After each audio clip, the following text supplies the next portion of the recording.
Nithyananda Paramashivoham. Om Nithyananda Paramashivoham. Om Nithyananda Paramashivoham. Om Nithyananda Paramashivoham. Yes. And as Shivshankar Maharaj is connecting with Swamiji in preparing himself for this third eye demonstration. So we have Those of you the who are comment watching from the us YouTube on segment is YouTube, we are having the page number, which is the page 50.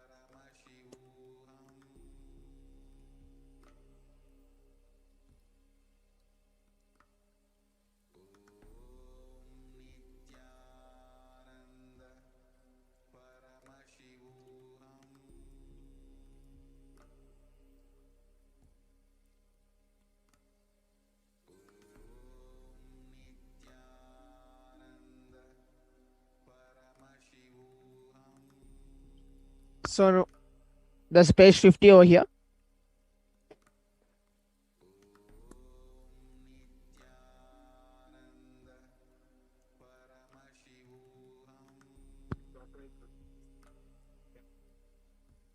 So now I'll be reading the heading of the page. Shastra Pramana, the scriptural evidence of the third eye. In the rare Agama, Sri Netra Tantra, Bhagavatam, Sadashiva reveals the ultimate sacred secrets of third eye to Devi, Parvati.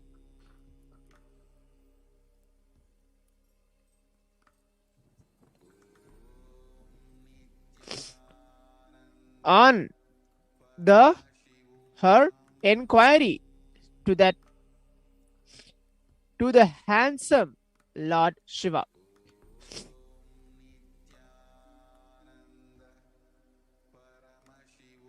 The Tika or commentary on this Agama has been done by Sri Shemaraja, the enlightened disciple of Sri Abhinavagupta, the great Adishaiva master.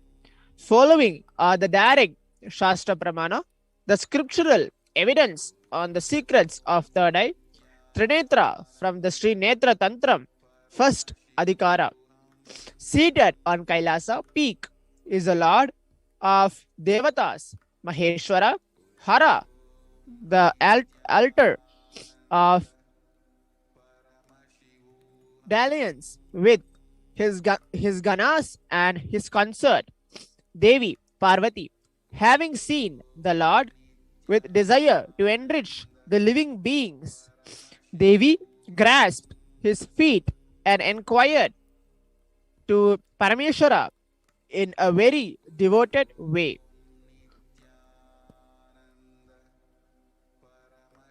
Yes. So this is the first page. Page number has been mentioned by a devotee. The page 50. Yes, thank you so much, Shivshankar Maharaj. We actually have another devotee messaging in the YouTube comment section to read out from page number 51. So maybe if you can go over to the next page. So there's another participant who is telling from the YouTube live chat, the page number 51, Lakshmi.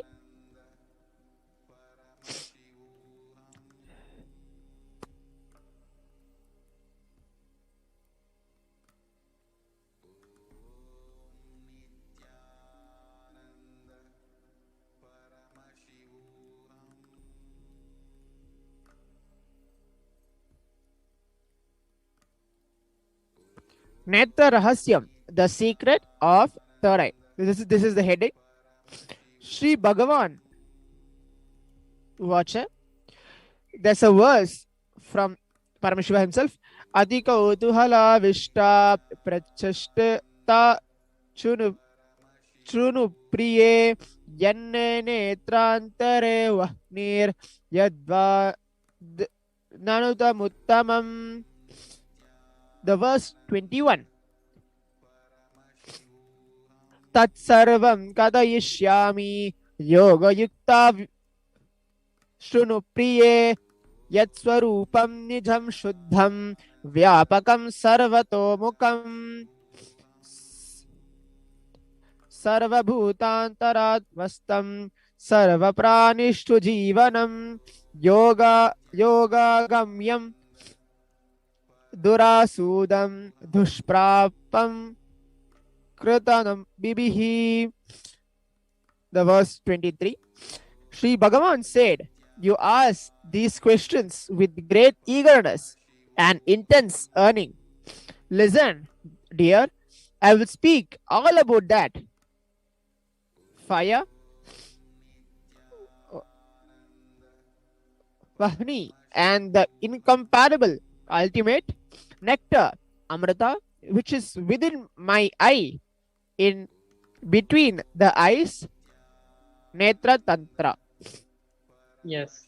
Thank you so much, Yoshankar Maharaj, for reading out not only from page 50 but page So that's 51 as the well. verse from the Agamas about this power manifestation of the day and the meaning which has been revealed by Paramashiva in this page number 51. Yes, thank you so much, Yoshankar Maharaj. Actually, we have another YouTube comment. So the from- next YouTube comment from a devotee is Pahani. Number is 71, 78.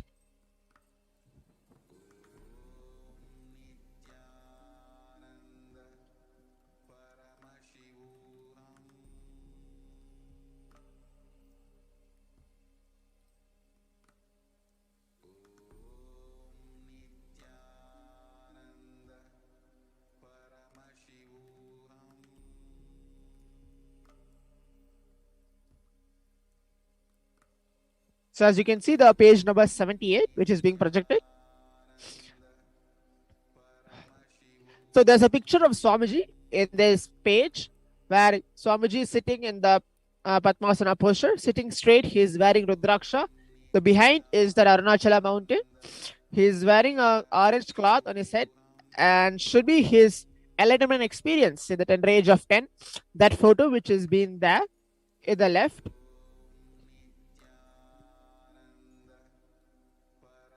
So towards the right of the photo, there are few words. Laughed and said, "No, you are not possessed by a ghost. You are possessed by God." It was a great thing that not only she encouraged and took care of me, she also took care that I did not show anything abnormal to the outside world. Because of this experience, very wonderfully, she managed that even after 2 days, the power of our experience, our ability to see all the 360 degrees was there. It did not go away. It was there very strongly. Actually, one of my friends and my classmate who still lives in my native place was the first person, I can say, who received energy darshan.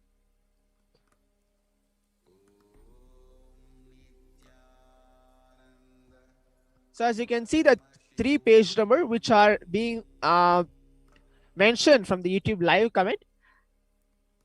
So this is the power manifestation glimpse, as a small glimpse of this power manifestation where reading with our eyes completely blindfolded. So actually, if you see, there is no stress, or is this no type of will I be able to read, or if there be something, some flaw or some error which is going to come. Nothing. When you believe Swamiji, when you feel you and the God, you and the divine are one and the same, you surrender everything to him and you let him flow through you. You manifest yourself as Paramashiva. So this is one of the glimpse of the power manifestation segment. Now I request the volunteer to come up and remove the blindfold.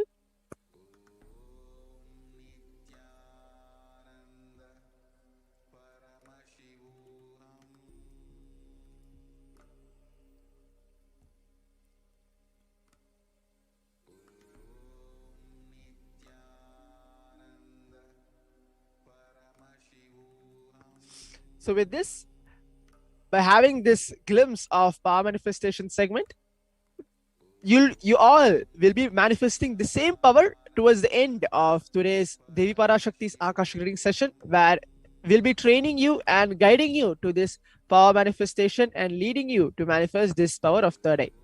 So now we'll come to the conclusion of today's power manifestation segment.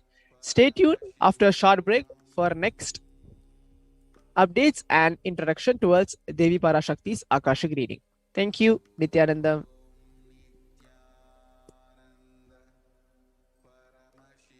There are some great spiritual sciences unique to Hinduism. Subtle, otherworldly, but definitive sign.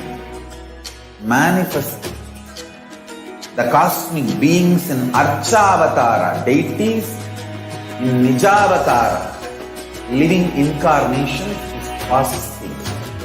Understand? Kriya Pada of Vedas and Agamas elaborately explain the whole science of making the cosmic beings manifest in Archavatara, deities and Nijavatara, living incarnations, both. During the Bhava Samadhi Darshan, literally those cosmic beings manifest through this body. Just like how they manifest in Archavatara, deity, they manifest in Nijavatara, Pratyakshavatara, and give you all the boons you ask, bless you. You see, each God is an independent intelligence to lead you to enlightenment. Each God is a bridge for you to achieve the Shivatva, the ultimate Shiva consciousness.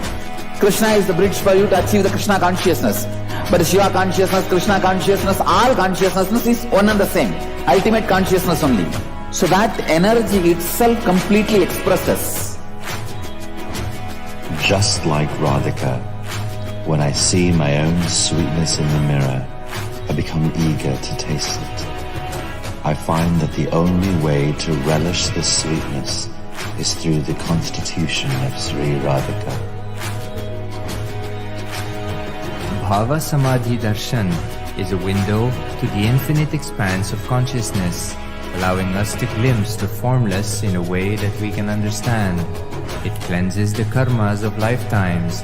It awakens our biomemory to the space of Paramashiva, the ultimate consciousness, and creates a deep and lasting transformation in us.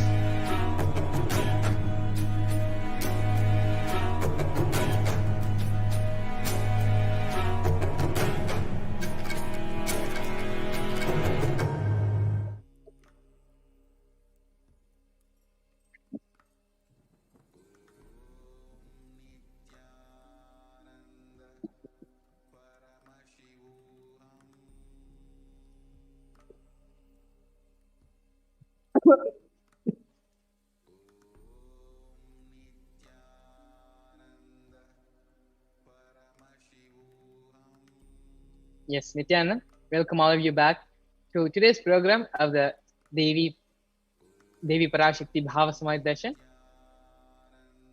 Previously, we had a beautiful demonstration of the power of third eye, where Shiv Shankara Maharaj read out pages at random from the Avatar Shastra book, where devotees and disciples on the YouTube live stream, in the live chat comment section, they have posted different page numbers for Shiv Shankara Maharaj to read out, and successfully Shiv Shankara Maharaj has read out all the page numbers from whatever was posted in the live chat. After witnessing this beautiful demonstration of the power of third eye, let us now understand about the Akashic records. What are the Akashic records? How can we benefit from having an Akashic reading being read out? So fundamentally, the Akashic records are records which are created in space. Whatever has happened there in time, exists as a file in the cosmic archives. Nothing can be destroyed. Understand? None of your actions, none of your emotions, none of your ideas, plans, thoughts, words, none of them can be destroyed. The Akashic records are the cosmic archives of everything happened, happening, and yet to happen. The Akashic records are the verbal, visual, five-dimensional document. Whatever is happening is continuously being recorded in the cosmic archives. All the information which is collected from all of your births is present in your very DNA inside your own body. Just accessing some of them helps you to understand and not to waste time repeating the same actions, the same mistakes again and again. The Akashic readings are not predictions, they are readings, reading out from files directly from the cosmic archives. In the Akashic records, there is no such thing as past, present, and future. Beyond space, creation and destruction happen simultaneously. The dimension of time starts the past, present, and future. But in the Akashic records, there is no past, there is no present, and there is no future. That is why what you call as happened, happening, and yet to happen is already clearly recorded in the Akashic records. In Swamiji's own words, he describes the Akashic records. Nobody has the right to comment or on these readings. Nobody has the right to manipulate these readings. Nobody has the right to interpret these readings. They are complete unto themselves. For anybody to live in tune with the cosmos, the Jivan Mukti, the living enlightenment, they do not need any other special practice other than listening to these great readings again and again. When you listen to these great readings, naturally, the negative logic is penetrated, broken, and these great truths settle in your inner space and help you live enlightenment.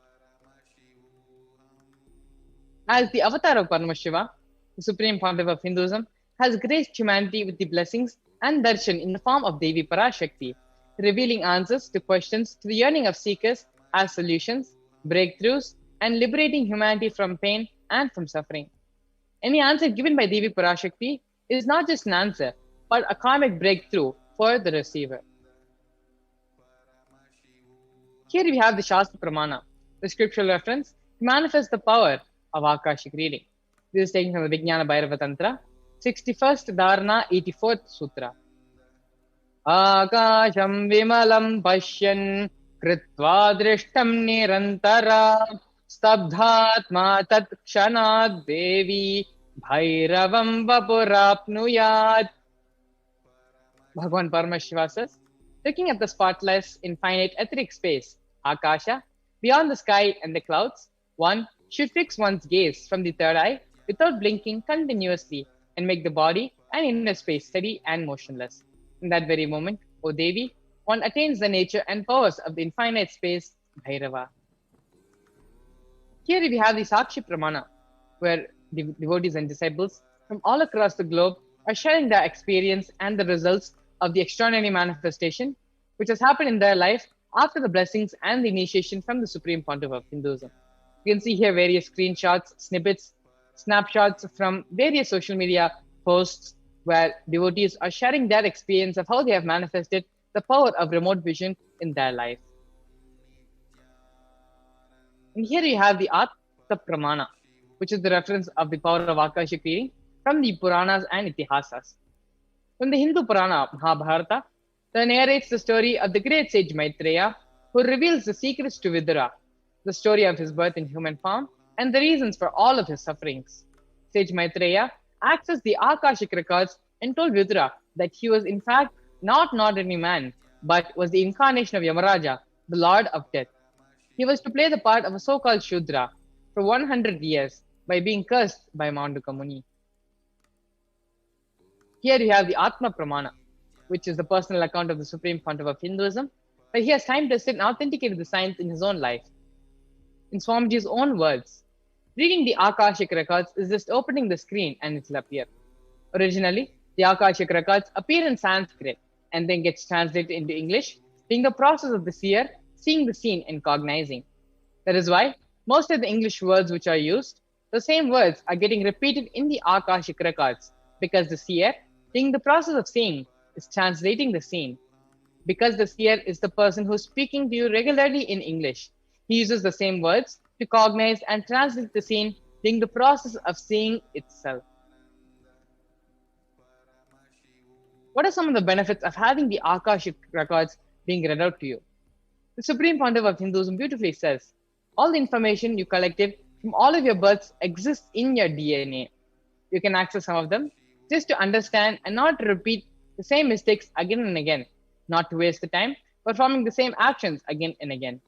Accessing the DNA code, reading the Akashic records will be useful for you to be liberated from your default future, bringing an end to binding cognitions, known and unknown sufferings, allowing you to tread on the path of enlightenment to achieve the space of Paramashivoham.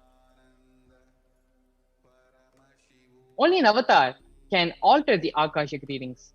While many Balsans have been initiated to view the Akashic records, only the avatar can edit, alter, or upgrade the Akashic records.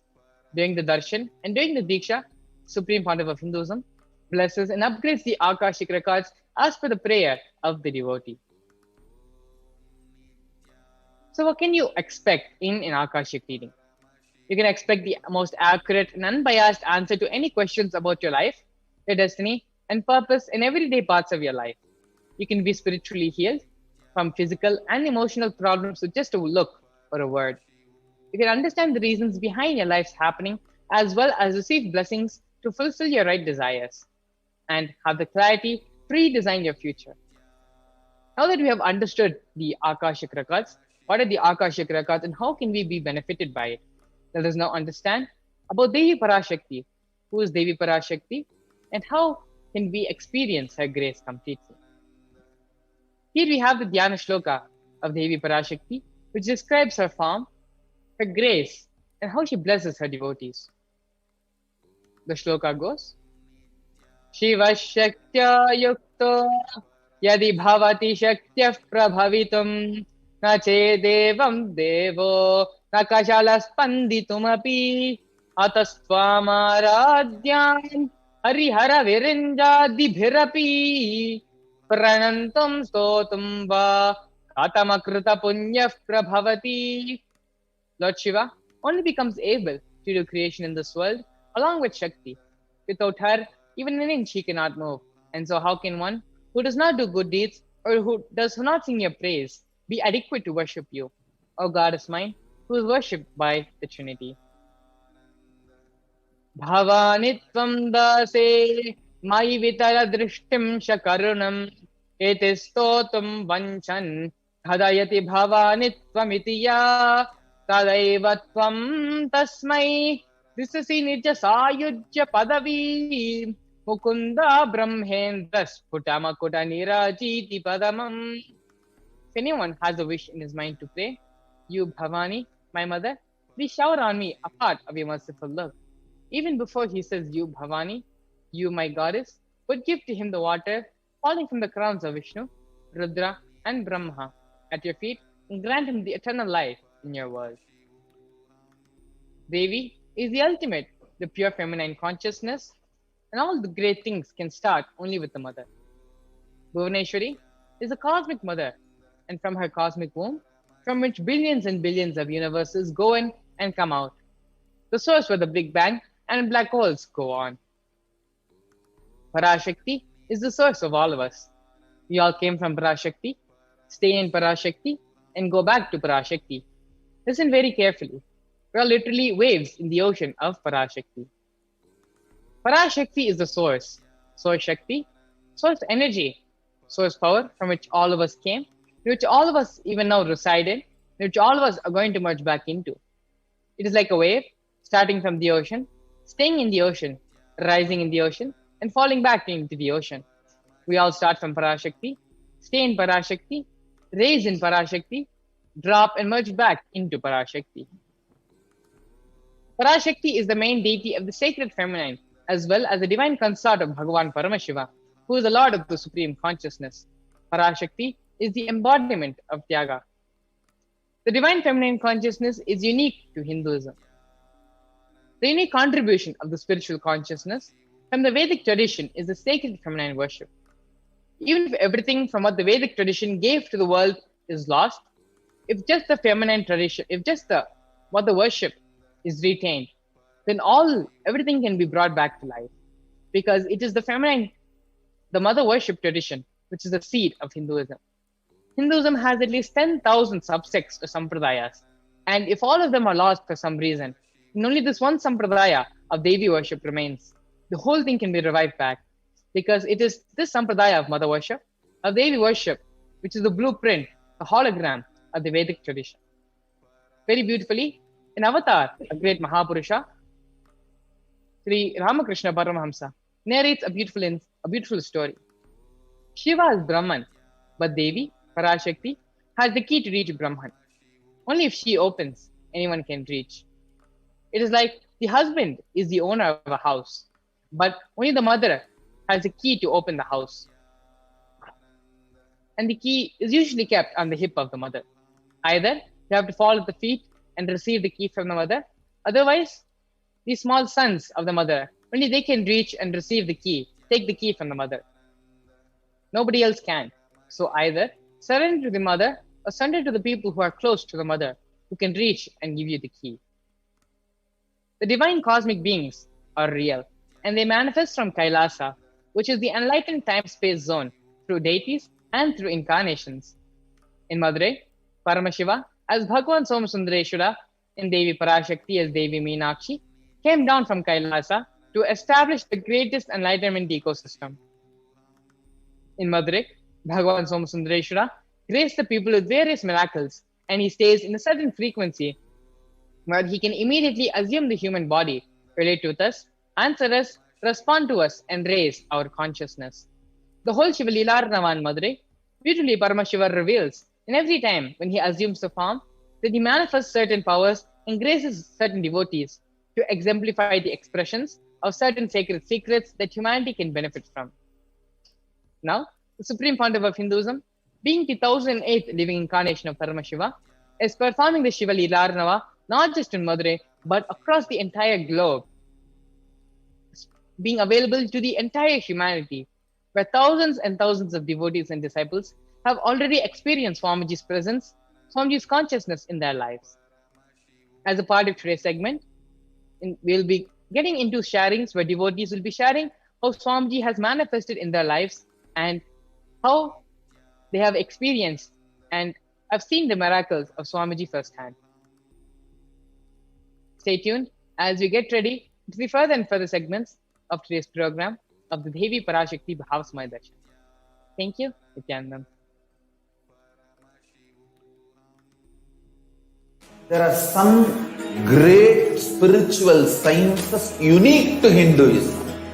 Subtle, otherworldly, but definitive sign. Manifesting the cosmic beings in Archavatara, deities in Nijavatara, living incarnations is possible. Understand? Priya Pada of Vedas and Agamas elaborately explain the whole science of making the cosmic beings manifest in Archavatara, deities and Nijavatara, living incarnations. Both.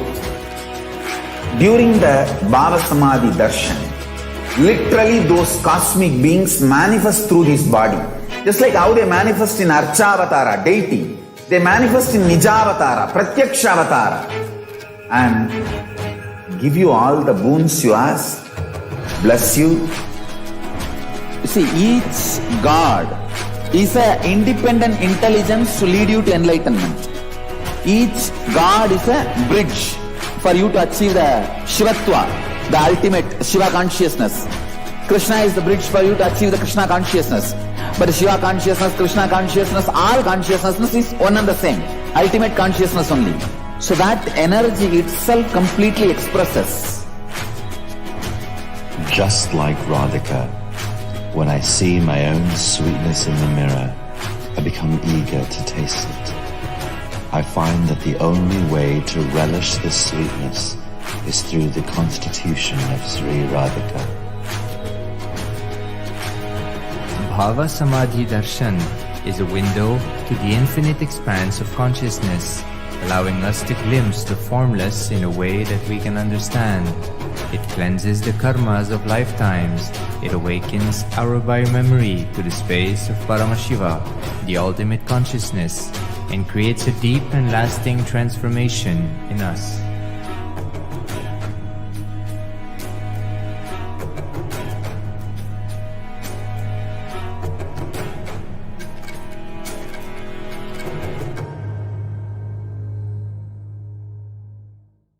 There are some great spiritual sciences unique to Hinduism.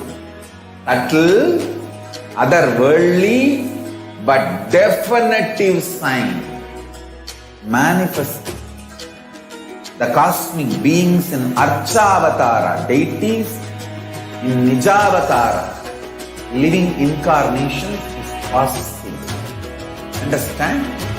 Kriya Pada of Vedas and Agamas elaborately explain the whole science of making the cosmic beings manifest in Archavatara, deities and Nijavatara, living incarnations, both.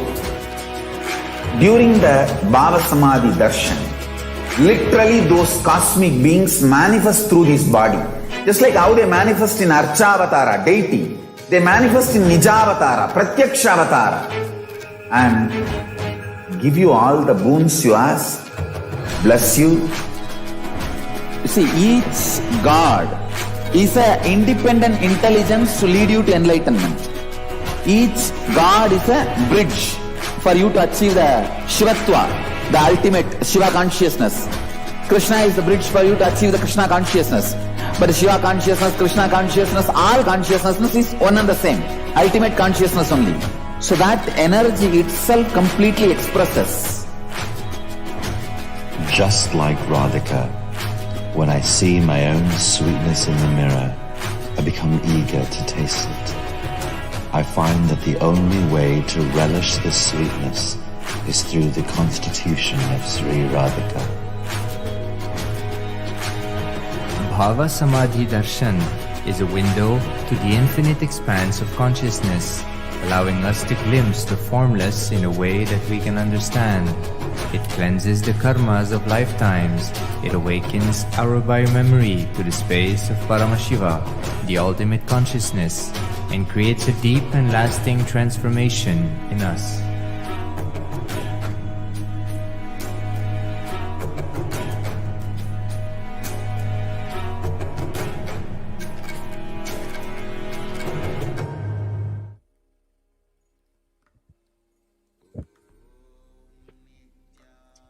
Nithyanandam, welcome to this segment of Akashic readings from Devik Parashakti. Here we will be revealing some of the extraordinary Akashic readings which will help us in these difficult times of crisis, especially during the COVID. And we will also see the state of the world and map these readings to the current happenings by the help of media, news and references. And we'll understand how we can benefit from these revelations. So, first of all, let us listen to one of the revelations by the Parashakti, in which she has given a very powerful revelations from the country of Malaysia. So, what Devi has revealed about Malaysia, then we will be entering into the mapping of the words, Devi's mapping of the words, and then we will be giving that statistics and data. So, let us enter into the video now.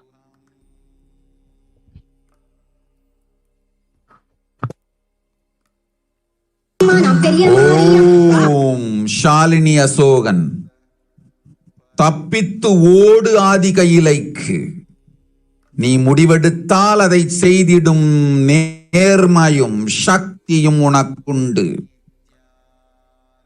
தப்பியோடு தப்பித்துக் கொள்வாய். நன்றாய் கேட்டுக்கொள் சொல்வதை மகளே. வரப்போகும் பெரும் ஊழிப் பிரளயத்திலிருந்து மலேசிய நாட்டை காத்திட இருமுறை நான் கட்டிய கப்பலையும் கொள்ளைக்காரர்கள் கொண்டு போன போது மலேசிய பக்தர்கள் சும்மா இருந்தீர்கள்.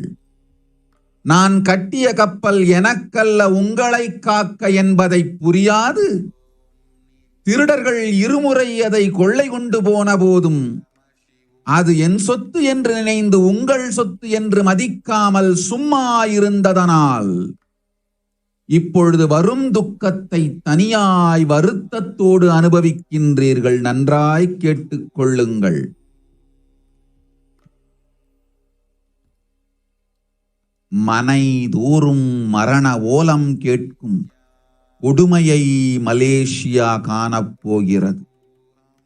கொரோனா கொள்ளை நோய் மலைநாட்டை கொண்டு போகும் கொடுமையை பார்க்கப் போகிறீர்கள்.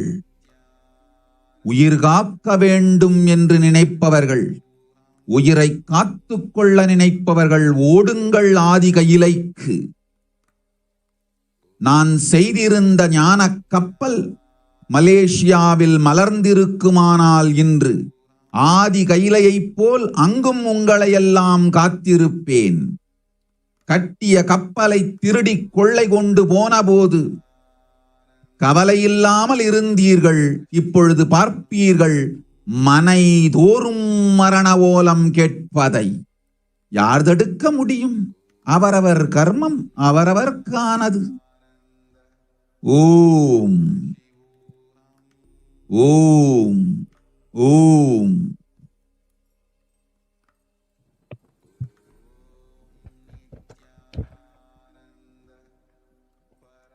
Yes. So, what Devi revealed in this, we will be reading out the transcripts of this. Please understand that what we are going to read out are mapping of Devi's words into English. These are not verbatim. These are mapping of Devi's words into English. So the reading goes thus, the broad translation. Escape and go to Adi Kailasa. If you decide you have integrity and Shakti to do, to escape, you will escape. I am protecting Malaysia.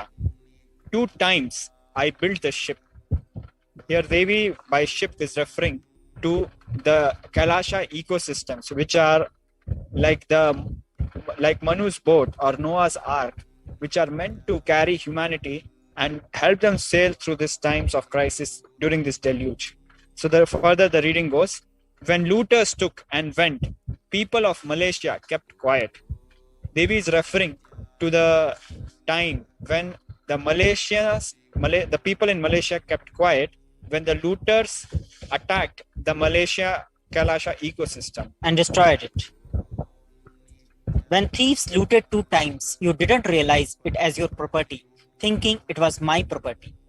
So Swamiji is mentioning that many times what happens, what Devi is mentioning that when the Kailasa ecosystem is created, the people living inside or who are authorized to maintain it, they feel that it is not their property, it belongs to Swamiji or it belongs to Sangha.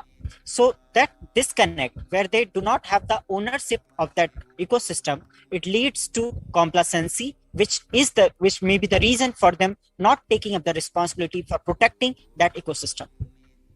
Fundamentally, the failure to understand that whatever Swamiji is doing is for us. Malaysia is going to see corona pandemic. You are going to see it taking people of Malaysia run to Adi Kailasa, the enlightenment ship. So Swamiji, the Devi manifesting through the Nijavatara of the Supreme Pontiff of Hinduism, is mentioning that the pandemic will hit hard Malaysia and many people will die. That's why Swamiji manifesting the Bhava Samadhi Darshan or Bhava Samadhi of the Parashakti is mentioning to run to Adi Kailasa, the enlightenment ship.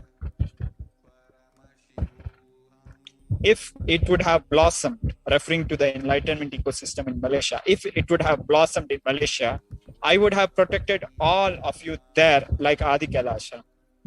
So Devi is mentioning that if the Kailasa ecosystem in Malaysia would have blossomed, so right now they would not have needed to come to Adi Kailasa in India.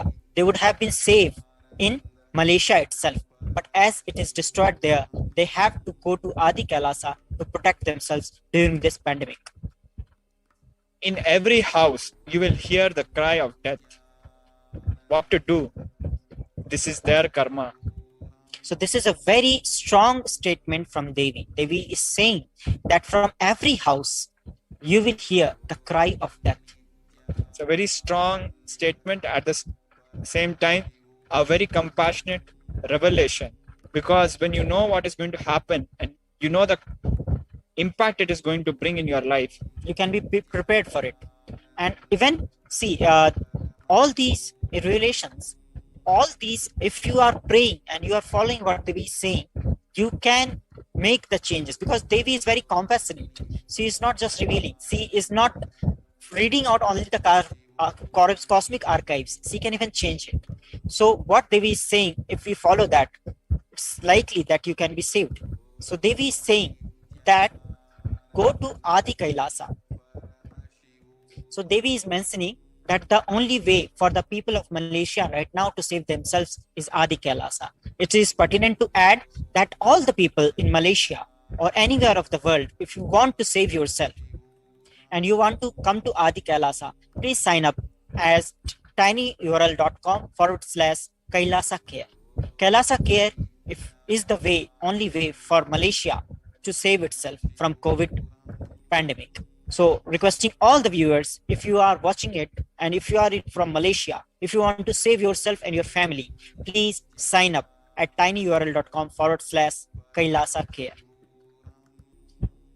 So let us look into what are the activities that Swamiji did in Malaysia, how he created the ecosystem, and what was the ecosystem like. So Swamiji gave a series of talks during his visit to Malaysia. Below you can see pictures of Swamiji giving a talk at Kuala Lumpur Infrastructure University College. After the discourse, Swamiji met individually with each person and gave healing and blessings. So you can see the pictures.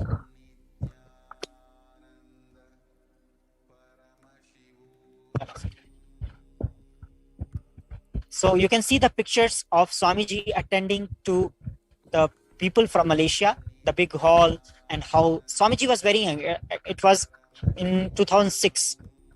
Swamiji has gone, and you can see the pictures. In one of these programs, you might have been there or you must have heard about it. In one of these programs, Swamiji had enrolled the possibility, he had given the possibility to people to sign up and take the life of sannyas. And guess what? Around 5,000 people, 5,000 youth raised their hands simultaneously, expressing their desire to take up the life of sannyas. So it showed the kind of seeking the people of Malaysia have, the kind of journey that the people of Malaysia are looking forward to, but this could not be enabled for various reasons. Reasons might be many, but now is the possibility, even now we have the time in hand and there's a possibility open, and the doors of Adi Kailasa are still open. So you can see Swamiji was giving every person darshan individually, initiating individually. It's already a trademark of Swamiji. Even if there are thousands of people and Swamiji has to sit for 24 hours at a stretch, he will not get up till the last person receives the initiation. In fact, I believe one of the biggest gatherings was during the Ujjain Kumbh Mela, where alone the registered participants were more than 5,000 and the visitors were close to 10 million. So you can understand how many people Swamiji gave darshan and initiation. So it will be one line of the female bodies, one line of the male bodies. Continuously, Swamiji with both his hands will be giving initiations, and Swamiji will be sitting at a stretch. The people who do service with the Swamiji, like supporting Swamiji in his initiation and all, they get tired, but not Swamiji. And if you have received this initiation, please understand the relation of guru-disciple can never be broken. Initiation is always there with you as long as you haven't done Guru Droha. And the power of initiation, the love of the master, which has filled you and comes back as love for the master, that guru-disciple relationship, he has given the commitment for your well-being. And and because of that commitment for your well-being and your enlightenment, Guru has opened the doors. Now it is for us to make the move and do what is right, not what is pleasant. So you can see the different news articles which were published in 7th October 2006 in Vanambadi, Tamil newspaper of Malaysia. So it was very, in 2006, Swamiji was very young. He was 33. No, in 26, 27, 28, only 28 years. Swamiji was only 28 years old when Swamiji, these pictures are taken in 2006. So you can see at such a young age, Swamiji had such an impact on the people.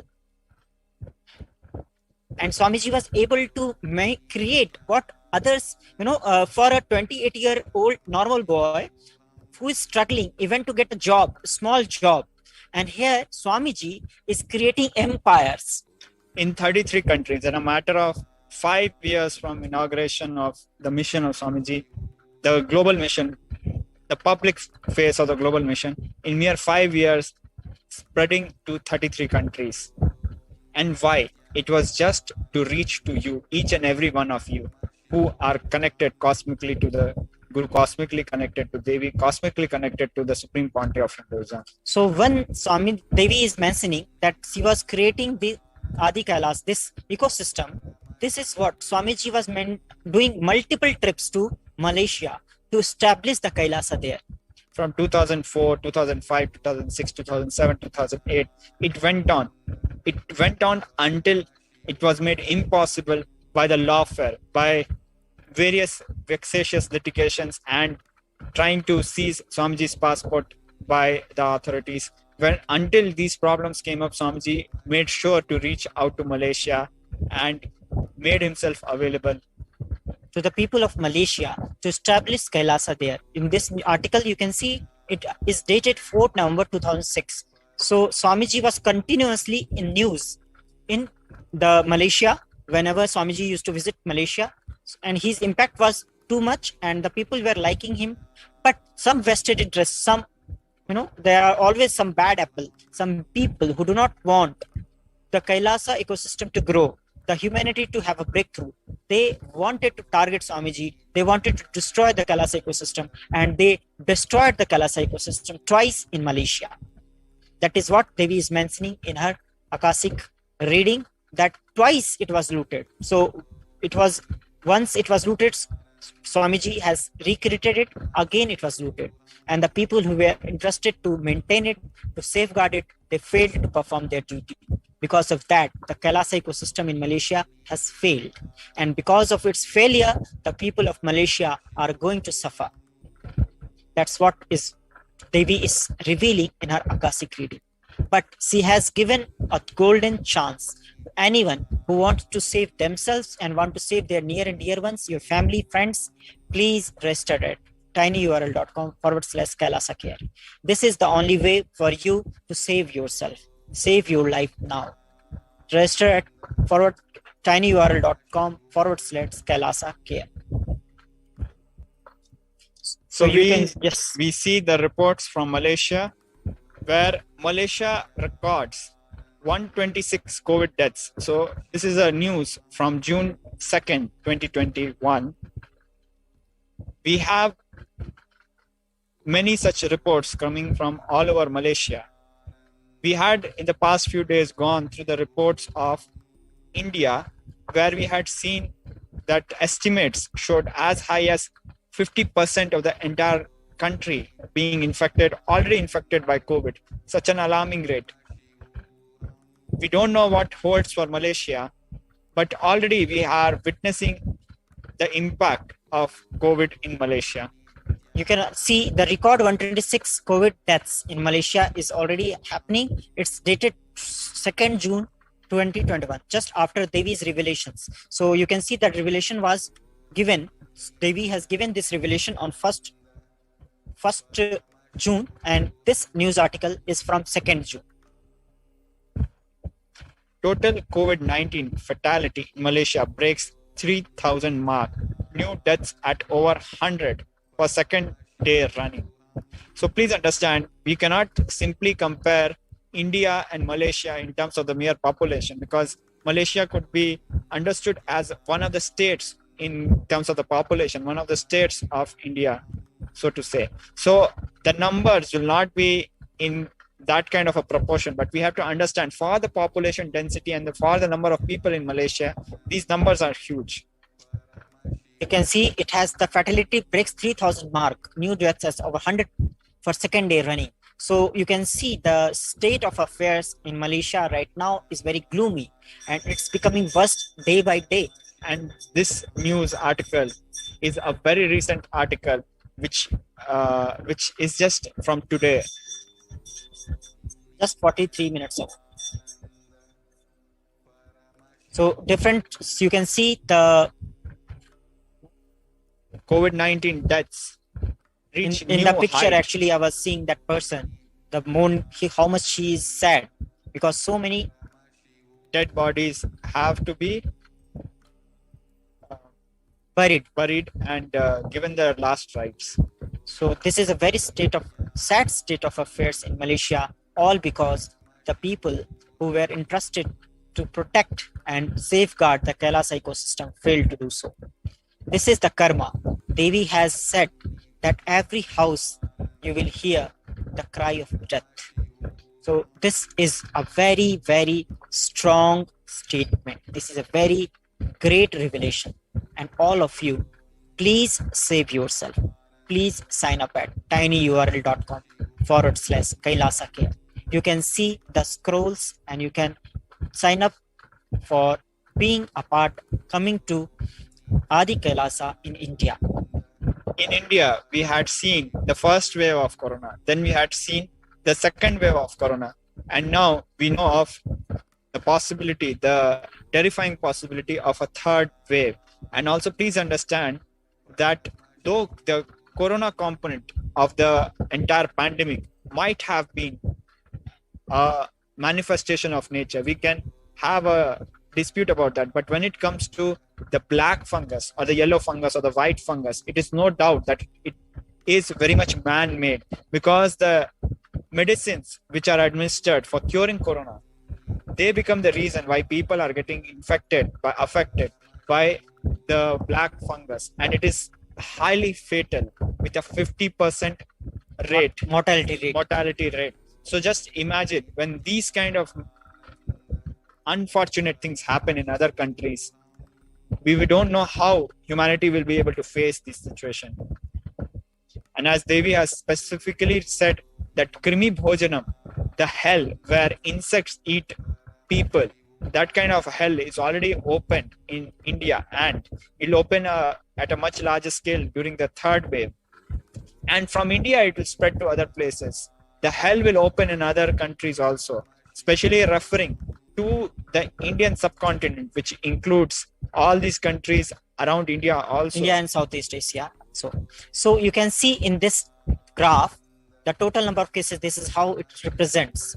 Total active cases, total confirmed cases are 5,87,165. This data is from 2nd June 2021, 6 p.m. So 5,87,165 confirmed cases. Out of total, 82,274 are the active cases. New cases per day are 7,703 cases today. Totally ICU 878, and total deaths are 2,993, including new deaths. Please notice that the new recoveries today is around 5,777, whereas the new cases today is around 7,703. We can see the direction in which things are heading. So the recoveries are less and new cases are more. That means the graph is going in a negative way, and it is a very bad sign. It's a very concerning, very serious situation. Very bad sign for Malaysia. And actually, Devi has given has put all the dots and made the whole picture clear that who are all going to be affected the most. We will be revealing it after a few slides. So you can see the state of affairs in Malaysia, how the graveyard is full and new bodies are being brought up to the graveyards. A study, this news report presents a study. It's from 2nd June. Malaysia's COVID-related death toll may reach 26,000 by September. So it may be a very conservative, because all the news articles, they are very conservative. They do not want to spread the panic or tell the right thing, because it may lead to something which they do not want, the legal persecution, many things. And this estimation is as per the growth rate, and this estimation is as per the World Health Organization. So It is a conservative data or number that 26,000 death rates may reach, but it can go for more, because what is being counted as per right now is based on the deaths happening due to COVID. But once the black fungus and other funguses, white and yellow, they will attack. And we don't even know what other kind of manifestation. It might not necessarily be black fungus, but our only concern, the only reason why we feel we must share this is because we feel that other countries should not have the same fate as India and should be informed upfront in time of the possibilities. That's why we are reiterating again and again. Please sign up at Kailasa Care, tinyurl.com/Kailasa Care, to come to Adi Kailasa or any of the Adinams that are open for preventive COVID care and save yourself. It is very important. Ganaprabhaji, it's worth mentioning for the people in Malaysia. In this history of 100 years, more than 100 years, nobody would have ever imagined that millions of lives will be lost in India because of shortage of oxygen. So much so that industrial oxygen is now diverted to hospitals, and many industries are shut down. Never in their life anybody could have imagined that industries would be shut down because of lack of oxygen. So we don't know how things are going to be in future, but because it was nobody could have imagined it. Naturally, nobody was prepared for it. The entire infrastructure was not even prepared for it. The hospitals were not prepared for it, and it had a serious impact. Very, very, very rich people also faced death, simple death, and there was no way they could save themselves. Money is not able to protect people from COVID. Please understand. In India, you might have an extraordinary reach. A few days ago, the Supreme Point of Hinduism was sharing that in spite of knowing so many doctors, having so many doctor disciples, and having disciples who own multiple Hospital chains.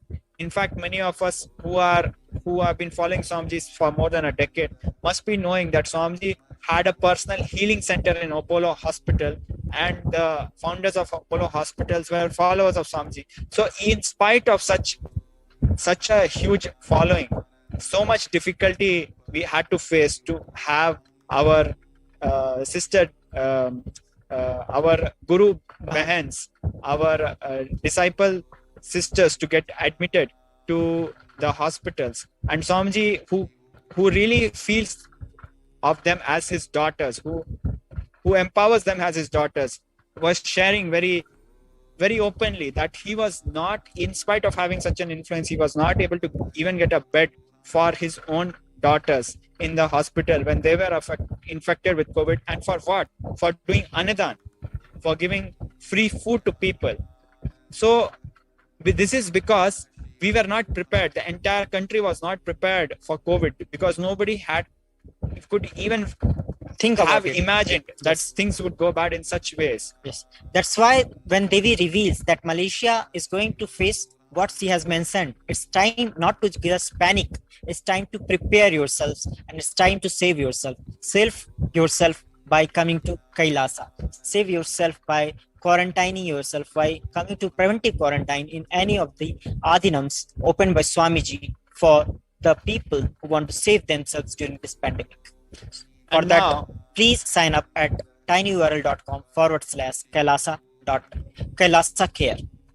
And now in this particular news from the CNBC, we see that Malaysia now has more COVID cases per million than India. We have heard how the numbers have been in India, and this news is already saying that per million population, per capita, we can say the number of cases in Malaysia, number of COVID cases in Malaysia are already more than India. That is very, very concerning for everyone.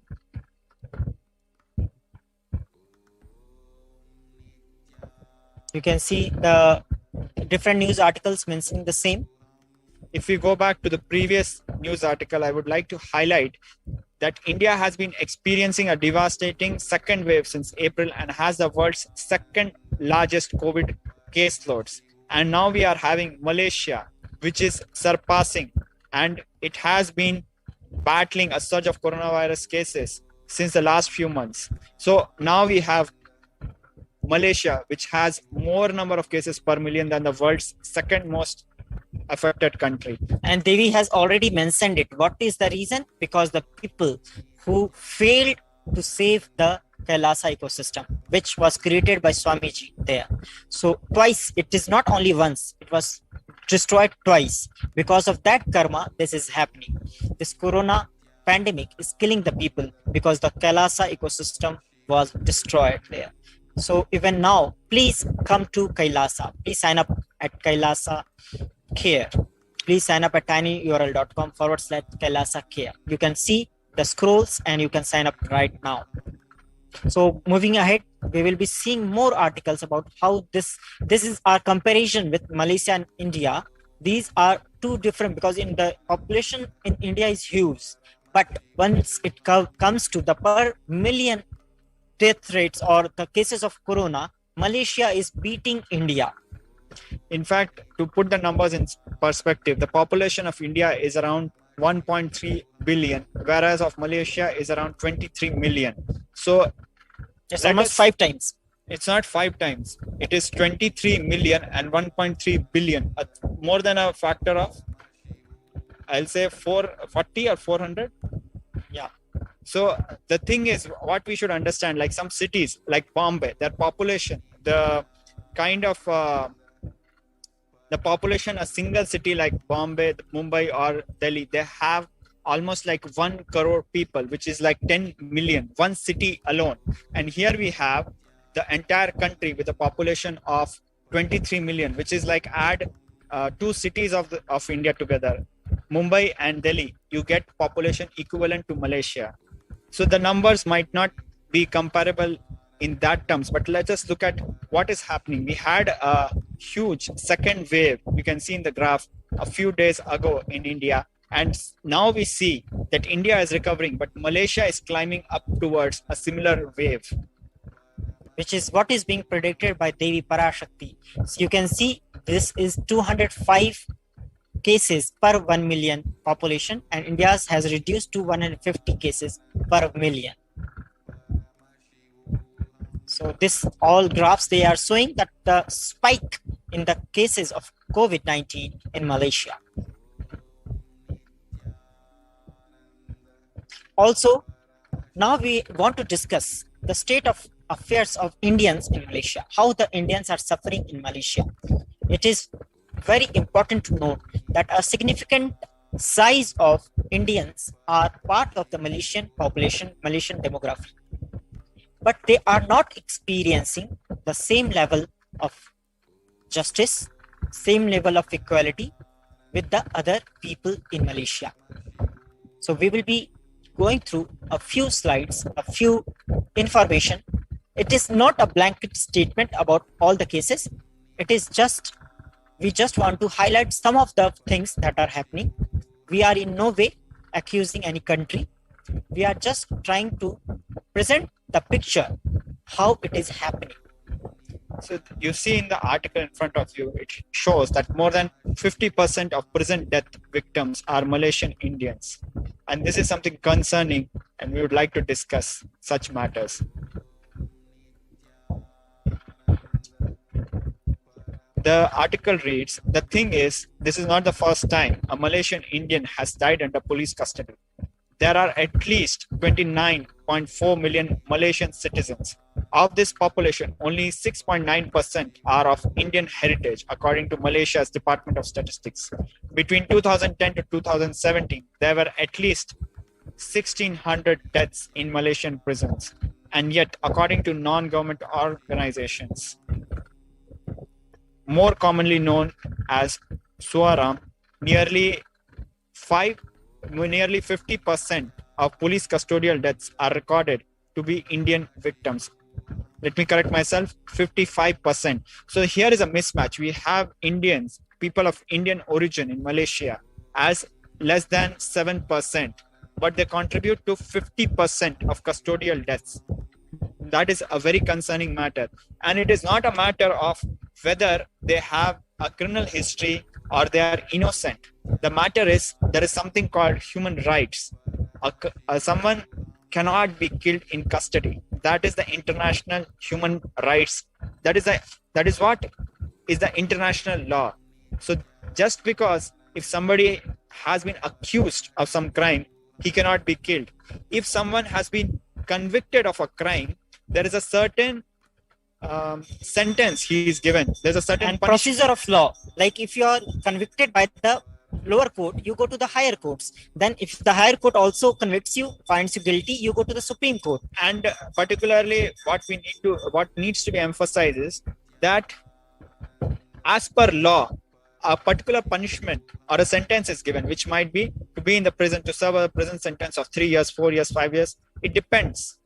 But custodial death is fundamentally wrong. It's criminal. It is the state responsibility to protect the citizens, and especially those who are in prison.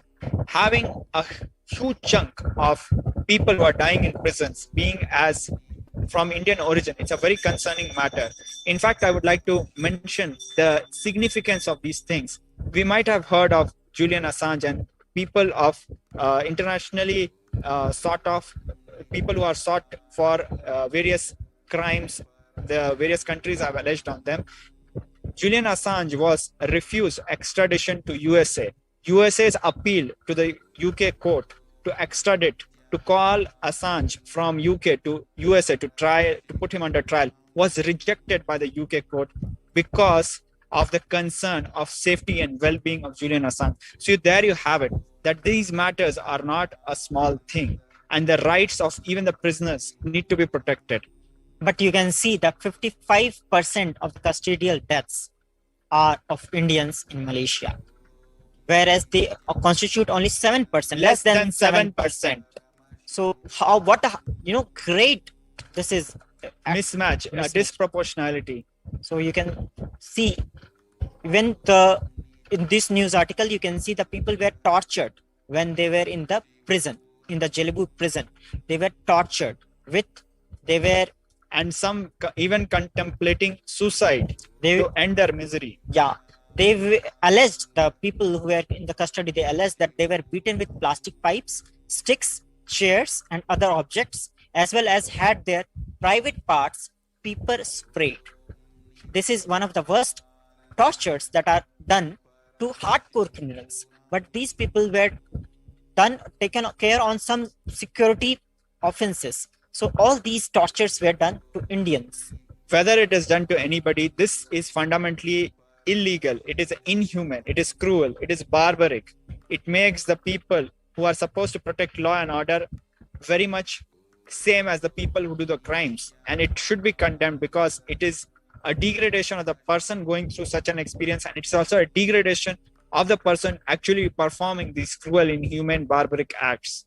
So any of these activities which are happening, the people suffering due to COVID or people suffering due to the inequality and the discrimination they are facing, the only solution is Kailasa. Please sign up to save yourself during this pandemic times. You can sign up at tinyurl.com/Kailasa care, and you can become a member, a part of Kailasa ecosystem in any of the Adi Kailasas in India. You can come to Adi Kailasa. You can come to any of the Kailasas that are established in India. So please sign up at tinyurl.com/Kailasa care and save yourself from this pandemic. So it is time now that we move to the next part of the segment, that how the Adi Kailasa is getting prepared to receive the people who are coming for the preventive quarantine and to save themselves during this pandemic. So we will be moving to the next segment after this short break. Thank you so much for joining in. Nithyananda.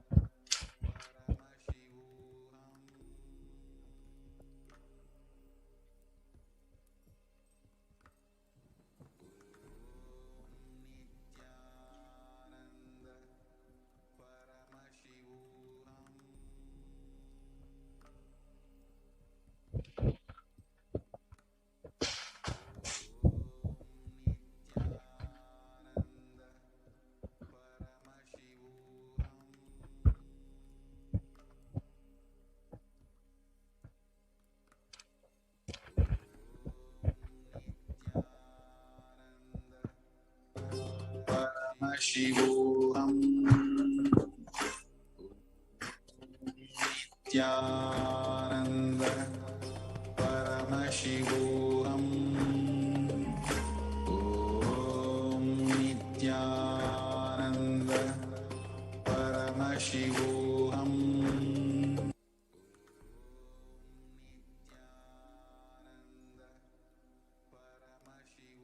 There are some great spiritual sciences unique to Hinduism. Subtle, otherworldly, but definitive sign. Manifesting the cosmic beings in Archavatara, deities in Nijavatara, living incarnations is possible. Understand? Priya Pada of Vedas and Agamas elaborately explain the whole science of making the cosmic beings manifest in Archavatara, deities and Nijavatara, living incarnations, both. During the Bhava Samadhi Darshan, literally those cosmic beings manifest through this body. Just like how they manifest in Archavatara, deity, they manifest in Nijavatara, Pratyakshavatara, and give you all the boons you ask, bless you. You see, each God is an independent intelligence to lead you to enlightenment. Each God is a bridge for you to achieve the Shivatva, the ultimate Shiva consciousness. Krishna is the bridge for you to achieve the Krishna consciousness. But Shiva consciousness, Krishna consciousness, all consciousness is one and the same. Ultimate consciousness only. So that energy itself completely expresses. Just like Radhika, when I see my own sweetness in the mirror, I become eager to taste it. I find that the only way to relish this sweetness is through the constitution of Sri Radhika. Bhava Samadhi Darshan is a window to the infinite expanse of consciousness, allowing us to glimpse the formless in a way that we can understand. It cleanses the karmas of lifetimes. It awakens our biomemory to the space of Paramashiva, the ultimate consciousness, and creates a deep and lasting transformation in us.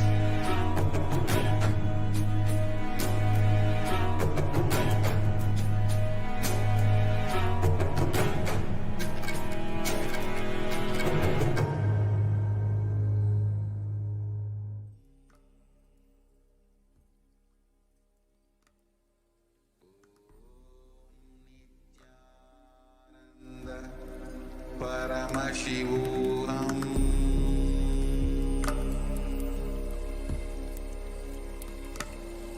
Om Nithyananda Paramashivoham. Nithyanandam, welcome back to this segment. Here we are going to discuss and reveal what are the Kailasa's multi-layered quarantine opportunities for India and also for Malaysia during this COVID-19, and show how it is a practical solution for health, joy and bliss. So you can see in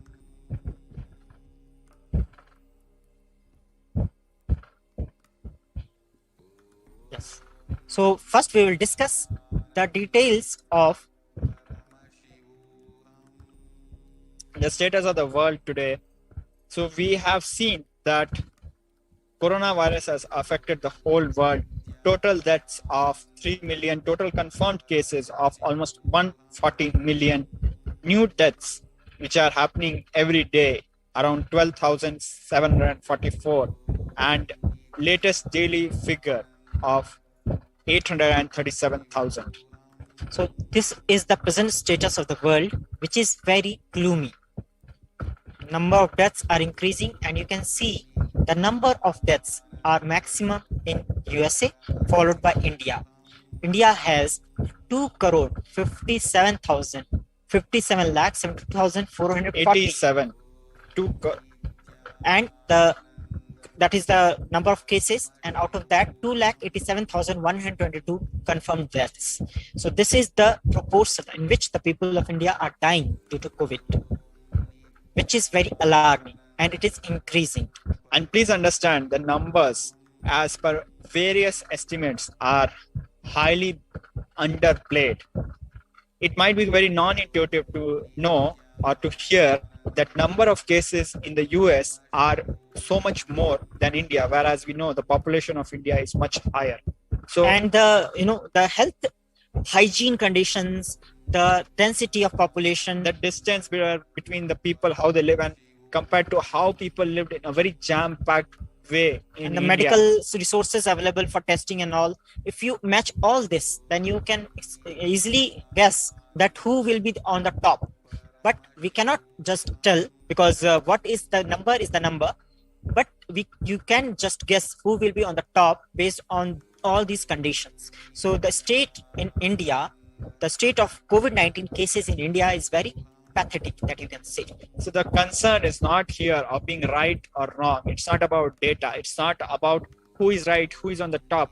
The problem here is of the numbers being downplayed, which is making people feel that things are okay, giving them a false confidence, a wrong picture of what is actually happening and what more is there in store for them, which is pushing more people to death, because people are not fundamentally waking up. Yeah, they are not waking up to the reality. And all these false cases that the condition is improving, that makes the people complacent, and they even the small precautions they are taking, they ditch it because they think that everything is improving. Now there is no need to take care, and that's what happens when the lockdown is ended and the markets open up. The people, they run into this clothes stores. That's what Swamiji was saying, that what is the need to purchase clothes during this pandemic?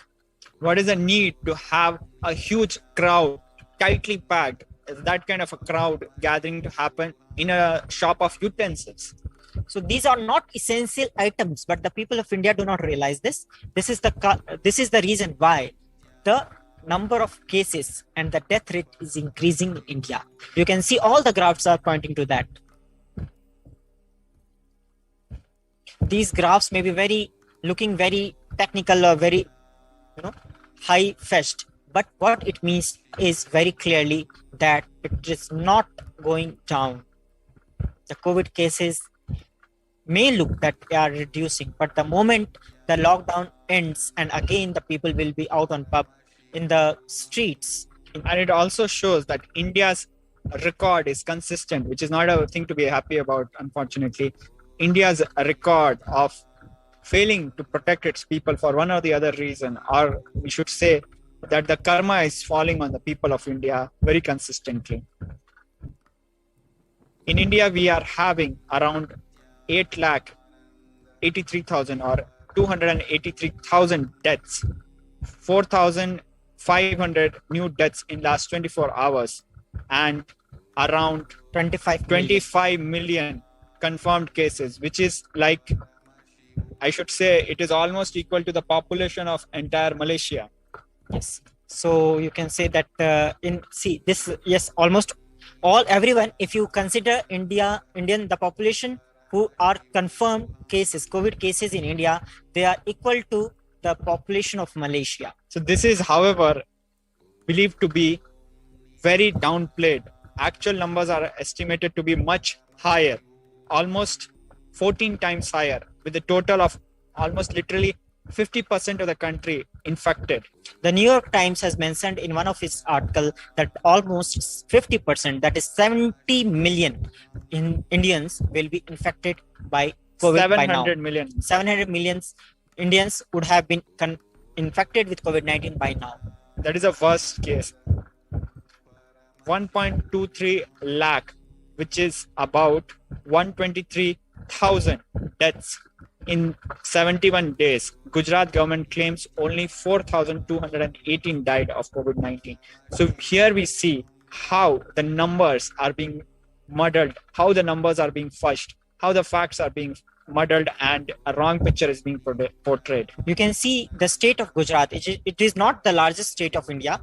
It has a decent and middle level density of population, but it has issued 65,085 more death certificates during the 71-day period this year than in 2020. Last year, the number of people that died in the same 71 days, 65,000 more deaths has happened in this year.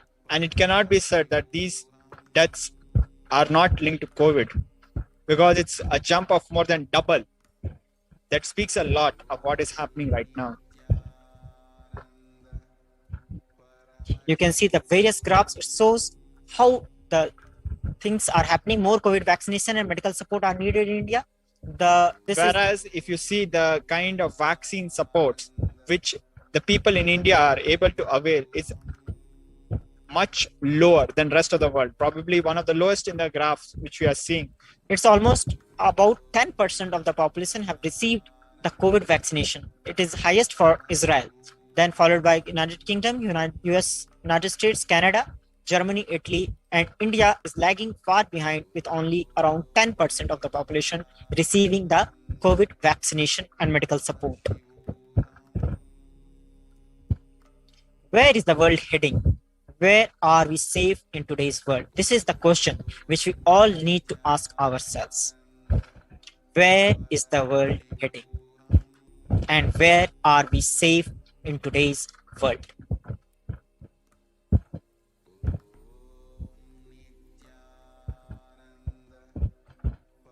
So May 2021, new pandemic outbreak India. There are various news articles which are mentioning about the black fungus declared epidemic in Rajasthan. So it's not only the COVID-19, it's also the black fungus and multiple other diseases which are just springing up from nowhere. They are just coming and becoming epidemic in no time. An epidemic inside an epidemic, or a pandemic inside a pandemic. There are multiple pandemics happening, and we are not even awakened to the reality. It's this news article precisely points to the same, that more deadly fungal diseases emerge in COVID-wracked India. It's very clearly mentioned that it is more deadly. Yes, because the death rate due to black fungus or funguses are 50%, whereas it is hardly 5% or 10% in case of COVID-19.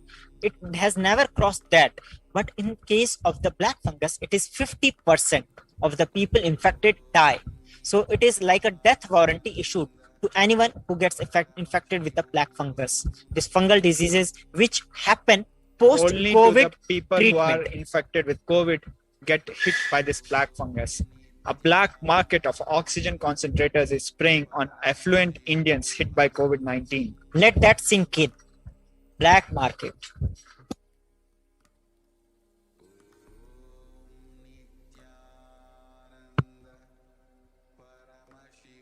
Just before the second COVID wave hit India, ICU beds decreased by 46%, oxygen ones by 36%. So this is a report we have. Similarly from BBC, COVID-19 in India, patients stuck at home as hospital choke. So it's not that if you have money and you have influence, you will be able to get treatment, medical facilities and everything in India. Because when the hospitals are jam-packed, they cannot remove someone without someone getting cured or someone dying. So only two conditions, either someone gets cured or someone dies. Even if you are influential person, you will get a bed after that. So if nothing of this happens, the people have to wait in their home for the medical facility to be available to them. And also please understand, home quarantine has failed. There have been multiple reports. Even the Chief Minister of Assam has pointed out that home quarantine has failed, and in fact is one of the most biggest reasons for spread of COVID. So you don't have an option other than being admitted to an hospital if you are COVID infected. It is not something which can be cured from your home. So please understand what are the choices available. You can't just open a hospital in your house, but you can have an ICU on wheels. You can have an ICU facility in the Adi Kailasa, which is very much present there, as we'll be seeing right now.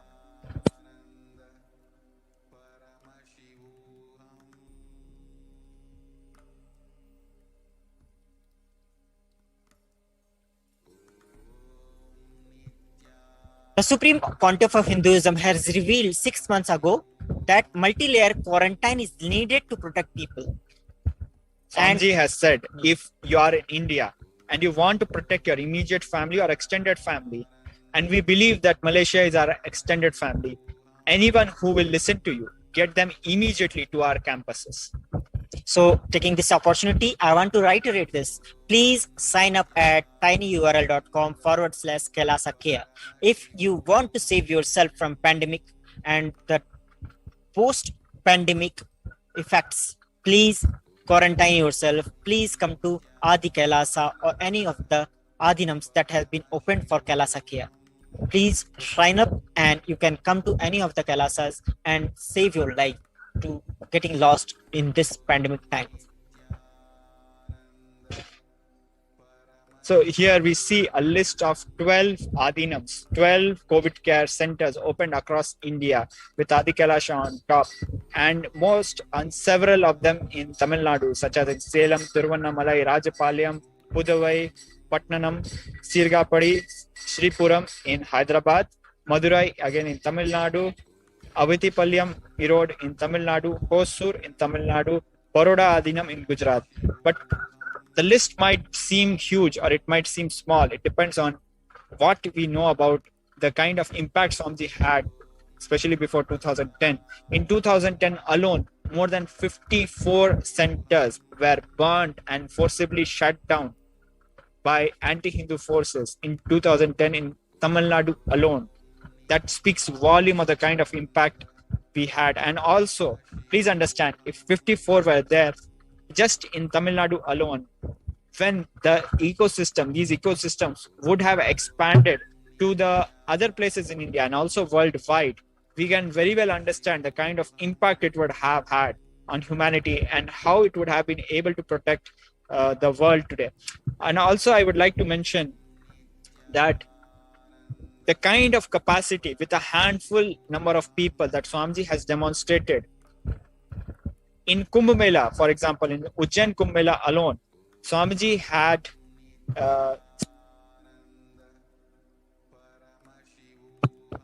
in Ujjain Kumbh Mela, for example, alone, around 10 million people visited. Of about every one out of 4 people who had visited had Anadan. So around 2.5 million people had Anadan in a matter of their visit during Ujjain Kumbh Mela. Just a handful of people doing such a phenomenal work. To translate it into numbers is that Swamiji had literally offered organic food to 1 out of every 10 Malaysians. That kind of an infrastructure just for a festival is being made possible by the avatar, by a handful of people. So you can understand, if there were more hands and the ecosystem was allowed to grow, the impact there would have been in the world today. So however, let us go and understand what are the services, what are the quarantine facilities available. So all these things are given. You can see the medical services, the free groceries, spiritual services, cosmic revelations, multiple free COVID care centers, all are issued, all are being given by Kailasa. When the India was getting burnt under the COVID-19 heat wave, under the COVID-19 wave, Kailasa rushed in to support India to get the relief from the COVID-19 pandemic. And for that, Kailasa has opened doors of all its possible Adinams for the people to come in and save their life. And what Kailasa is giving the services are like everything in life, whatever you need is free of cost, given in Adi Kailasa and other Adinams. And one thing we should understand by these numbers, let me repeat, around 25 lakh people were offered free food during Ujjain Kumbh Mela alone, by actually more, but we are giving a conservative number.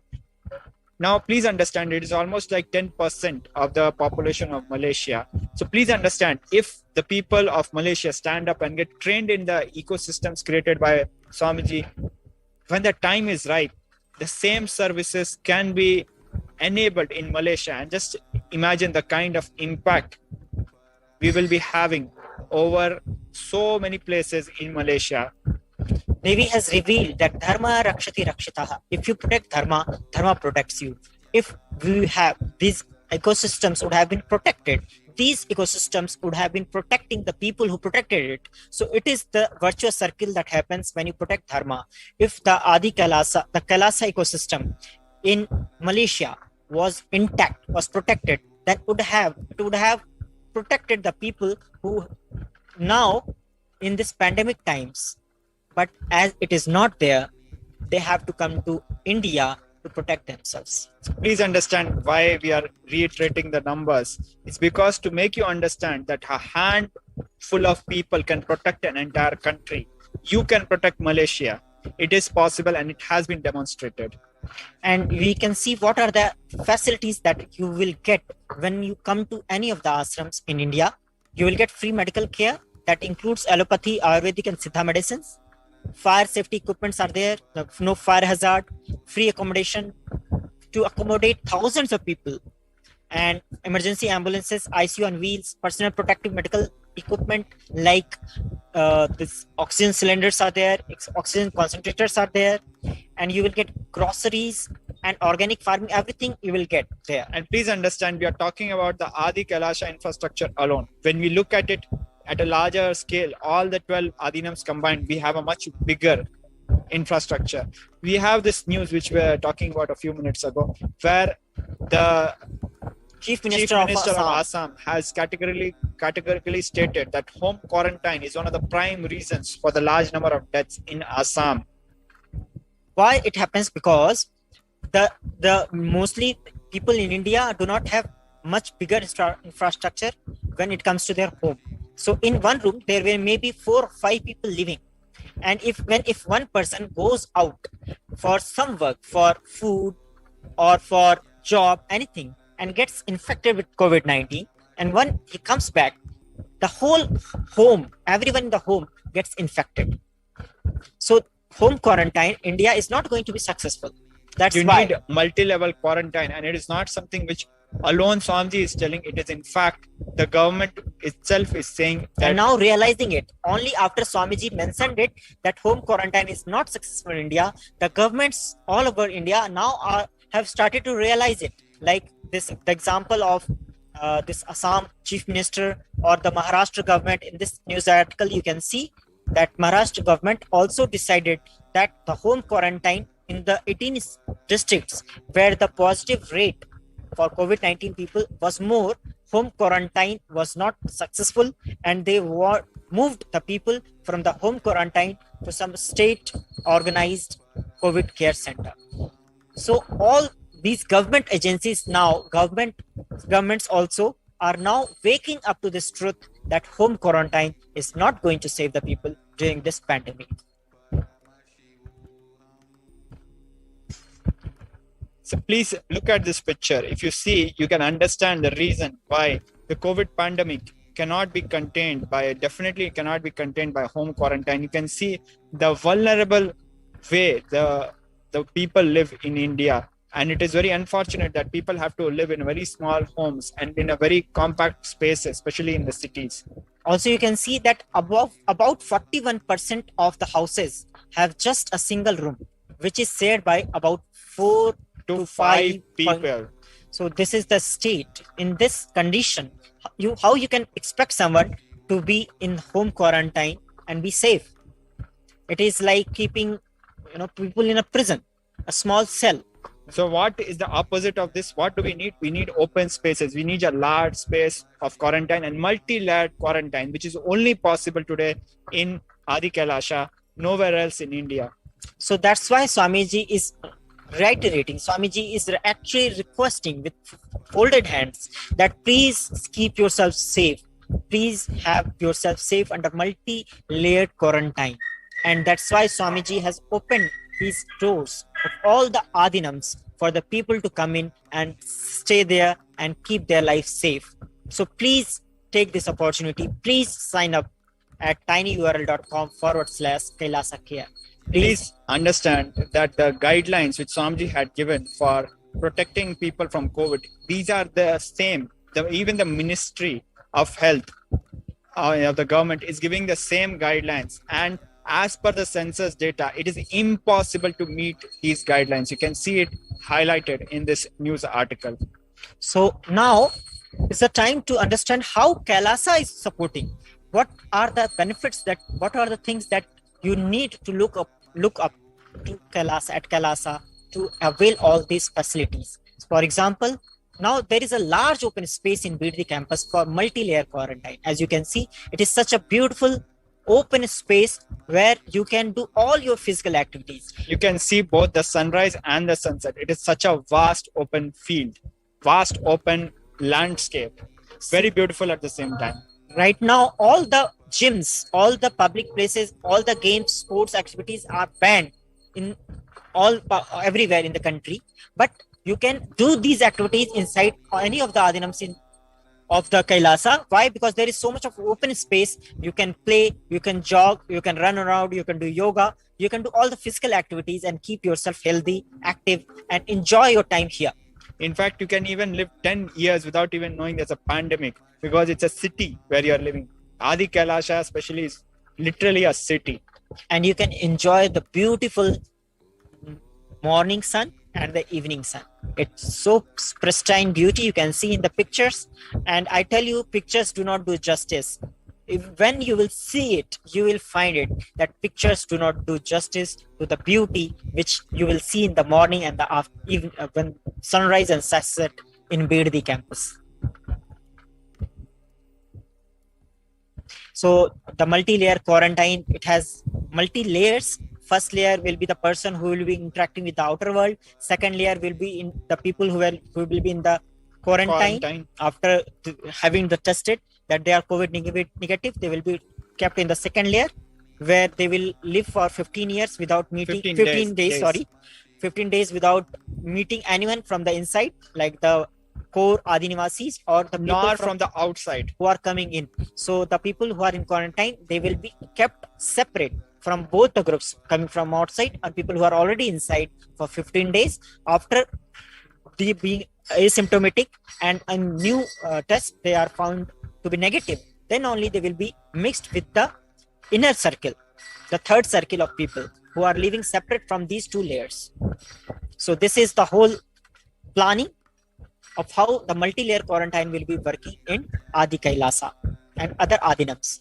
So you can see the female campus, it's getting ready. All the female monks and Adinivasis, they are working tirelessly to keep the whole place ready, make it ready for the people to receive them during this time, because we are receiving so many messages, so many people are signing up to come to Adi Kailasa and other Adinams to be a part of this system to save themselves during this pandemic. You can see the smiling faces, even with the masks, the beautiful smiling faces. It shows the joy that people are experiencing during these times. It shows the dignity of labor, the dignity of work, which Swamiji has inculcated in everybody. And because of this, all the social services of Kailasa is possible. Just by living the lifestyle of a day-to-day lifestyle of an Adinavasi, we get trained to have a profound impact on society, that we are able to even support states and countries of the world. A bunch of less than few hundred people are able to have such a profound impact. You can see the whole living accommodation is getting ready, the cleanliness and the distance between one bed to other is maintained as per the social distance norms, so that you are secure. Not only after you come inside, also you will be having enough social distance from one bed to another, so that you have your own privacy, you feel safe.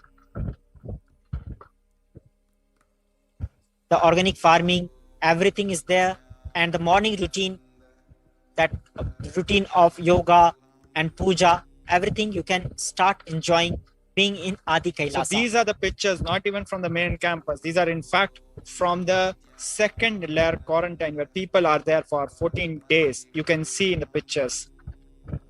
Already their life as Kailasas was being started. So you can see how checks at that main Kalbhairav gate, when you are coming to Adi Kailasa, these things will be happening, like set verification of the government issued photo ID to identify the person.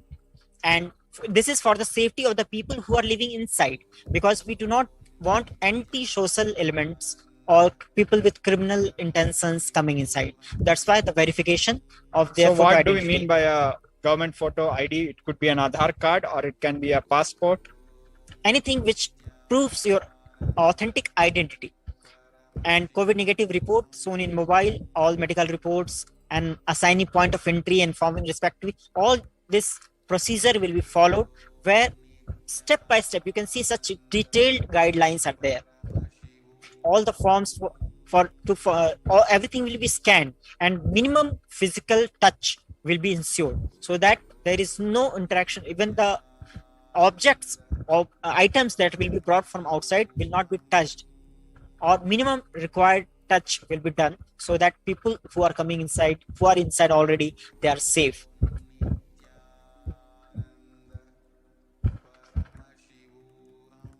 So all these points you can see that different places, how the standard operating procedure is there.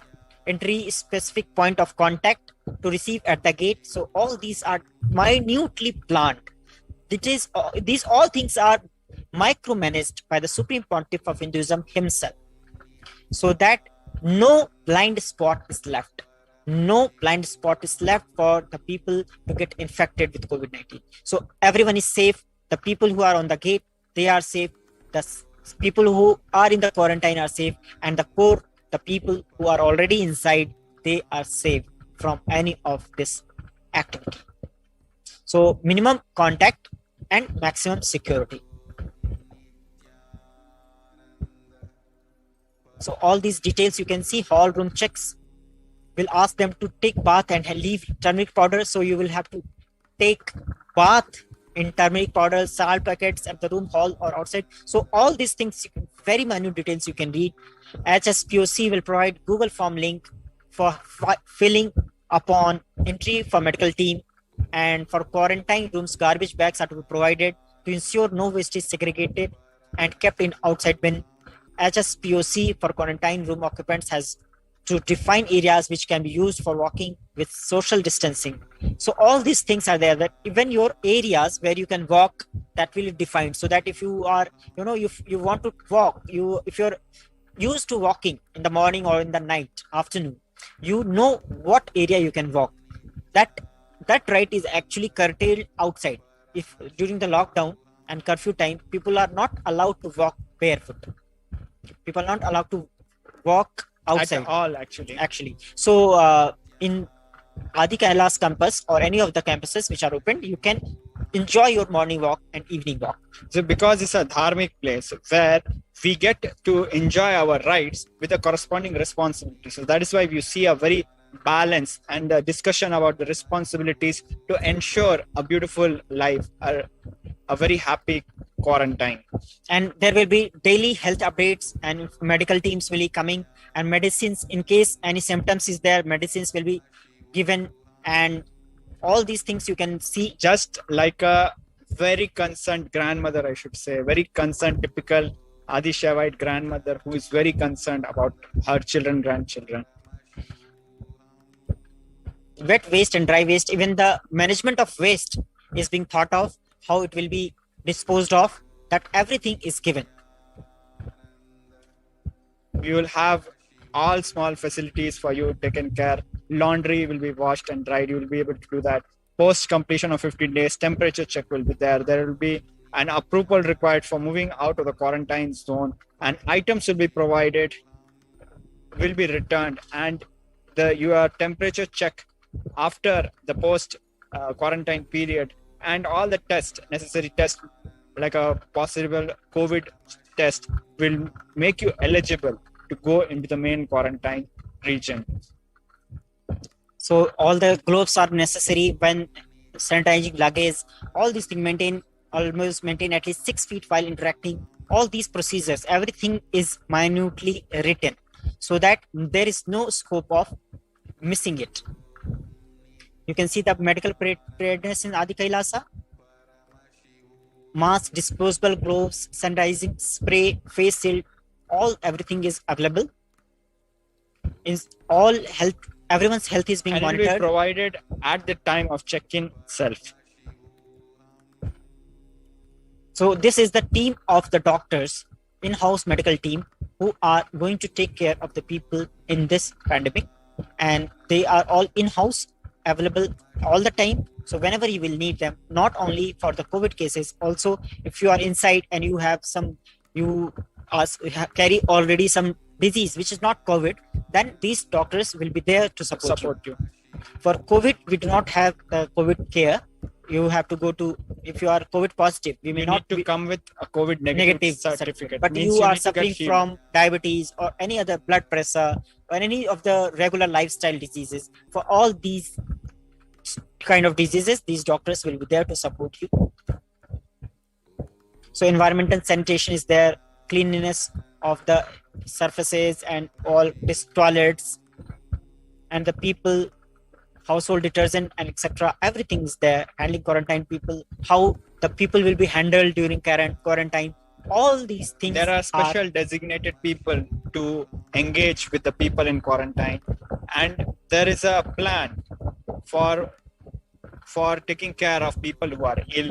There's a medical team with good hospital relationships with the hospitals around the Bidadi campus to ensure that everybody is protected from not just corona, any of the possible issues they might be facing. So if someone is suspect with COVID-19, we have procedure for that also. So everything that you can think of is already planned. And you can see the ICU on wheels, the emergency ambulances, they are equipped with oxygen cylinders. You can see the vast number of medicines. You can see liquid gold, castor oil, and so many herbs. You can see oxygen concentrators already ready. And mind you, the ICU on wheels also has oxygen cylinders, and we have multiple oxygen cylinders here in the campus. And we also have the required hospitals facility nearby. So everything is enabled and accessible in a staged way, depending on the seriousness of the matter. And the food is already stocked. Swamiji has already loaded all the adinams with 100-ton groceries. So it is almost equal to 3 years of quota. So you can see all these items are procured, and multiple, all the adinam, everyone in the adinams are getting 3 meals, 11 course, 3 meals. So morning, afternoon, and dinner. So breakfast, lunch, and dinner. Every time 11 items are given. You can see in the middle picture how the food has been packed hygienically. Very hot food, just directly after being cooked, is transferred to these hygienic containers and closed, so that there's no possibility of any infection or any disease spreading. You can see the blissful people living and the blissful quarantine conditions. You can see how tirelessly the female monks are working towards the creation of this facility and maintaining the dignity of labor and making sure the best experience. This is an ecosystem where hard work, dignity is joyful. And you can see the fire equipment, safety maintenance, everything is being maintained, everything is ready. In case of any eventuality, because so many people will be coming and living, even in case of any fire hazard, we have hundreds of fire equipments ready to give the fire safety. So everything is taken care of, not only the reason why even fire extinguisher or oxygen concentrator, these things are being mentioned is because India, for example, never thought there would be an oxygen shortage. That is where it comes to. We don't know what is there, but we are extra prepared. And that is what is being presented here, that everything is taken care of. Every stone, every aspect is attended to. You can see the spiritual activities are happening.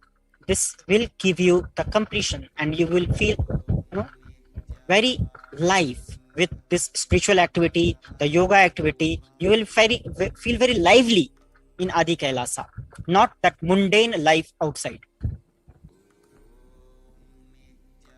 So Anand Sarovar that Devi has revealed, this Anand Sarovar is the place where millions will be coming to take a sacred bath, take the tirtham, to get themselves healed from COVID-19.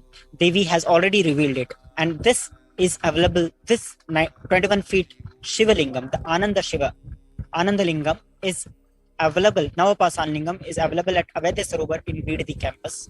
You can also have this path under the Tirtha, energized water flowing from the Anandalinga, which Devi has herself revealed, will be able to cure many of the ailments which people will be going through during the COVID pandemic, and is the salvation for the people during this pralaya. This lingam was created by Swamiji himself. He has himself consecrated it, and he has, all this prepared it himself with using 9 Herbs. that are called as Navapashana. These herbs are special because if they are taken without any combination or without any supervision, they are actually poisons. But if when they are combined in a particular proportion or particular combination, they becomes the way to cure the people from multiple diseases. Just like how the snakes are used, snake venom is used to cure a person who is, bitten by a snake. That is how the alchemy science has been operating for 12 years, and this linga is now ripened. The alchemy process has been completed. So this is all. Kailasa is getting ready to receive all of you here. Please sign up. Please sign up at tinyurl.com/Kailasa care and come to Adi Kailasa and enjoy the quarantine facilities in Adi Kailasa. So you can see beautiful beings of Adi Kailasa welcoming you with their smiling faces. And we also welcome you with folded hands and with our humble request. Please stay protected. Please stay safe. And Thank you. please sign up at tinyurl.com/Kailasa care and become a part and come and join at Adi Kailasa or any of the Adinams. So with this, we will be moving to the next segment, and we will be interacting with the people who have joined at Adi Kailasa as after this quarantine period, and we will be listening to their testimonials, their experiences in the next segment. So with this, we will be moving to the next segment after this short break. Thank you. Nithyananda.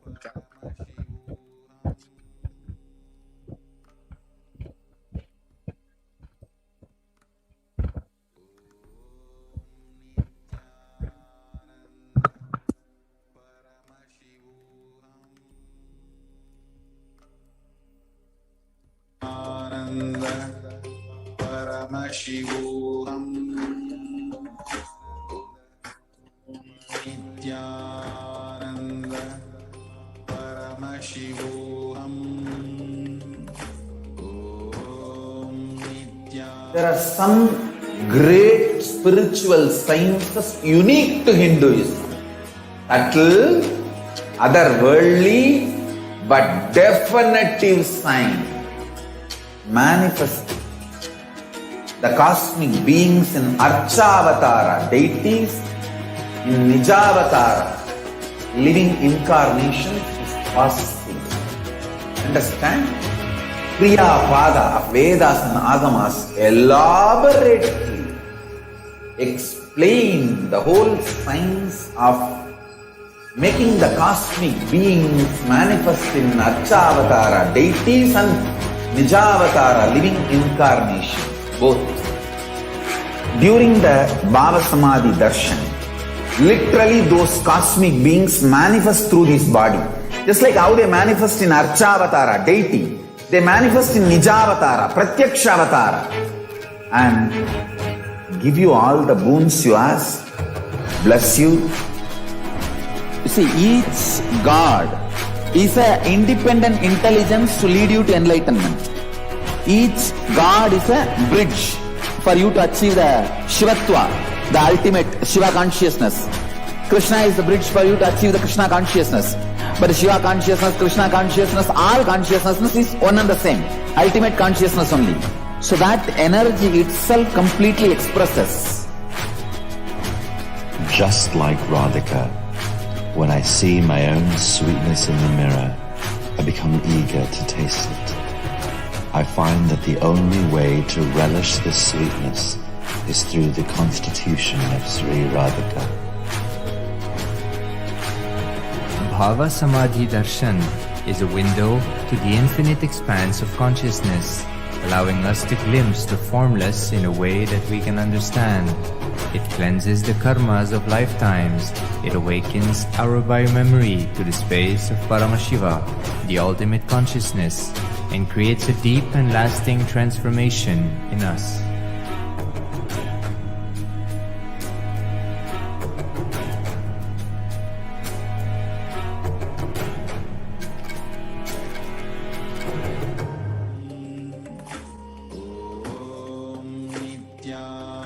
Nithyananda Paramashivoham.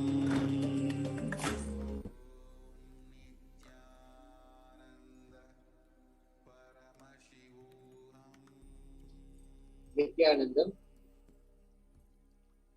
Welcome back, and thank you so much for joining this segment where we will be discussing with participants who have already made the journey to Adi Kailasa. So far, we have been looking at the insights from Devi Parashakti manifesting herself in the Nijavatara, the Supreme Pontiff of Hinduism, Jagadguru Mahasannidhanam, His Divine Holiness Bhagavan Nithyananda Paramashivam. And now we will be hearing from experiences from people who have already made the journey into Adi Kailasa, the preventive and protective COVID care center, and we'll be understanding what really is going on outside the world with the COVID situation, and then also why or what makes someone just leave everything and whatever life is out there, just stall everything and then just come to Adi Kailasa.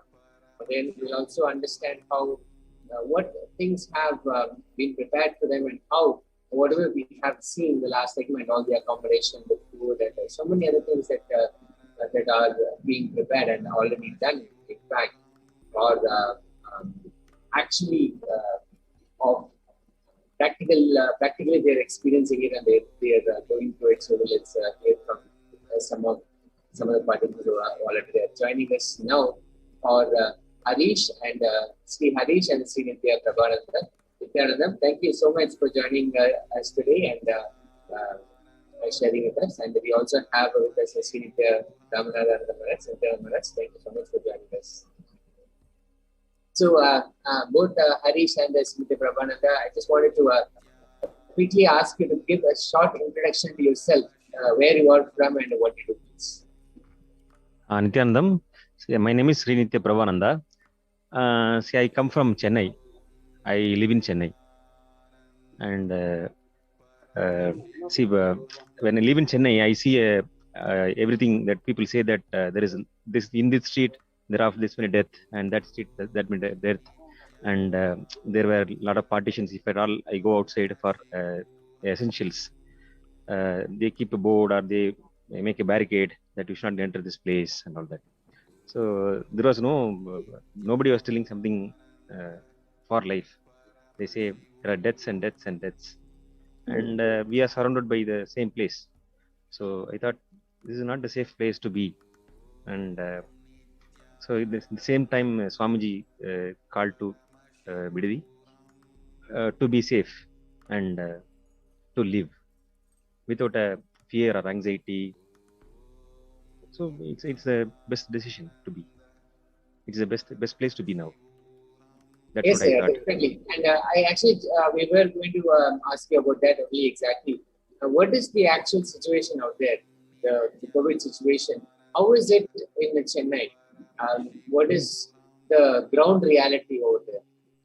I don't know what media says, but the reality is, to whomever I know, those to whom I spoke to, they say that there are deaths and people are suffering a lot. We are getting beds in hospitals to take care of people, one or two people who have got corona inside their own homes, and the family members are unable to take care of them because they have to arrange for a new full room with toilets and other facilities. Not everyone can make that at this situation. So I don't see anyone telling that there is no corona and all that. So it's a difficult situation. I think so, because that's what I heard from people with whom I have relation with, my friends, my family people, relatives. everyone. That's the situation, Swami.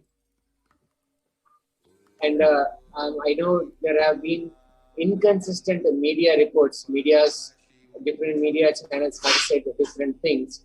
And just from even neighbors or just people around, maybe you interact with just a few people on a daily basis. What is it that you hear from them? How is this? How are people taking it? The lot of cases coming People up. People are with a lot of panic. They don't know what to do because they don't have any safe place.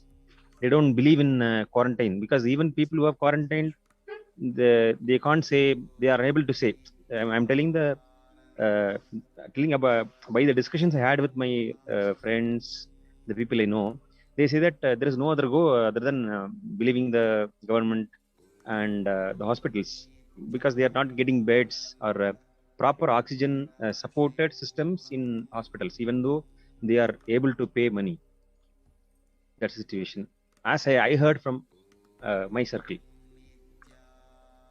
So I thought I should safeguard myself and tell this to people, so that they can avail this opportunity. It's very rare opportunity.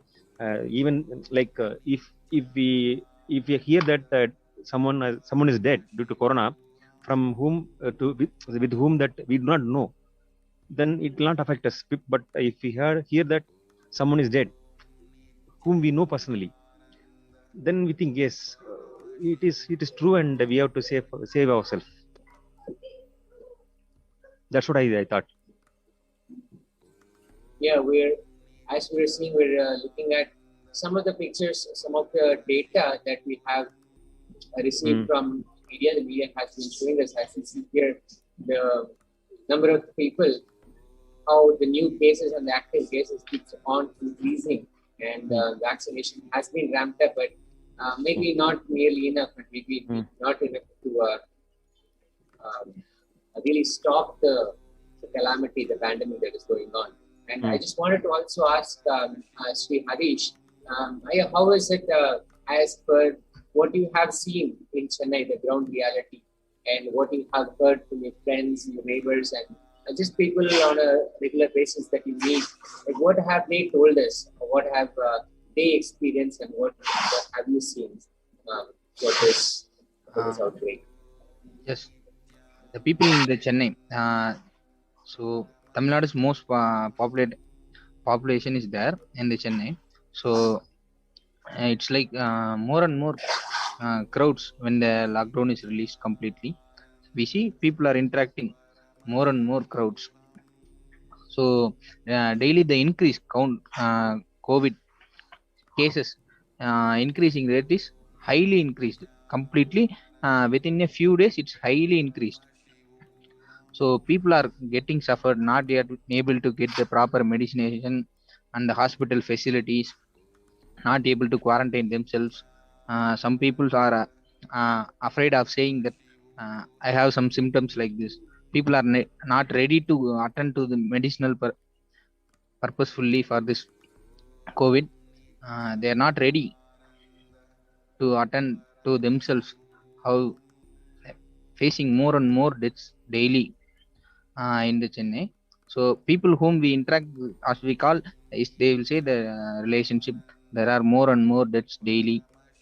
So daily the count rate is increasing. Medicinal is also not properly available. They are not able to cure themselves. First of all, they are not able to protect.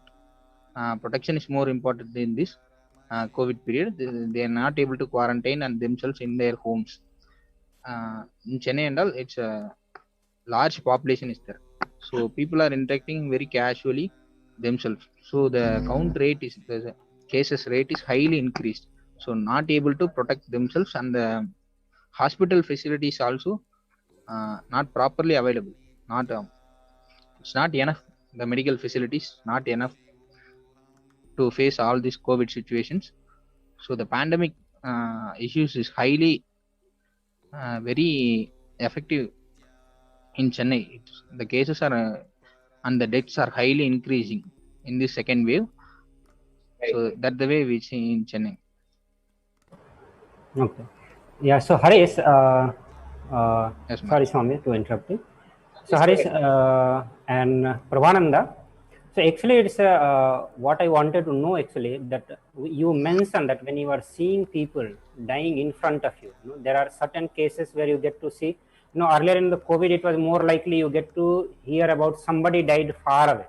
Very rarely you used to hear that somebody died. We used to get to hear that, okay, somebody is COVID positive, but now the situation has come that we are getting to listen in our relatives, in our family member, that somebody has died.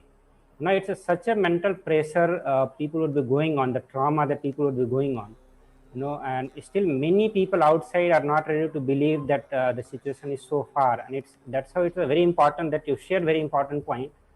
I would like to know that you have been going through seeing so much of death while you came to the Adinam, how it is helping you to mentally refresh yourself, living mentally healthy in the Adinam.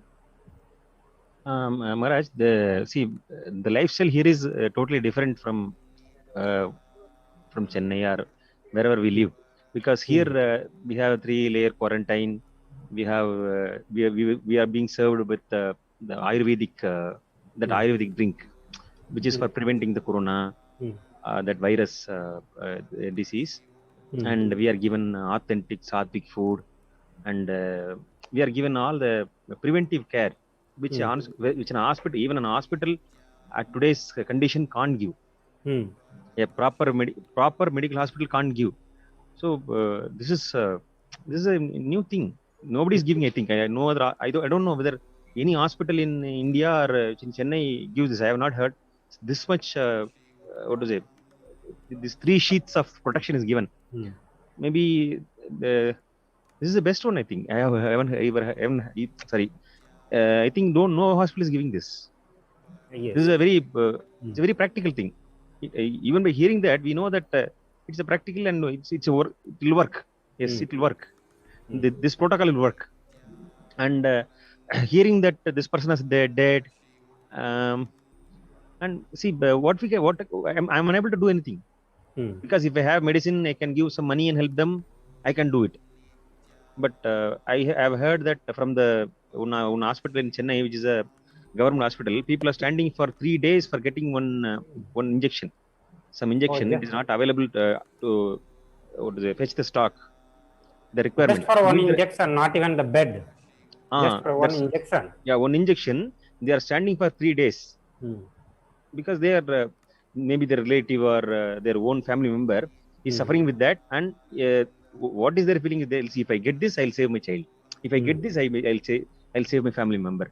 But unfortunately, it is true that people are dying without getting the medicine. That's true. What to do? Like, I have myself heard that because they didn't get the medicine at time, they missed one person in their family. So that's the condition in Chennai. I do not know about the other cities. And yeah, actually we have the participants coming from various places of India. Everyone is sharing the similar kind of situations. And that what you are sharing, it's very traumatizing when you get to see people dying in front of your eyes, and that too because you are not able to give them proper care. What about the proper care? Like even while you are telling, just for one injection you have to wait for 3 days. It will be so painful to just watch people suffering and you are not able to do anything, even though you have the money. Yes. And literally you are living in a place where all around you are seeing the death or people suffering with the COVID or people running around. So much of suffering literally you are seeing around. So I'm sure when you have come to Adinam, inside the Adinam, you must be seeing a complete different environment, a complete refreshing ecosystem you must have found there. Yeah, the first thing why is don't you share that experience, that change that you have experienced after coming to Adinam? This there is a possibility. We have a thought. We may get COVID. That thought is there. Here that there is no possibility of having that thought itself. Because see, here it is well planned, so that even the thought of fear is not possible. It is not possible to think that we will get COVID, because it is clear, very, very clear here. We have 3-layer protection. We are given Ayurvedic drink for and trained Ayurvedic doctors. Even we have doctors for other illness. Maybe if a person is having other diabetes or whatever other things, whatever other other diseases, diseases, they are giving. We have trained doctors who are devotees. Mm-hmm. So there is no, I think, nothing to fear here. Mm. That is very important, Yeah. because people have they have the idea that if I go to Adinam, will I get the other medicine if they are taking daily? So that even that fear is not there. Exactly. Yeah. Exactly. Swamiji has provided all the trained practicing doctors who are actually topmost in their field, in whichever hospitals they are working, whichever area they are working. All are topmost doctor. None of them Yeah. like just and that's really actually, once you come to the Adinam, you are actually seeing a lot of differences here. One thing that I'd like to emphasize, which you shared, while you are living outside, you are constantly living in the fear. Yeah. You never know when you are going to get attacked with the COVID, when the Yes. death can come nearby to you, when it can take. While you are Adinam, inside Adinam, literally that fear is completely taken away. Yes. You don't have to bother at all about this fear of COVID or fear of death, which is really rare at this moment of time in India. So this is what I would like all the viewers who are watching here have this understanding, that when you are coming inside the Adinam, literally you will be out of all the fear stroke, the fear that you will be literally living in. Yes, I want to share something. Please go ahead. Yeah. See, if I go to buy some provision, I will see the other person, like he will be having any infection. He will be seeing at me like I am having the infection, but here it is not there. Exactly. So that even the doubt is not there. That is good. Yeah, that's actually another benefit, because when we are living outside, a lot of people have given the hope. They do not know whether they have COVID or not. They may not be going for the COVID test. They may be carrying the COVID virus within them. And while the lockdown, while there is a relaxation for purchase and all that, a lot of people gather, and literally they do not follow any kind of quarantine. You must be aware of, you must be seeing all those things, which is literally a frightening situation for many of people who are living outside. So that's, and one more thing I want to share, that I wanted some milk for taking some Ayurvedic medicine. Even the Swami had given me, is arranging me milk for every day in the morning and the evening. Even I thought that why should I disturb him? But he is telling someone to bring that milk, and he's ensuring whether this milk is reaching me at time or not. So that is really, I'm thankful to him. Yeah, and I'm thankful to Swamiji. Yes. To that level, Swamiji takes care. Swamiji is taking care. Yeah. Thanks to Swamiji. One thing to also understand is all these are organically grown, the vegetables that we are having, and they're all prepared. The defense for COVID, the preventive medicine is prepared within our campuses, and then we basically it is ensured, it is done by experts, medical experts, and just to ensure that no other, even many of the other diseases that are coming along with COVID, we're also prevented. We're also from that as well. And just to this is something that we have been discussing, how there is no stone, no leaf that is left unturned. Pretty much every aspect of this COVID care center is beautifully taken care, very beautifully managed by Swamiji, by Bollywood Feminism, and whether it is medicine, the food, the Ayurvedic or allopathic medicine, whatever is needed, the preventive medicine is needed, is very properly guided and distributed by expert doctors here. So just wanted to also get your take on that, Harish. How have you seen this since you have come here and staying here? What has been your takeaway from the whole thing? This was your observations. Yes, Nithyananda. So my inspiration to come to Adi Kailas is Devi herself revealed in the Akashic records that Ananda Lingam, that Vaidya Sarovar, 21 feet, Ananda Lingam is the only medicinal cure for this COVID pandemic situation. So that's hit me a lot. So I have decided, so this is the only solution. So I need to reach Adi Kailash immediately. So that made me to reach here. So that completely the medicinal the 21 feet Navapa Shanalinga is the only medicinal cure for this COVID. Devi herself revealed in the Akashic records. So that's the only main thought current that hits me, and I reached the Adi Kailash. Yes, Swami.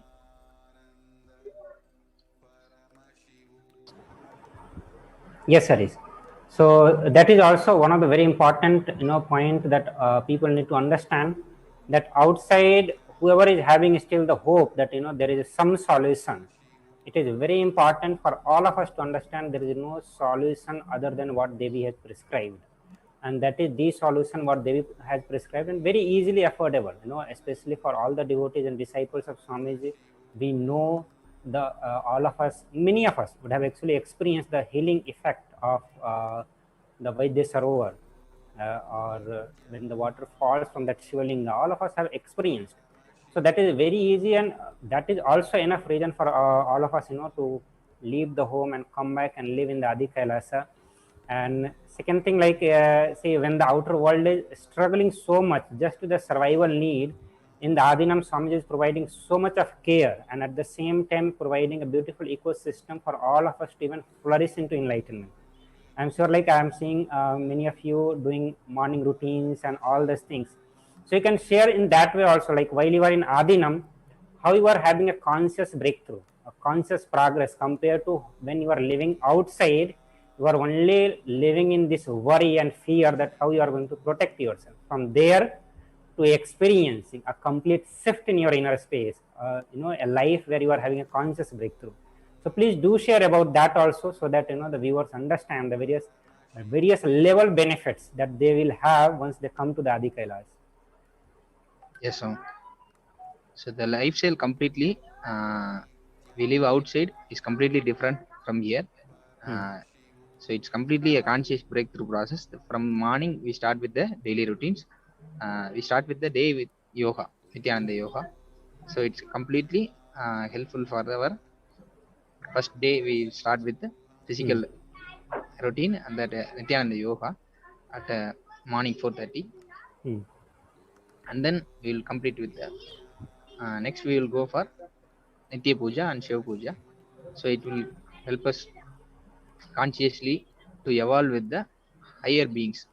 And then we move on to the next routines. Daily they are providing the Ayurvedic health drinks to maintain our immunity system. That helps us a lot during this COVID pandemic situation, and the other all spreading diseases. We will protect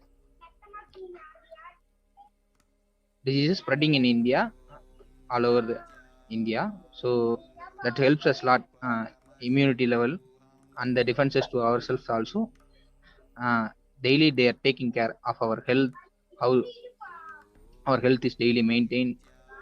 They are ensuring how our health level, the temperature checks and the health checkings they are daily providing. So that made us completely different. And the conscious break, daily they are giving sessions completely. How in the inner awakening sessions they will provide step by step, day 1, day 2 they are guiding us, like the inner awakening sessions daily they are giving for us. So they are guiding us for not only completely free from the pandemic situation here, more than we are getting involved into a conscious breakthrough process also. People are coming here new, those who are not attended the different programs of Swamiji, so can experience that a conscious breakthrough also here. They are guiding us, supporting us regularly through conscious breakthrough process. Different daily we are trying different meditations, completion techniques like that, and all daily we are guided by our Sangha. Yes, Swami. And just yes, yeah, just wanted to ask you one last thing. In all this, all the preparations, and even how the beautiful regimen of the Adinam, Adi Kailasa that you are being part of. What is it that one thing that comes through when you look at how Swamiji has created this whole atmosphere, this whole environment, whole safe haven for all of us to come and be.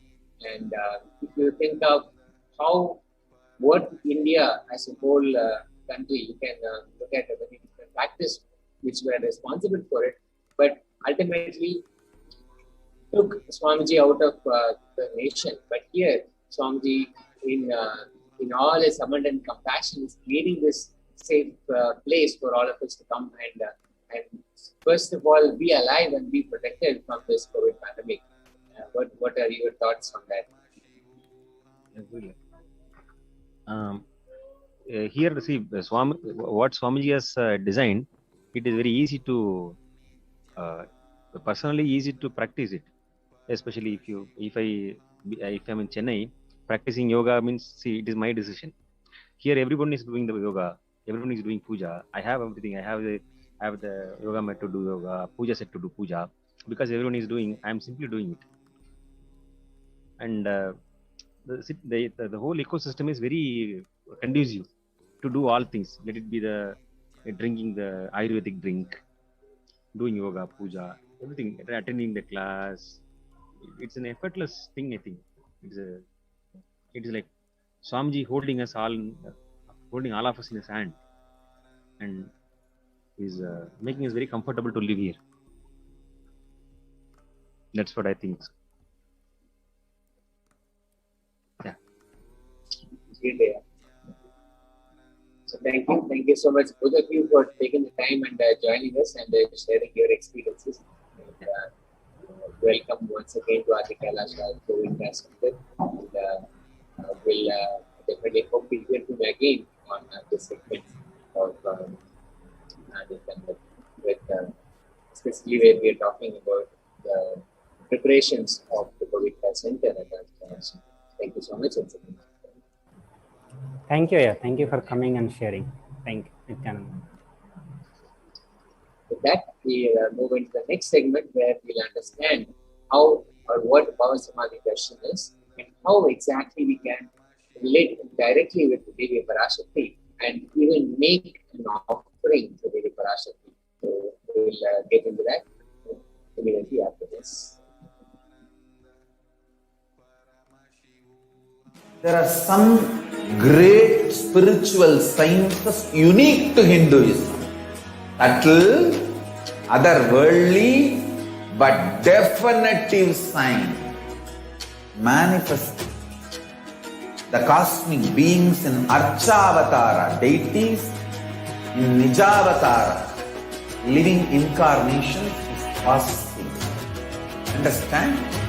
Priya Pada of Vedas and Agamas elaborately explain the whole science of making the cosmic beings manifest in Archavatara, deities and Nijavatara, living incarnation, both. During the Bhava Samadhi Darshan, literally those cosmic beings manifest through this body. Just like how they manifest in Archavatara, deity, they manifest in Nijavatara, Pratyakshavatara, and give you all the boons you ask, bless you. You see, each God is an independent intelligence to lead you to enlightenment. Each God is a bridge for you to achieve the Shivatva, the ultimate Shiva consciousness. Krishna is the bridge for you to achieve the Krishna consciousness. But Shiva consciousness, Krishna consciousness, all consciousness is one and the same. Ultimate consciousness only. So that energy itself completely expresses. Just like Radhika, when I see my own sweetness in the mirror, I become eager to taste it. I find that the only way to relish this sweetness is through the constitution of Sri Radhika. Bhava Samadhi Darshan is a window to the infinite expanse of consciousness, allowing us to glimpse the formless in a way that we can understand. It cleanses the karmas of lifetimes. It awakens our biomemory to the space of Paramashiva, the ultimate consciousness, and creates a deep and lasting transformation in us.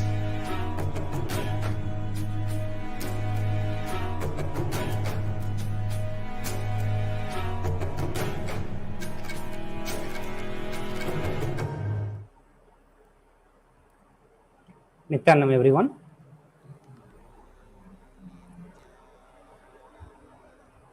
Nithyanam, everyone. So welcome back again to this session, and in this session we are going to be learning about the offering to the Devi Parashakti, the various offerings that you can make onto Devi Parashakti. And in this session we will actually learn the context that you need to hold while you make the offering onto Devi Parashakti, the various kind of offering which is completely aligned or completely as per the Vedagama or Hindu scriptures. There are various benefits associated with that. So let's, without any delay, let us start understanding the significance of offering. So offering is a giving of divine gift of pure love, devotion and oneness, and it consists of two parts. The first part is giving and second part is accepting. So understand, only when the divine accepts what one offers, what Yajman offers, the offering becomes complete. An offering should not be made out of the fear and greed. It should only be made out of the pure love, devotion, oneness and the space of gratitude. Understand, when the avatar lands, the offerings are purely the part of the grand Leela and only for the purpose of enlightenment. So every single offering that you are making, you are going to be making here, it's going to bestow the enlightenment upon you. It will help you to live the living enlightenment itself. Every single offering is going to bring a conscious breakthrough in your life. It's going to bring the breakthrough that you are looking for in the various dimensions of life, whether it is be health, wealth, relationships, or anything else you want to manifest in your life. These offerings, your offering out of gratitude, love and devotion is directly going to be helping you to manifest your reality.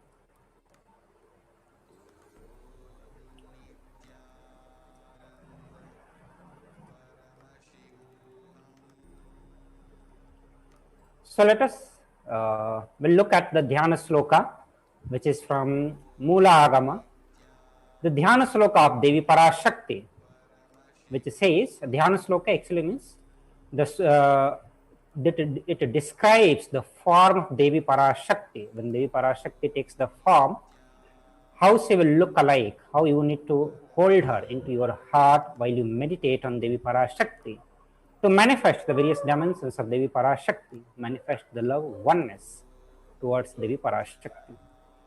So this Dhyana Sloka says, moon-like face holding Veda, on hand, fire in the eyes, with the lotus flower gracing the blessing hands, and one hand with the Japa Mala, beautifully decorated with the jeweled ornament in the wonderful clothes and shining being a crown. Her name is Manonmani.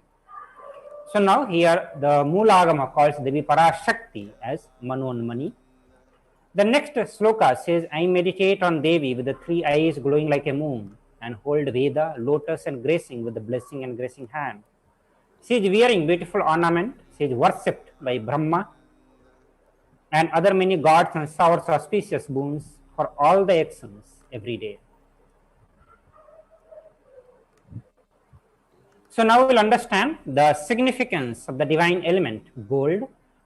You may be wondering, the various offering which is going to be presented in front of all of you are going to be directly related with the gold. So why so much of gold is used? We really need to understand the context, the significance of why we need to make our offering in the gold, or why so much of gold is used in the temple, specifically on the Devi deities, as a jewelry, as the ornaments, or even the very deity itself. And also, while the temples are built, the temples are covered completely with the gold. So let us understand the context behind the gold. So this is from Atharva Veda, which is one of the source scriptures of Hinduism. From the 5th mandala, 28th sukta, 6th verse says, the triply born by the birth is this gold. From the atoms of Agni is one. It becomes dearest to Agni, which is fire. One fell away from the Soma when it was hurt. So Soma means moon. One they call the seed of virtuous and powerful Apaha, water. Let the triply gold be for your long life. So gold carries the essence, or you can say the very quality of water, fire, the Agni itself, the Lord Agni, the Lord of water and the Lord of moon, actually the moon itself. So it carries the divine quality from the divine beings, and that's how make the gold itself a divine element. It purifies anything it touches, because it is so divine in the nature, it purifies anything that it touches. It is an element of spiritual significance and the great spiritual powers of healing and enlightening. Because of its power of healing and enlightening in nature, it is used extensively into the various rituals, especially in the temple, in the deities, in all such way. The vibration of gold has the power to infuse sattva, energy, and positive thought currents in anyone who wears and anyone who sees or operates even in its vicinity. So gold is so powerful element, so powerful in carrying the divine energy within it. So when it gets energized by the presence of the divine, by the incarnation, by gods and goddesses, it becomes so powerful that it starts radiating the sattva energy, the positive thought currents, that whoever comes in the vicinity of it, they also get those vibrations, they get entangled with those powerful cognitions, they start experiencing sattva in them just by being in the presence. Gold is mentioned in all the scriptures, whether it is Vedas, Agamas, Shruti, Smriti, Itihasa or Purana. In all the Hindu scriptures, it is abundantly displayed that gold is most auspicious and purest metal which purifies our being. In the Hindu civilization, everything was built in the gold, exchanged in the gold, ritual fees were offered in the gold bricks. Because of its enlightening quality, because of the ability to hold the sattva energy, because of its ability to hold the positive thought currents and its ability to radiate it, pass the vibration into the human being or the being who comes into the close, it was used extensively in the Hindu civilization. So extensively that all the arches, the doors, the big doors, the street would have the huge columns, huge arches made of the gold. Gold used to be used as the currency. Everything actually was used to be built in the gold. Also, when one was to be saved from life-threatening illness, gold was offered as the ritual fee. Gold was in abundance and used for weighing equivalent amount of commodities, including cows. Kingdoms were built huge with the huge doors of the gold. The street would have huge columns and huge archways made of the gold. Horses, cows were dressed in the gold. So that is the way how the Hindu civilization lived, flourished, thrived when we lived on the principles of Vedas and Agama. Hindu civilization thrived on the bank of river of gold, in the river called Hiranyamaya. In the Rig Veda, the river Saraswati was called Hiranyavartini in Atharva Veda. Understand, gold is the supreme element for offering gift to one you love and revere. Temples are constructed and paved in the gold. Deities are made in gold and decked and adorned in the gold, because it preserves the enlightenment energy for thousands of years. It lasts forever.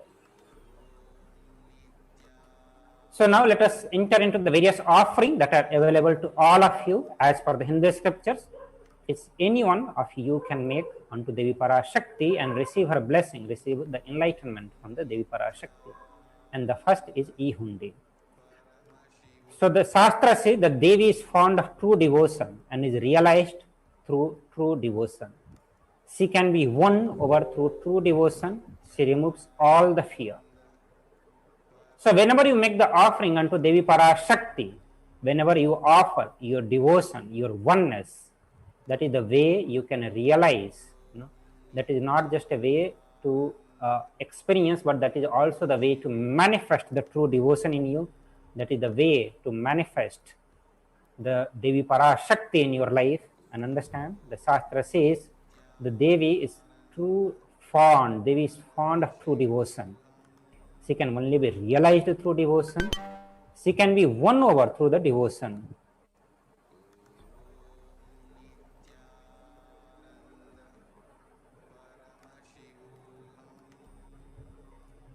And not only that, she removes all the fear. So every devotee and disciple who are going to be making the offering onto Devi Parashakti through e-hundi, be sure that Devi is going to be removing your fear from your life, which is one of the biggest obstacles in manifesting anything we want in our life. And that would be experience of all of us, that whether you want to have a breakthrough in the field of wealth, whether you want to generate the huge wealth, money, or whether you want to have the success in any of your career, whether it's career or education, or whether you want the success in your relationship, everywhere we experience fear to be one of the biggest obstacles. Fear obstructs realizing our truth. So in day-to-day life, fear affects our life. So this is one of the great opportunity which is in front of all of you to offer your devotion to Devi Parashakti and receive the blessing of Abhaya, removing the fear from your life. So in the e-hundi, you can make any amount of donation. There is no limitation. You can offer at the lowest in your currency to any amount, any higher amount you want to make. And this is very easily you can offer directly through the super chat option, which is available in the YouTube. So if you are watching through YouTube, if you are watching through other social media platform, this direct super chat options are not there in other social media platform except YouTube. So you can come to the YouTube channel, official YouTube channel of Supreme Pontiff of Hinduism, Jagadguru Mahasannidhanam, His Divine Holiness, Bhagavan Nithyananda Paramashivam. You can click on the live video which is playing live right now. You can go to the comment option, the place where you can type the comment. You will see on the left side or right side, there will be one dollar option. You can click on the dollar option. By clicking on the dollar option, you will get the next step towards making your offering to Devi Parashakti.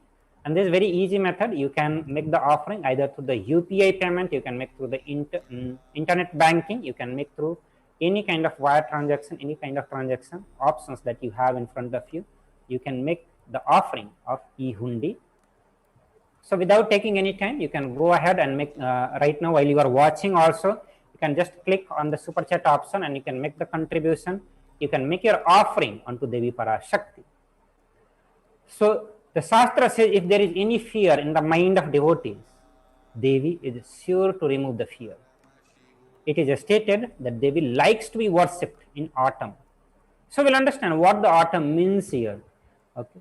Here it means that the part of our life, the season of our life, when the thought turns more and more inward.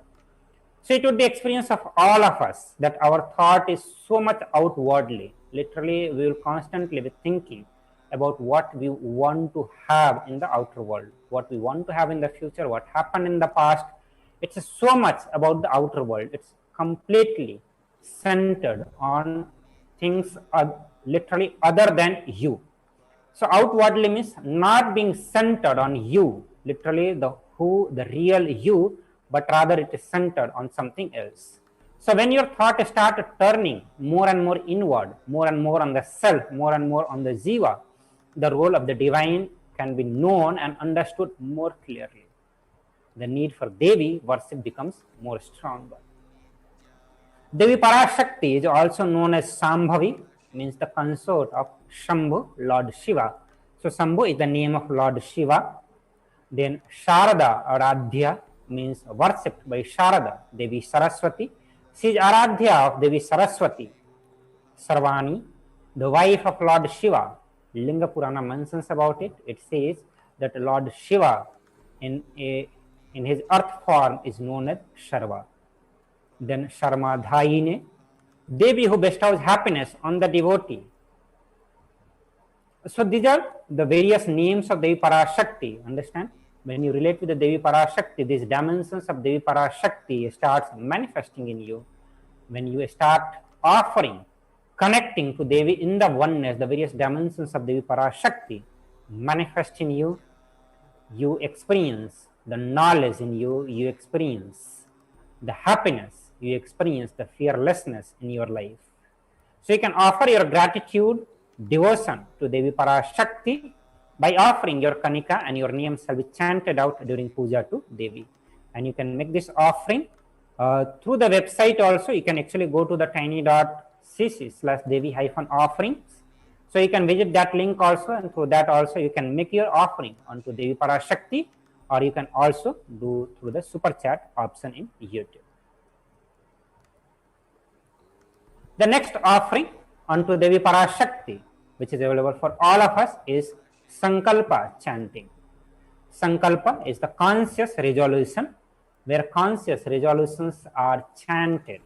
So various conscious resolutions, the various blessings, the various manifestations that you need in your life, whether it is a health, wealth, or relationship, the various purusartha, the dharma, artha, kama, moksha, the various doshas, the parihara that you need to have, the various dosas that you need to get out of that. It's a very descriptive chanting. The conscious sankalpa, the satya sankalpa, or the conscious resolutions are made while this ritual. So the scripture says the goddess enchants this universe, and she herself gives birth to this universe.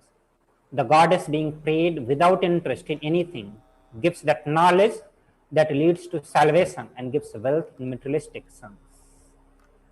This is from Devi Mahatmya. Devi Mahatmya, which is from the one of the Purana, and from the chapter 12, verse 34. This is from that Purana. Means offering the sankalpa, the conscious resolution, blesses the person with all the fruitions of the desire and wishes he is yearning for. So this is actually an elaborate blessing on everything that you need as a life, as a householder life, or also you need whatever you need on the path of enlightenment, the enlightenment itself. So you can make this offering by visiting the link tiny.cc/Devi offerings. So once you make the offering, we'll also be guiding you. On the last slide, we will guide you through the other link where you are going to be submitting the name which will be chanted during the Satya Sankalpa. The next in the offering is Sahasranama Swarna Kasu. Sahasranama means 1000 names of Devi Parashakti. Swarn is gold, Kasu, gold coin. So this is actually offering of 1008 names of Devi Parashakti, and it's a very special and unique archana offered to Mahameru of Devi Parashakti. The scripture says that Devi is fond, Devi likes the repetition of her various names, as it says in the Sanskrit that Nama Parayana Prita. Devi is the one who loves the Parayana of her name. So 1008 names, when it is offered, it bestows the various Ananta Kalyana Guna of Devi Parashakti. Each of the names of Devi Parashakti are the manifestations of the various Ananta Kalyana Guna of the ultimate. When those names are chanted, those Ananta Kalyana Guna manifest in your life. So this is one of the very special offering that you can make, and these offerings are available in the three denominations of $75 USD, $151 USD, $251 USD. You can actually offer the gold coin inscribed with each of the 1008 names and receive the blessing to have the Ananta Kalyana Gunas, all the divine qualities of Devi Parashakti. The next in the offering to Devi Parashakti is Mukta Anguthi, finger ring with a pearl. The scripture says, I bow to the goddess Meenakshi, whose crown has garlands of pearl and the face shining like a full moon, who wears anklets that are studded with a gemstone and has a small bells, who is shining like the splendor of lotus, who grants all the wishes, the daughter of mountain, who is worshipped by goddess Vani and Rama. I remain ever bowing to the goddess Meenakshi, the ocean of compassion.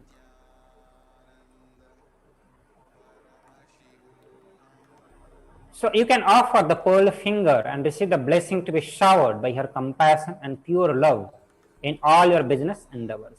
You can make this offering on 3 denominations which are available to all of us, which is $251, $501 and $750. The next is Swarna Padma Pushpa, which is golden lotus. This is from the Kamikagma. Kamikagma elaborately mentions the uses of lotus, golden lotus, into the various ritualistic offering, whether it is the Homa, Abhishekam, or the consecrations of the various gods and goddesses and their Anga Devata, Abharana Devata, and various others, consecrations which is needed while the temples are built. So this, the Sanskrit Sutra says all the Kailasa should be wound around with the suitable thread covered with the new cloth. They should be adorned with the lotus flower made of gold. So there are hundreds of scriptural references, actually all the scriptures, the major scriptures which is Vedas and Agama, they specifically the ritualistic part which we can call as the Kriya Pada. So all the Kriya Pada of Agama mentions elaborately on the uses of golden lotus. In the worship of Paramashiva, almost everything in the worship of the ultimate, which involves the consecration of deities, of worship or meditating on, or the mudras and asana that is used during the worship, all involves the lotus flower, either lotus flower, lotus leaf, lotus pericarp, or lotus petals. Thus, we see the divine nature of lotus. Understand, the lotus is a divine flower. Shakti of Paramashiva is also called as the lotus. Base of Paramashiva Linga is also lotus. The disciples of Paramashiva is also considered as lotus because they all are about to bloom. So you can offer the gold lotus in any size you wish to and be blessed to have the state of space powers and being of Devi Parashakti in your inner space in every or any adverse situations of your life. You can make this offering available into the one denomination, which is $600 by contributing $650. You can make this offering. The next is Swarnamethi, which is gold touring. The scripture says you whose brightness from the toenails destroy the darkness of ignorance from the minds of your devotees who prostrate at your feet. So you can offer the touring to Devi, adorning her sacred feet to be in constant gratitude for receiving her blessings in the even most difficult aspect of life. So you can make this offering by contributing $750, paying $750 through the link tiny.cc/Devi-offerings. The next is a Swarna Mantika, which is gold hairline jewelry. The scripture says that Devi is one who makes the nectar flow in all our nerves from the Sahasrara. She who gives the very pleasant experience of the ultimate. In the Sanskrit, it is Shuddha Sarabhi Varshini. The Mantika represents the nectar flowing from the Sahasrara chakra, which is fully open. So offer the Mantika to Devi Parashakti and receive blessings of achieving the blissful state of overflowing gratitude and a space of complete completion. The next in the offering is offering of Pratyaksha Pada Puja. The illuminating splendor of the toenails dispels the darkness of ignorance in the devotee prostrating at her feet. Her feet defeat the lotus in the beauty. The sloka number 83 of Saundarya Lahari, which states that the nails have been sharpened by constantly being touched by the crown of celestial beings who always prostrate before Devi. Tamoguna is the darkness. In this stotram, tamas is indicative of ignorance in the mind of devotees, and by constantly prostrating before Devi, their ignorance is removed and they attain knowledge. So you have the great opportunity to burn all your ignorance, all the tamoguna from the mind, from your mind, and receive the enlightenment by offering the Pratyaksha Pada Puja to Devi Parashakti. It will bless you with all the auspiciousness and the blessings of Supreme Pontiff of Hinduism, Jagat Guru Mahasannidhanam, His Divine Holiness Bhagavan Nithyananda Paramashivam. Also, you can do the Vastra Seva, the offering of garments to Devi Parashakti, and both the offerings can be made by contributing $1,008. So now we'll look at the summary of all the offerings which is available in front of all of us, which is an opportunity for all of us to experience the divine state, the oneness with the divine, the love and gratitude. It's an opportunity to offer our gratitude, the oneness and love to Devi Parashakti. The first one being e-hundi, where you can offer any amount of donations, any amount you can offer, and this option is also available through the super chat options, which is there on YouTube live video. The next is Sankalpa chanting, where you have to make $1 payment. Then the next is Devi Sahasranama Kasu, which is pure gold coin with each one sacred name of the Devi from 1008 names of Devi Parashakti. You can make this offering into 3 denominations, which is $75, $157 and $251. The next is Mukta Anguti pearl finger ring, which you can make in $251, $501 and $750. Swarna Padma Pushpa, which is golden lotus flower, actually, which you can make $600, $1,200 and $1,800. Swarna Methi gold touring for the lotus feet of Devi Parashakti, and this you have to pay $750. Swarna Mantika gold hairline jewelry, you can make the offering by paying $750. Then the Prataksha Pada Puja and the Vastra Seva, both the offerings are available. You can make the offering by paying $1,008 for each of this offering. So now we'll go to the next slide, where we will see the various the links that you need to visit, what exactly you need to do to make this offering. Understand, in the registration form there will be 2 options where you are ready to offer today, or you have the intention to offer a specific sevas. Okay. So actually you can visit the link tiny.cc/bhavasamadhi, and if you are ready to make the payment now, if you are ready to offer any of the seva by online payment, you can visit the link tiny.cc/devi offerings.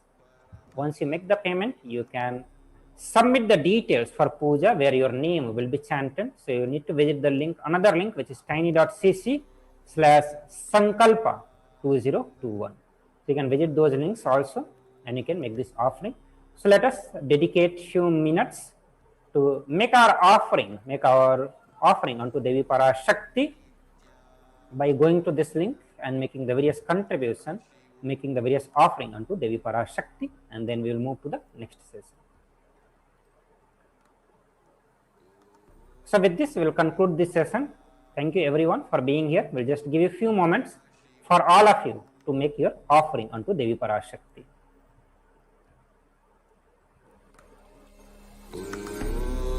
Nithyananda Paramashivoham.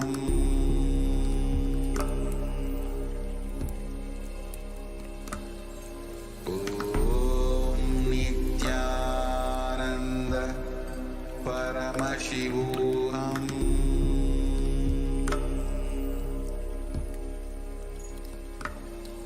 Om Nithyananda Paramashivoham.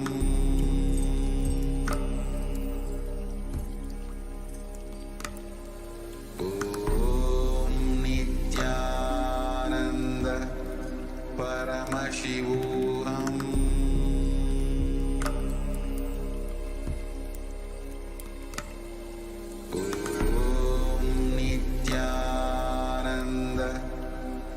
Paramashivoham.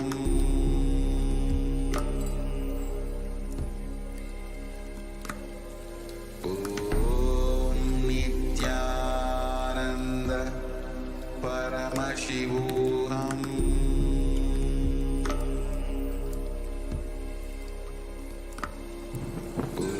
Om Nithyananda Paramashivoham.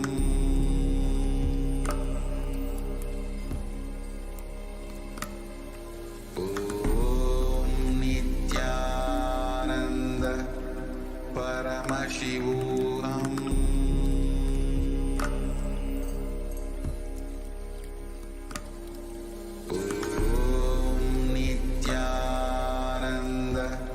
So once you click on the link tiny.cc/Devi-offering, you will be led to this page. All of you can see this on your computer screen. So while you go there, it's for Parashakti Bhava Samadhi Darshan, where you can make any amount of offering.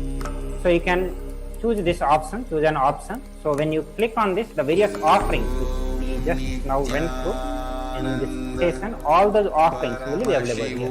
So if you want to do the Sankalpa chanting, you can simply click here on the Sankalpa chanting, and the $1, the price is the various amount which is needed for donation is also shown here. You can make as you can increase the quantity, like if you have many members for whom you want to do, so you can increase the quantity accordingly. For Devi Sahasranama Kasu, the 3 options, then the Mukta Anguthi, then Swarna Padma Pushpa, and so all those options are available here. You can just go to this drop down option, and then you can add to cart here. Once you add to cart, okay, so you will be led to the next page where the options are being given here. Again, you can change the quantity if you want to change the quantity here, and it will get reflected into the total amount, and you can proceed to checkout. And once you proceed to checkout, so here you will have to fill the billing details and all other card details and everything, and you can make the payment. Once you are done with the payment, you can go to the Sankalpa chanting, where the Sankalpa, your name, your detail need to be given. So there is a simple form which you can fill and submit. So while the Sankalpa will be chanted, your name will be included into that.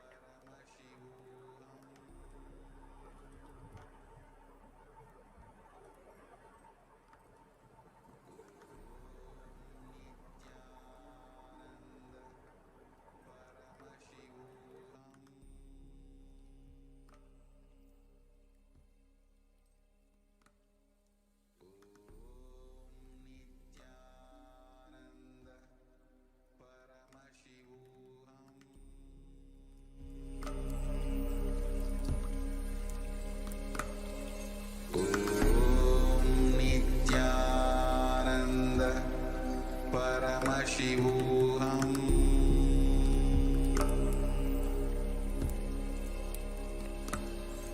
Om Nithyananda Paramashivoham.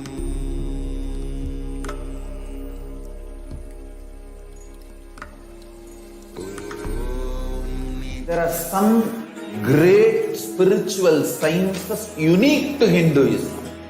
Subtle, otherworldly, but definitive sign manifesting the cosmic beings in Archavatara, deities in Nijavatara, living incarnations is possible. Understand?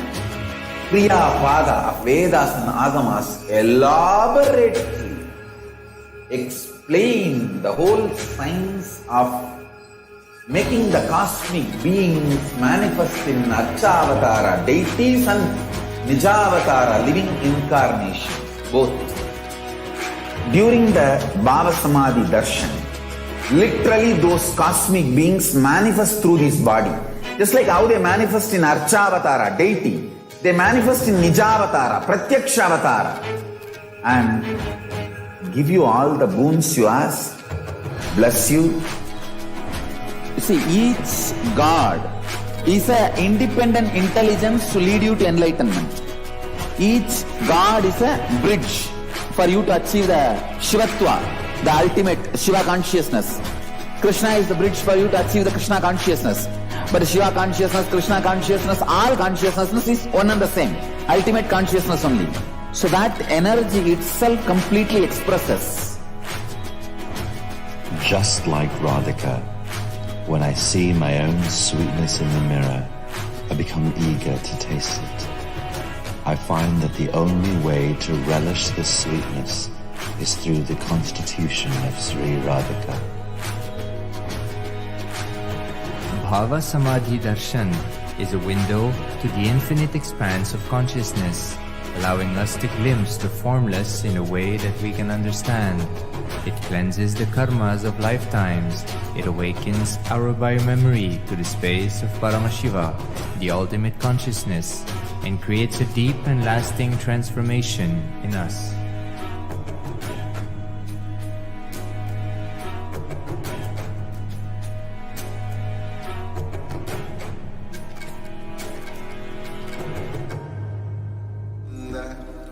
Paramashivoham.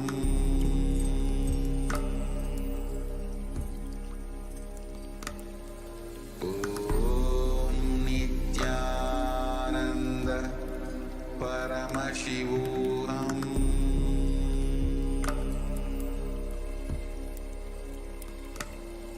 Om Nithyananda Paramashivoham. Paramashivoham. Om Nithyananda Paramashivoham.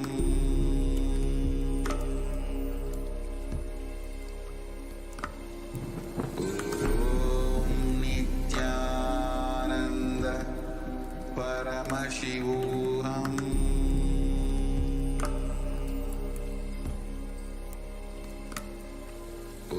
Om Nithyananda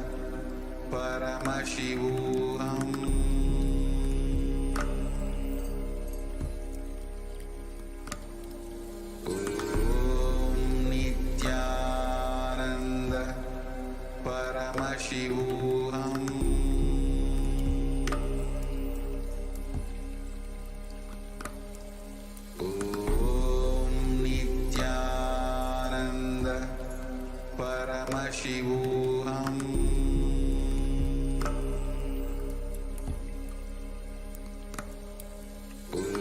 Om Nithyananda Paramashivoham.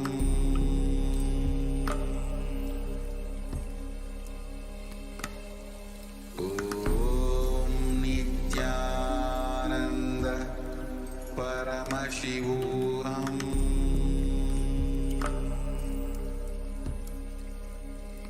There are some great spiritual sciences unique to Hinduism. Subtle, otherworldly, but definitive sign.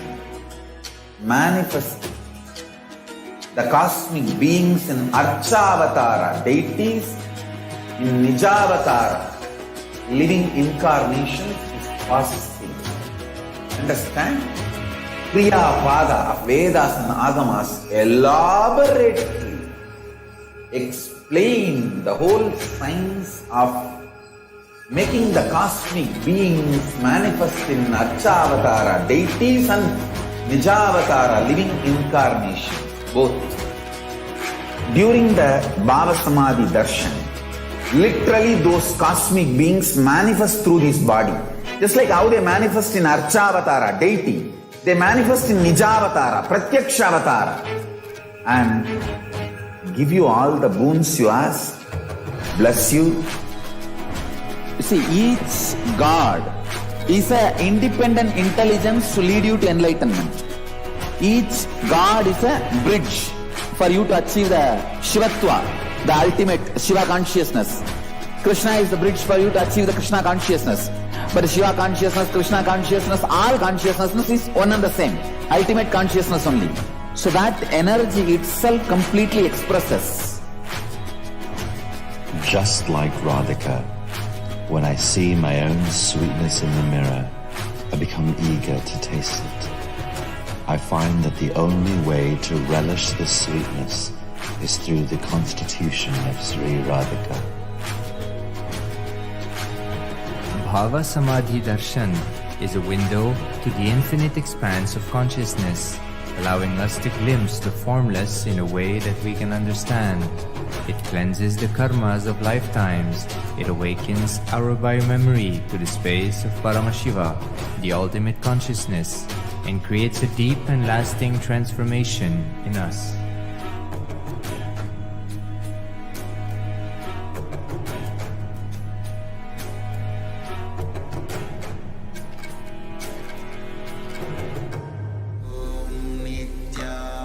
Nithyananda Paramashivoham.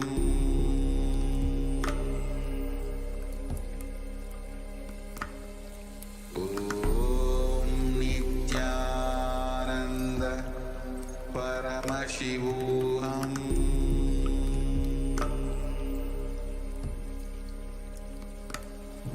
Om Nithyananda Paramashivoham.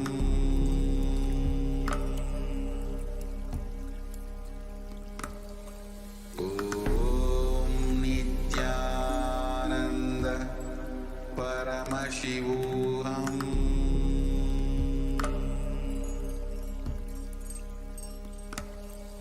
Om Nithyananda Paramashivoham.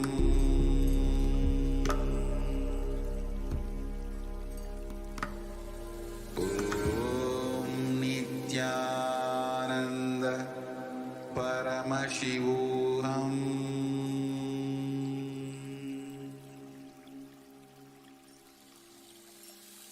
I bless you all. Let you all open all your three eyes.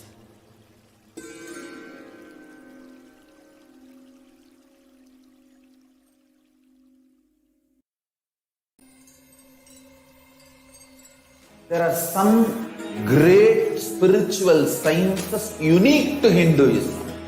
Subtle, otherworldly, but definitive sign. Manifesting the cosmic beings in Archavatara, deities in Nijavatara, living incarnations is possible. Understand? Kriya Pada of Vedas and Agamas elaborately explain the whole science of making the cosmic beings manifest in Archavatara, deities and Nijavatara, living incarnations, both. During the Bhava Samadhi Darshan, literally those cosmic beings manifest through this body. Just like how they manifest in Archavatara, deity, they manifest in Nijavatara, Pratyakshavatara, and give you all the boons you ask, bless you. You see, each God is an independent intelligence to lead you to enlightenment. Each God is a bridge for you to achieve the Shivatva, the ultimate Shiva consciousness. Krishna is the bridge for you to achieve the Krishna consciousness. But Shiva consciousness, Krishna consciousness, all consciousness is one and the same. Ultimate consciousness only. So that energy itself completely expresses. Just like Radhika, when I see my own sweetness in the mirror, I become eager to taste it. I find that the only way to relish this sweetness is through the constitution of Sri Radhika. Bhava Samadhi Darshan is a window to the infinite expanse of consciousness, allowing us to glimpse the formless in a way that we can understand. It cleanses the karmas of lifetimes. It awakens our biomemory to the space of Paramashiva, the ultimate consciousness, and creates a deep and lasting transformation in us.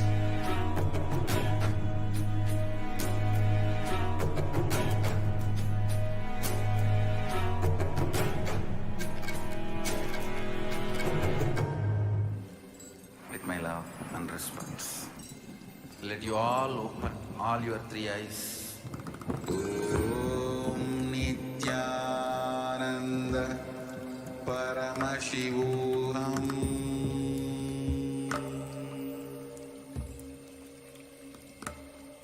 Om Nithyananda Paramashivoham.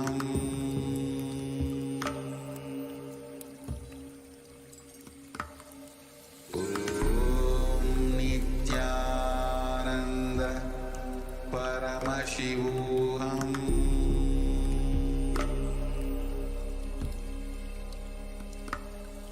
Om Nithyananda Paramashivoham.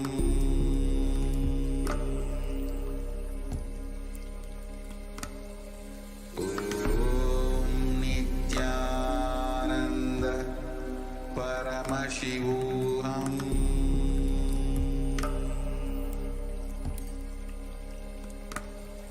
Om Nithyananda Paramashivoham.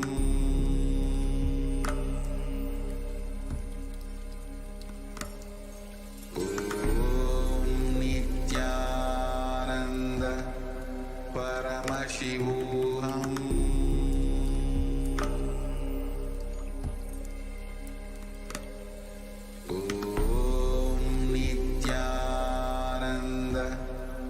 Paramashivoham.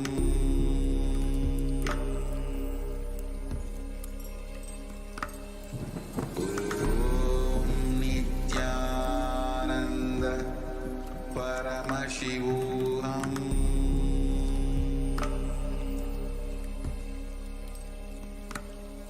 Om Nithyananda Paramashivoham. Om Nithyananda Paramashivoham.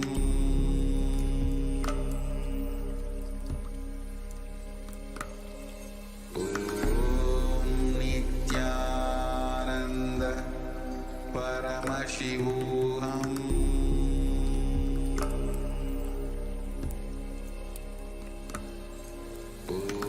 Om Nithyananda Paramashivoham. Om Nithyananda Paramashivoham.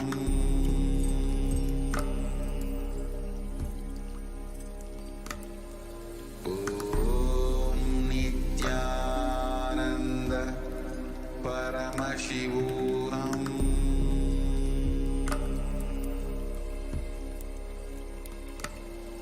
Om Nithyananda Paramashivoham.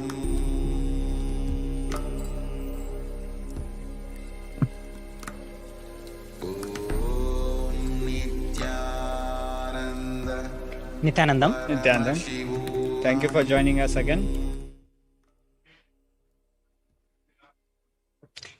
Nithyanandam, thank you Nithyanandam. for joining us today again.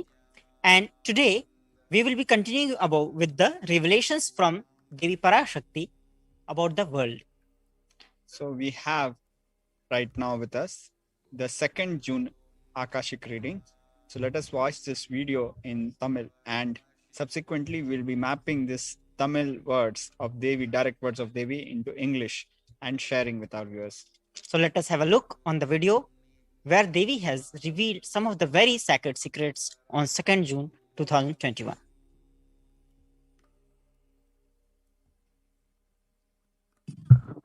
ஏன் இந்து மதம் தொடர்ந்து தாக்கப்படுகிறது என்று கேட்கின்றாய் மூடனே.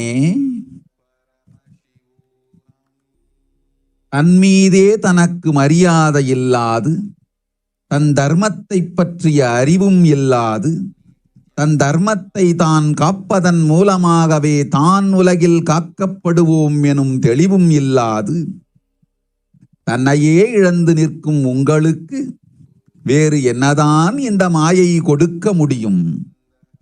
உங்களை உயிர்ப்பிக்க, உங்களுக்கு அறிவுறுத்த இந்த மாயைக்கு வேறு ஒரு வழியும் இல்லாததனால் உதைத்தும் அடித்தும் துவைத்துமே திருத்துவதென்று முடிவோடு இறங்கியிருக்கின்றாள். விழித்துக் கொண்டோரெல்லாம் பிழைத்துக் கொண்டோர், குருபதம் சேர்ந்தோரெல்லாம் உருபதம் சேருவோர். குருபதம் சென்றிடு, சிவபதம் பெற்றிடு. ஓம்.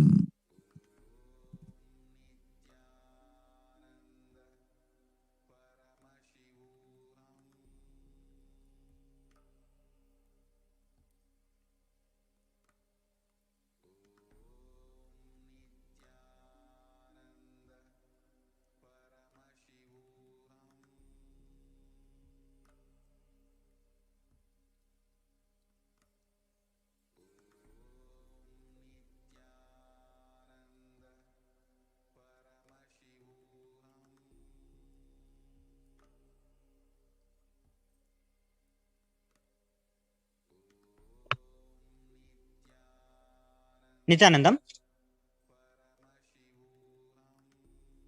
Nithyanandam. Nithyanandam. So now we are going to go through the meaning of the Akashic reading, which we just heard in Tamil. We are going to map the Tamil reading into the most close English words and share with our viewers. So this is how the reading goes. You are asking why Hinduism is being attacked continuously. Fool, without respect for oneself, without any sense of your dharma, with no clarity that if you protect dharma, dharma will protect you. You are all standing losing yourself. What else can Maya do? No other way for Maya to align you. So she has entered the field determined to beat you and align. Those who awaken have saved themselves. Those who reach Guru's feet will receive Paramashiva's feet. Reach Guru's feet and receive Paramashiva's feet. So, to one of the questions asked by one of the devotees about why Hinduism is constantly under attack, because as you know, for the past more than a millennia, more than 1,000 years, almost from 700 BC, India is under attack. Continuously from different places, different invaders are attacking, and Hindus are constantly being targeted. So the person asked, what happened? Why Hindus are constantly under attack? Why Hinduism is constantly attacked? So Devi has answered to that question with the words that you are asking why Hinduism is being attacked continuously. So Devi is telling, fool is not only for that person, it's for everyone. Because all of us carry this question in our hearts, that why Hinduism is always under attack. Without any sense of your dharma, because most of us have forgotten that what is our dharma, our responsibility, our duty towards the dharma, righteousness, with no clarity. What that if you protect dharma, dharma will protect you. So this clarity that we have forgotten, that only when we protect dharma, dharma is going to protect us. The way that if you keep some ecosystem safe at the time of need, that ecosystem will protect you. So let us take a small example. For example, you protect the dharma. How? By in the dimension of, let's say, finance, by managing your personal finances very properly. So when you're in time of crisis, in some kind of financial crisis, you will have that money saved to protect you. That is how dharma protects you in the terms of finance. Yes. Similarly, it's just an example. Similarly, dharma protects us in all spheres. This is the natural cosmic law. Dharma means the natural cosmic laws, and natural cosmic laws have no hypocrisy. When you stand up for dharma, dharma protects you. So this is a very simple example, that if you are keeping the societal laws safe, the laws which protect you, that laws is going to protect you, because this circle, this virtuous circle is there. But once you break it, you are no longer safe. So dharma, dharmo rakshate rakshitaha, is a very important fundamental principle that the Hindus have forgotten. And because of that, because they forgot it, they are standing and losing. And because of this, the Maya, she has no other way than to wake us up by beating us and making us to align to the cosmic law of dharma. So that is why Hinduism is constantly being attacked, not only from outside, not only from the side of invaders or from people from other faiths, but also with this kind of diseases like COVID and black fungus and other such diseases are also affecting us. Let me share one small practical example. We heard in the past few days, people were asking questions like, what if I have left the monastery, left the Adinam, and I want to come back again? Multiple times, same questions people have asked. Whereas Swamiji, as Devi Parashakti, when Swamiji, as the Nijavatara of Devi Parashakti, and even directly has confirmed that the doors are open. But why do people want an assurance again and again? This is because they did not stand up and protect dharma. So what happens?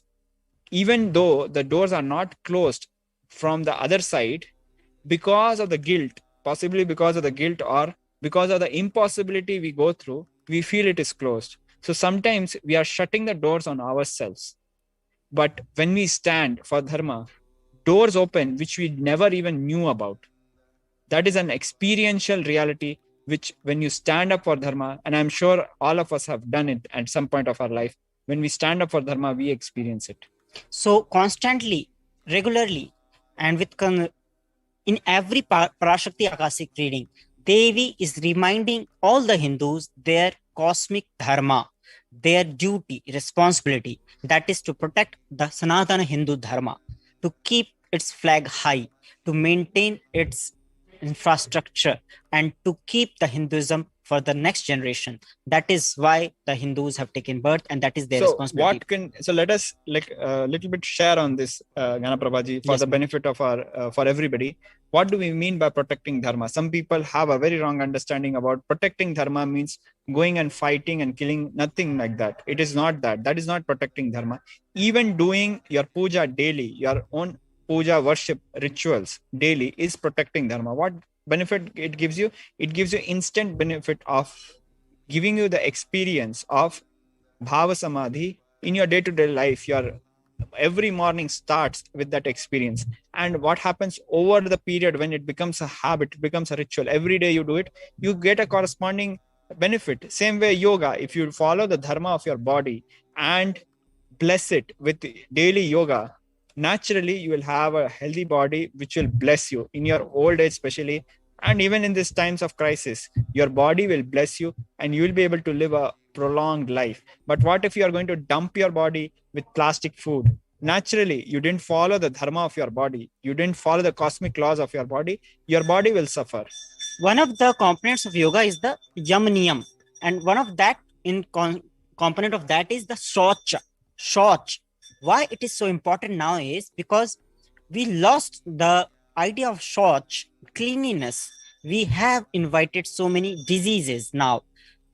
You can see all the Hindus in India, if you can remember your grandparents, or more than those who are like in their death, like 90 plus, you can see the amount of shauch, the cleanliness they used to maintain. And the concept of shauch, let us please remind ourselves, it is the Vedic Sanatana Hindu Dharma concept, which might not occur very naturally to people.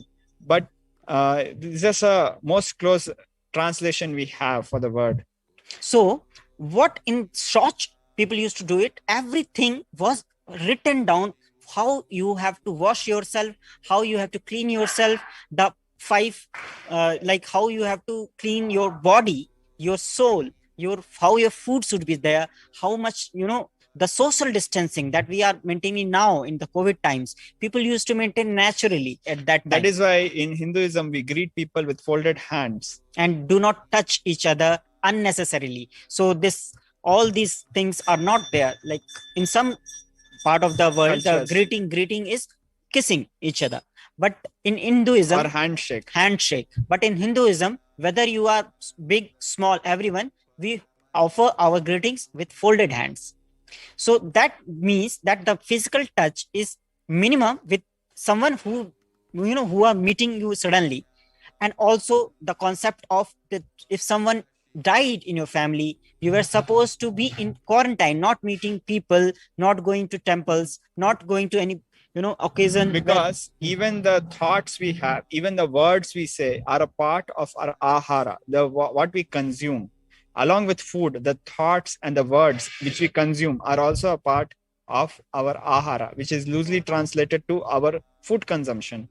And even that is maintained proper, because whatever we consume, that we become. So what are these? These sound like very much like health tips, if we look at. But this is precisely what Hinduism is a totality of health in every dimension. Healthy politics, healthy administration, healthy body, healthy mind, healthy consciousness, healthy relationships, healthy everything, healthy society, healthy business, you name it. That is what Hinduism is in a nutshell. So when you stand for dharma, which is all of this, you get the corresponding benefits. So if you stand with the dharma of Socha, you will be protected. Now, what the all scientists are telling, all doctors are telling, keep washing your hands multiple times. Do not enter your, you also wash your feet before entering your house. These all practices we were already doing. All the Hindu houses, you have to drop your shoes and whatever footwear you are wearing outside of the house, wash your feet, then you can enter into your house. That was the regular practice. And even now, in many places. And you cannot eat food without washing. See, you have to wash your hands. After then you can eat. This is the general practice in Hinduism. And that's why we eat with our hands. So we wash it before eating. We take bath before eating. The woman take bath, keep their hairs tight, and even they will put their cloth on their mouth and nose while cooking itself, so that none of their impurities enter into the food. So such was the level of shauch that was being maintained in Hinduism. And when you maintain that level of dharma, dharma protects you, because when you maintain all your shauch, all your cleanliness, you are protected from unnecessary, unavoidable infections and so diseases. This is the disease, health and disease part of dharma. But what Devi Parashakti is referring to is obviously much more, when she's telling us that we should have stood up and protected the enlightenment ecosystems, which are preserving these lifestyle components in a very living way, along with the physical infrastructure, not just the principles, not just the people who are living this lifestyle, but also the physical infrastructure, the land, the buildings, the temples, everything put together. When we preserve all of it, what will happen? Naturally, we'll be able to use those facilities. If today we are having 54 adhinams lesser, it is because we allowed 54 adhinams to be burnt and shut down in Tamil Nadu. Otherwise, the people from Tamil Nadu who are coming so far would have had a COVID quarantine care center in their back doors. And also, if we had these ecosystems already there, this pandemic would not have affected that much to India, because all these are karmas. It's not like that it was, came out of the blue or from somewhere. These are karmas that we are reaping now. So there's two parts to it. We might not have done anything wrong. That means we might not have a balance of a negative karma, but we don't have a balance of a positive karma. Yes. We haven't done the dharma of protecting these systems. So that is precisely what Devi Parashakti is revealing.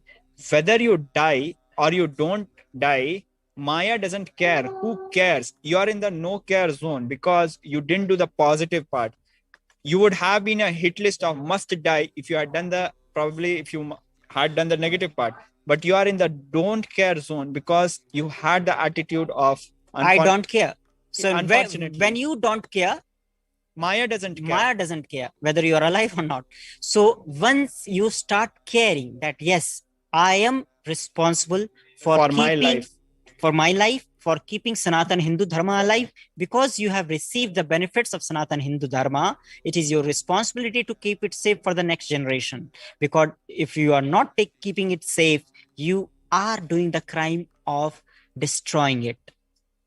Swamiji, in one of his satsangs, he has mentioned that if you are not keeping something which you have received from your heritage, from your parents, your ancestors, for your next generation, then you are doing a crime. So that is why we have many rich families. Subsequently, after 2-3 generations, they lose the wealth. Why does it happen? Because they are not able to maintain the wealth. They are not able to follow the dharma, which is linked with the wealth, which is the artha. So they don't know that science and they don't follow it diligently. And that is why it perishes. Same way it happens for yoga, for everything.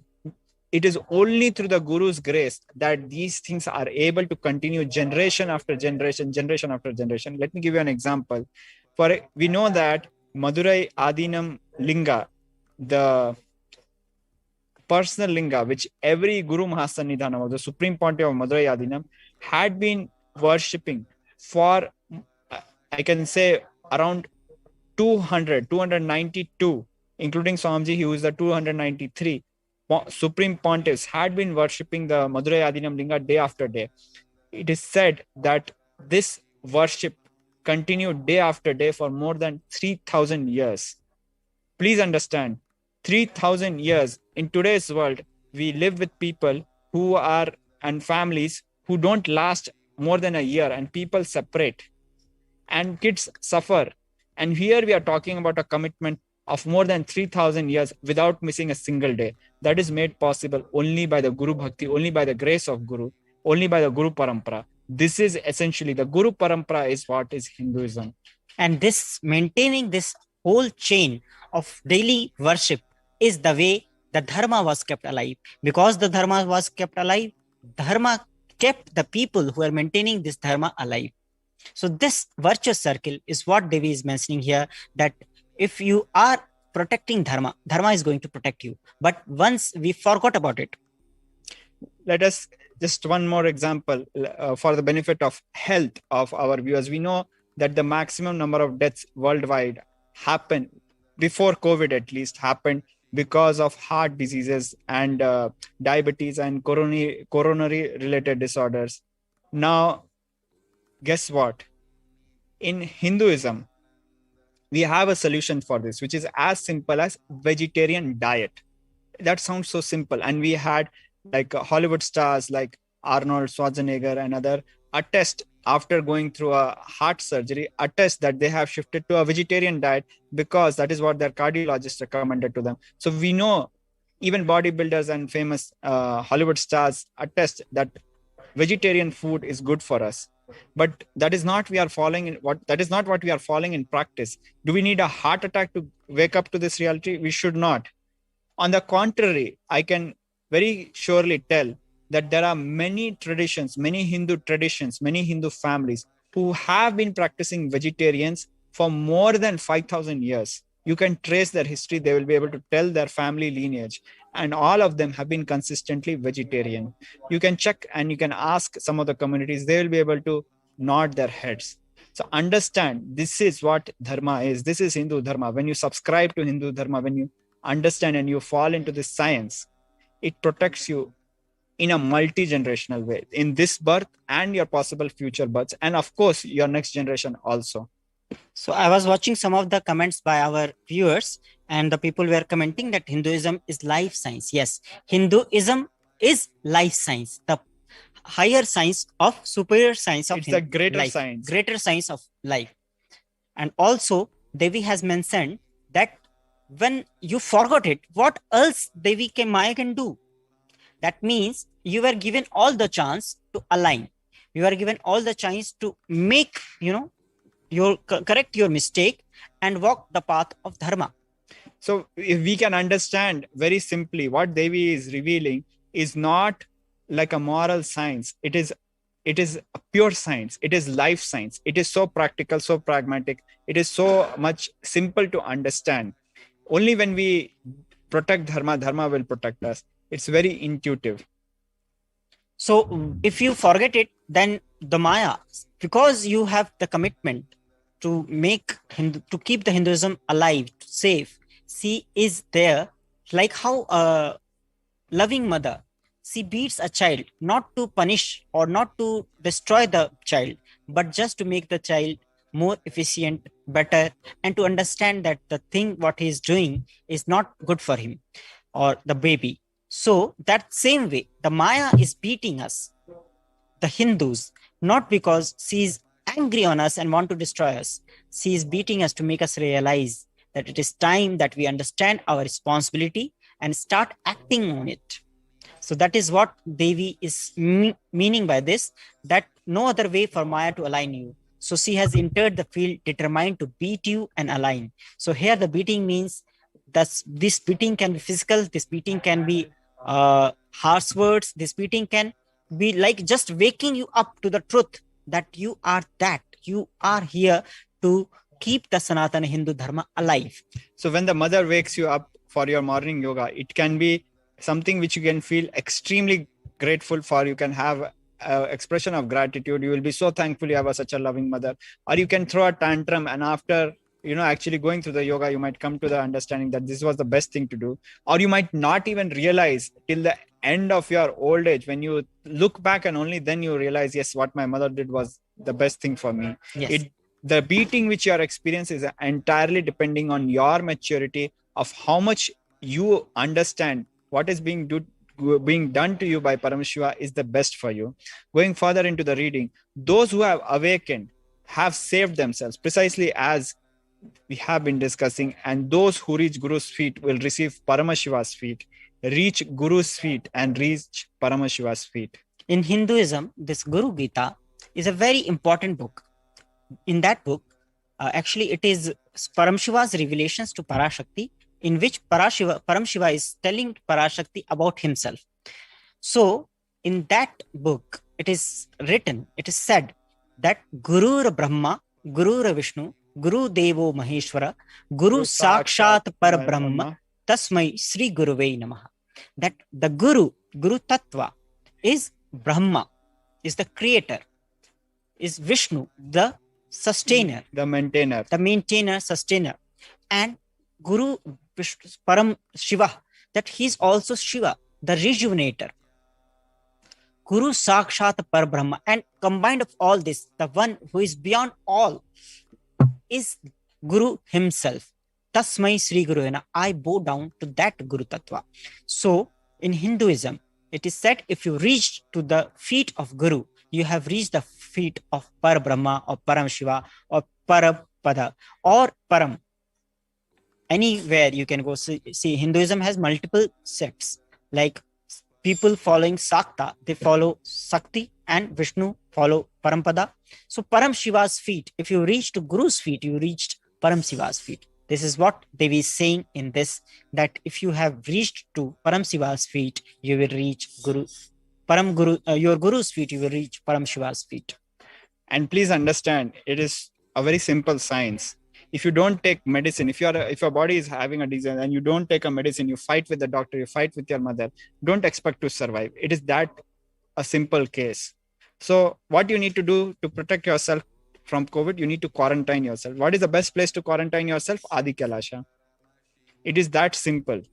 So I take this opportunity to invite all the people, whoever are watching this show on YouTube, Facebook, Twitter, Twitch, or any of the channels, please fill up the form to come to Adi Kailasa or any of the centers for the preventive COVID quarantine. So you can sign up for coming to Adi Kailasa or any of the Adinams by clicking on the link tinyurl.com/Kailasa care. So it is very important that you sign up and save yourself during this pandemic to become a food for the death. That is what it is going to be. Stop and save your life. That is what you can do now. Please sign up at tinyurl.com/Kailasa care. So now we'll be going in the next Akashic reading from 1st June 2012. So now we will be watching a short video in which Devi Parashakti has revealed some of the more sacred secrets, and it is one of the videos from 1st June 2021 in which Devi Parashakti has given her Parashakti Akashic reading. So we will be entering into that.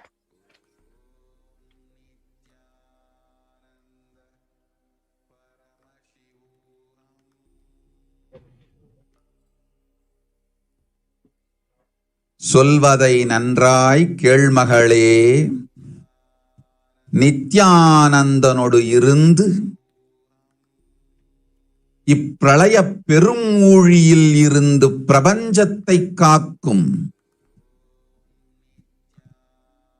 உடன்மாலுமியாய் உலகிற்கு சேவை செய்ய கைலாயத்திலிருந்து இறங்கி வந்த ஜீவன்களுள் ஒருத்தி நீ. வந்த நோக்கத்தை மறந்து வேறு வாழ்வில் விலகிச் சென்ற உன்னை போன்ற கைலாயத்திலிருந்து வந்த ஜீவன்களும் இந்த பிரளய பெரும் ஊழி கொடுமைக்கு காரணமாய் ஆனீர்கள். செய்ய வேண்டிய திருப்பணியை மறந்து வந்த வேலை சொந்த வேலை எந்த வேலையோ அந்த வேலை தன்னை விட்டு வேறெந்த வேலையோ பார்க்கச் சென்ற உனைப் போன்ற கைலாசவாசிகளும் நடக்கும் பெரும் ஊழிக் கூத்து நாடகத்திற்கு காரணமாய் ஆனீர்கள். சொன்னதை 3 நாட்கள் சிந்தித்திடு. கனவிலும் நனவிலும் உணர்விலும் சத்தியத்தை காட்டுகின்றேன். கண்டபின் மீண்டு வா, பிராயஷ்சித்தமும் பரிகாரமும் அளிக்கின்றேன். போய் வா புண்ணியவதி, போய் வா. ஓம்.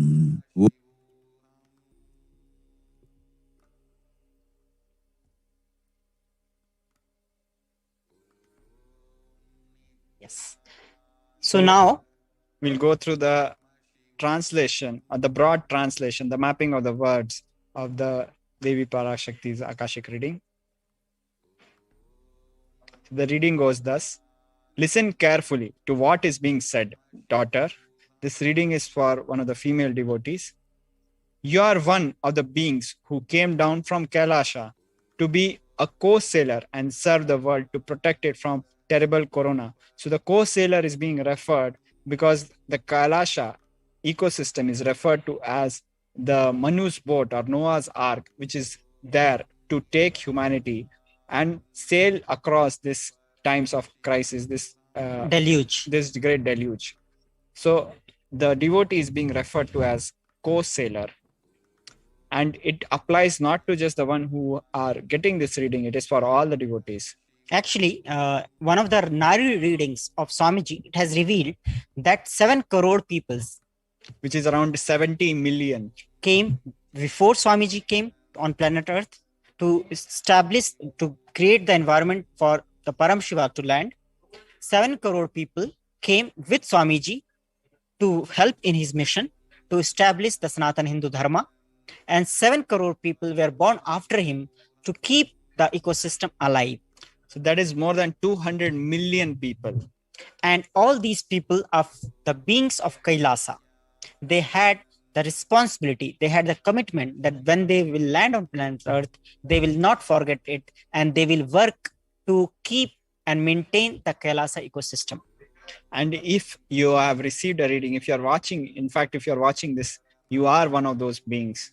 So realize this truth, that your responsibility is to keep the Sanatana Hindu Dharma alive and to maintain Kailasa ecosystem. So this is what Devi has revealed to that female disciple. And please understand, as Swamiji has repeatedly told, you are not just a number for him. You are a being. You and are consciousness. He connects with each one at a personal level, at a one-to-one level. He's your personal guru. He's your own guru. And Swamiji always says that Paramashiva is not in any competition. That if you become me, there is no competition. So even if Swamiji says that the state of Parama is not exclusive, it is available for everyone. So this co-sailor, everyone, so you can say that Paramashiva has landed. Why he needs co-sailors? He can do it himself. But you to feel the bliss that you were part of this mission. For at this point, I want to mention that Sri Ram does not need monkeys to help him to win a war. It is for the glory of the monkeys, to give glory to the monkeys. Paramashiva, Sri Ram, he used the monkeys in his war against Ravana. So Sri Ram does not need the monkeys to win a war. It is for the glory of the monkeys, Sri Ram gives them this opportunity to serve him. This is what Paramashiva does not need anyone for maintaining Kailasa, creating Kailasa, but to give you glory that you have done this. He has given the opportunity for all of us to create, maintain, and sustain the Kailasa ecosystem. Please understand, wherever Paramashiva lives, in Mahakalasha, that is Kailasha, even in this physical plane, in this Bhuloka, where Paramashiva has incarnated, the very presence where he is, he makes Kailasha. His presence, his feet is where you reach Kailasha. He doesn't need Kailasha. He creates Kailasha. So who needs Kailasha? Obviously, we need Kailasha, because when we create Kailasha around us, we get Paramashiva with us. If you want Paramashiva in life, you create Kailasha around you. Why you want Paramashiva in your life? It is for your sake. It is so that you have a blissful, happy life. Does Paramashiva need blissful, happy life? No, because he's beyond any of that. He is the source of bliss. He is already in bliss. He is Nityananda. So it is for our sake. It is in our interest that we need Kailasha. Kailasha does not need us. When you create Kailasha, you live in Kailasha, you live happily. And Devi further said, you forgot the purpose of coming and diverted into another life. Such beings as you, who came from Kailasa, are also the reasons for this terrible pralaya. So in this, Devi has mentioned that the purpose of your life was to help to become a co-sailor and to run the Kailasa ecosystem on this Bhuloka. But you forgot that and you started living a different life. That means you got engaged in your own personal life, like you wanted to have some job, you wanted to have some pleasures, you wanted to maintain some career and all, and you forgot your purpose.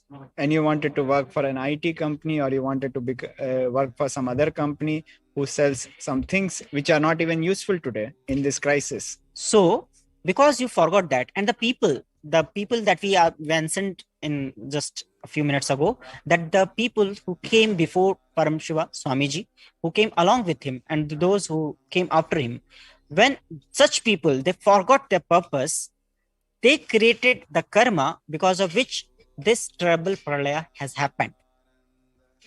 So these people also, Devi is mentioning that they are forgetting their responsibility is the reason for this terrible pralaya.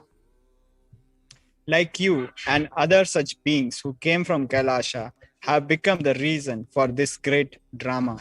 So the responsibility Devi is putting on the people who came before and with Paramashiva, and not doing their responsibility, not doing their duty for this great drama to unfold. Forgetting the divine seva you need to do and leaving the work you are meant to do, you are doing some other work. So here Devi is mentioning about the mistake that everyone are doing. For 3 days, think about what I told. I will make you realize it in your dreams, waking state, and consciousness. So this is for the person who asked this question. Devi told her to contemplate on this for 3 days, and then Devi will make her realize this in her dream state, waking state, and consciousness. In all these 3. I will show you the truth.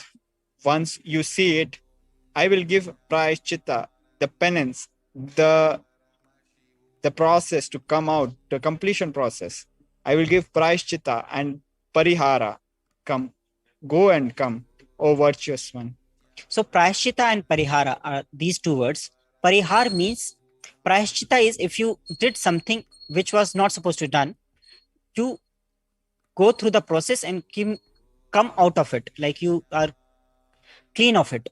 Parihara means how to undo it and go to the right track. So prayashchitta and parihara are 2 different words, which means prayashchitta means if you did something wrong, you go through that process and you do completion and you are complete with it. Parihara means how to undo it. So all this Devi told that she will show in the dream state, waking state, and consciousness to the person who asked these questions. So all of you, if you think that this is answer to your question, and you feel that this is what Devi has said to you directly, please, you can also do this. You can also contemplate for 3 days, and maybe the Devi will answer you also. Or you can just directly log in and register at tinyurl.com/Kailasha care and register yourself to come to any of the Adinams of Adi Kailasa or the other 11 adinams that are opened now for people to come, reside, and keep themselves safe during this COVID pandemic. So now we will be moving on to the next sacred secret of Hindu birth. This reading is from 31st May. So let us first hear directly from the Devi through the Nija Avatara, the Supreme Pontiff of Hinduism. So in this video, Devi has revealed the sacred secrets of Hindu birth, why people take Hindu birth, why it is special, and how the people who took it, they took it granted, and how they are going through this Pralaya, what is happening to them. So we will be going through this video where Devi Parashakti has revealed the sacred secret of Hindu birth.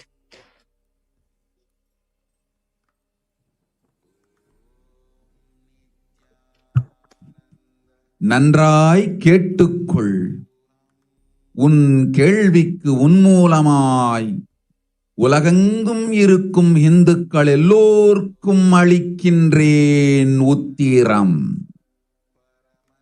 கேட்டு வாழ்ந்தால் உங்கள் வாழ்க்கை பத்திரம். நன்றாய் கேளுங்கள்.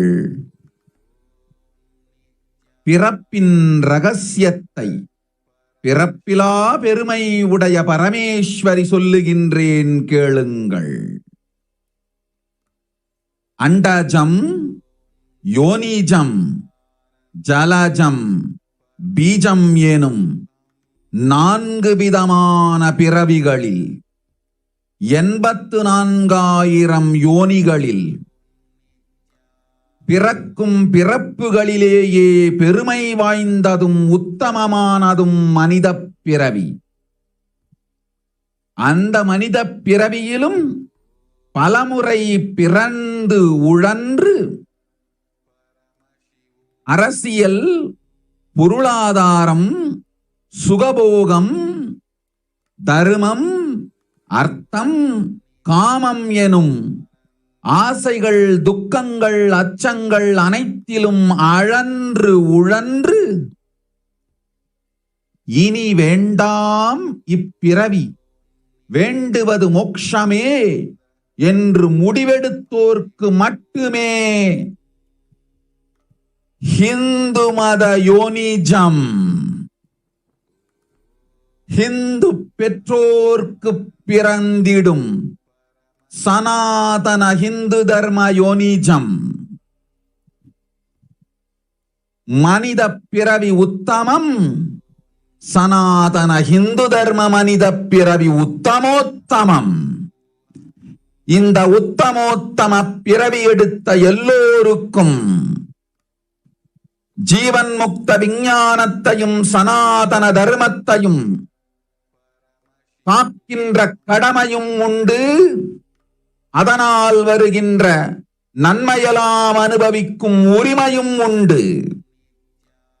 இந்த கடமையை செய்வோம் என்று சத்தியம் செய்ததனால்தான் அந்த உரிமை அளிக்கப்பட்டது.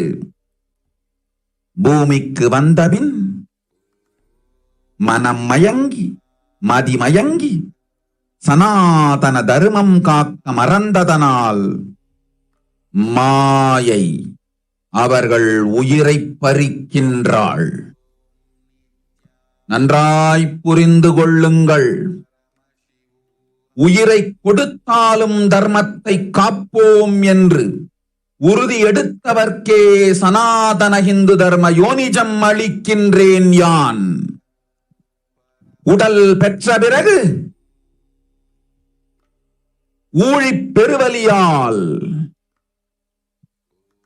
ஆசை அச்சங்களை உதறவிடாது, உதறியும் விடாது சனாதன ஹிந்து தர்மம் காக்க மறந்தோரை உயிர் வாழத் தகுதியில்லாதவர் பட்டியலில் உடனடியாய் மாயை சேர்க்கின்றாள். அதனால் ராட்சசர்களும் அசுரர்களும் தானாகவே இவர்கள் உயிரை எடுக்கின்றார். நன்றாய் புரிந்து கொள்ளுங்கள். உயிரை கொடுத்தாலும் தர்மம் காப்போம் என்று நிற்பவர்க்கு நிலைத்திடும் வீரஸ்வர்க்கமும் கைலாச பதவியும் எக்காரணம் கொண்டும் தர்மம் காக்க மறந்த உத்தமோத்தம ஜனனமான சனாதன ஹிந்து ஜனனம் பெற்ற மக்களுக்கு இல்லை வேறு கதி. சனாதன ஹிந்து தர்ம மனித ஜனனம் உத்தமோத்தம மனித ஜனனம். உங்கள் உரிமை உலகில் அதிகம், உங்களுக்கு கடமையும் உலகில் பெரிது. தர்மம் காத்தாலே கடமை, தர்மம் காக்காதார்க்கு உயிர் வாழும் உரிமை இல்லை.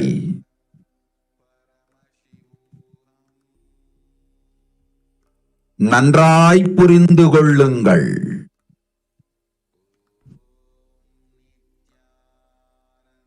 உத்தமோத்தம பிறவியான சனாதன ஹிந்து தர்ம பிறவி எடுத்த எல்லோரும் புரிந்து கொள்ளுங்கள். உங்கள் வாழ்வின் முதற்கடமை தர்மம் காத்தல். தர்மம் காக்க தர்மம் உங்களை காக்கும். சனாதன ஹிந்து தர்மம் காக்க மறந்திட்டால் வாழும் உரிமையை நீங்கள் இழந்து விடுகின்றீர்கள். அதற்கு மேல் வாழ்ந்தென்ன அழிந்தென்ன? பூமிக்கு பாரம் குறையட்டும் என்று அசுரர்களும் ராட்சதர்களும் உங்களை உண்டு தீர்க்கின்றார்கள். அதையும் மாயை கண்டு சும்மாவிருப்பாள். பிரபஞ்ச ரகசியத்தை, பிறவியின் ரகசியத்தை உலகிற்கெல்லாம் உத்தரமாய் சொல்லிவிட்டேன். புரிந்து வாழ்வில் நடந்து உயிரை பத்திரமாய் பார்த்துக் கொள்ளுங்கள். அன்னை சொல்லும் அருள் சத்தியம் ஏது? ஓம் ஓம் ஓம்.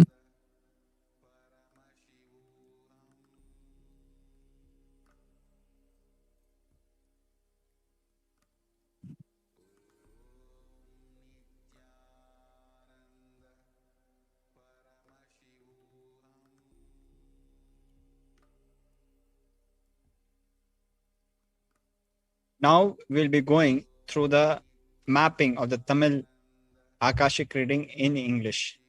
Here it goes. Listen. Andajam, Yonijam, Jalajam, Bijam. Like this in 4 types of births in 8.4 million yonis. In all these births, the most greatest birth of them all is human birth. Andajam means an organism of born out of eggs. Yonijam means born out of the mammals, how they are born. Jalajam, out of water. And Bijam, out of seed. So like this, there are 8.4 types or yonis. 8.4 million. 8.4 million yonis. Yonis, which you can broadly consider it as species. Genealogy, species, under which beings are born in this world. In all these births, the most greatest birth is the human birth. And it is an undebatable subject because a human has all the rights, all the things that can do. So God has actually given him the possibility of enlightenment. More example, if you going further in the reading, even in Srimad Bhagavatam, I want to mention that story, Maharaj. In Srimad Bhagavatam, if you have read, there is a story of Bharata. Bharat was a samrat, an emperor of ancient India. And at the end of his, while he became old, he decided that he wants to attain moksha. So as was the norm in those times, he took sannyas and vanaprast, and he went to the forest and started to do the penance and all. Vanaprast means, vana means one. Forest. And prastha means like a going, dwelling. Yeah. Dwelling in forest. So he went for the vanaprastha, and there he was practicing doing all his spiritual practices and following the spiritual routine. remember, he was an emperor who left everything and went to forest to live a secluded life so that he can get liberated. And please understand, this is the norm as per Hinduism. But one day what happened? On the banks of the river, one female deer, she was drinking and a lion roared from somewhere, and out of fear, that deer, she jumped. She was pregnant, and the child, the baby deer came out, and the mother died. Bharat had so much of compassion and love for that baby of the deer that he took the baby with him and started to Nurture him and make him his pet. Slowly, what happened? His all attention shifted from his spiritual routine to that deer. And once, as he was growing older with this, one day when he came back from his bath, he did not find the deer in his ashram. He became very disturbed and he started searching for the deer all over the place. And out of his disturbed mind, he could not see, and he fell into a pond, into a well. And he was very badly injured and he was about to die. When he was about to die, the deer came and saw in the well. And Bharat saw the deer. And because of his love for the deer, and the last thing that he thought was about that deer, in next birth, he took the body of a deer. That is why in Hindu tradition, when people leave body, when the consciousness passes in the next life, we say Ram Naam Satya Hai. We remind him of the name of the divine, so that the last thing which people remember is the name of the divine, and they become one with the divine. So here, every time, it is very important that during the time of the death, people remember the Bhagwan, the God, so that you attain that. If you will remember Hiran, if you remember the deer, you will become a deer. If you remember that buffalo, you will become a buffalo. If you think the experience of eating is the best, you will become buffalo. If you think that the flying is the best thing that you can do in your life, you can become a bird and you will keep flying in the next life. So what you think is the best is going to happen. But please understand, you have already gone through that cycle, and because of that, you have the maturity that human birth is the best. It is not a fact. It is your personal experience also. Otherwise, why would you have taken the human birth? So going back to the animal life from human life is not very, it's not like a norm, but even if you choose, it is possible. So that's why Devi is mentioning the human life is the best one, because you have already gone through all this 84 million lakh or 8.4 million yonis, the species, and you have experienced all this. You wanted to experience drinking raw blood. You did that as the form of lion, in the form of tiger. When you wanted to experience only standing, like you do not want to take any responsibility, you just wanted to enjoy in a sleeping state, you become a tree. So all these things you have already experienced, we have already experienced, and going through all these experiences, we have matured to become a human being. So this is why Devi is mentioning that the human birth is the best of all the 8.4 million births any being can take. So going further into this reading. Even in that human birth, being born. Yes. Being born and toiled many times, after getting burnt and toiled in politics, in finance, in luxuries, in dharma, artha, kama, in all the fields, even in human birth, we might have gone into the pursuit of wealth. We might have gone into the pursuit of knowledge. We might have gone in the pursuit of power. We might have gone in the pursuit of relationships, dharma, artha, kama. In everything, we might have gone. And finally, we took the birth of Hindu. Going further in the reading, and those who decided of not wanting this birth, wanting only moksha, which is liberation. It's a translation. It's a close translation of the word moksha. It is liberation, only those will have Hindu Dharma Yonism. They'll have the Hindu birth, the Sanatana Hindu Dharma Yonism of being born to Hindu parents. So, when the first time someone is born as a human being, what was the last body that being had? That sanskar, that instinct will be there. So, for example, if you had an inclination in pursuing wealth, you might have been born in a country which is inclined towards money capitalism, like the US. When you had the desire to experience relationships, you might have been born in large joint families such as in Italy. When you had the desire and you were in the pursuit of power, you might have been born in one of the places where there is dictatorship, or the pursuit of power is the greatest thing which people run after.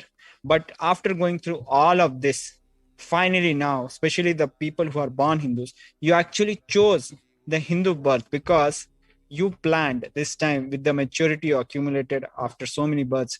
You understood now it's a time for moksha. Now is a time for liberation. That is why you took Hindu birth.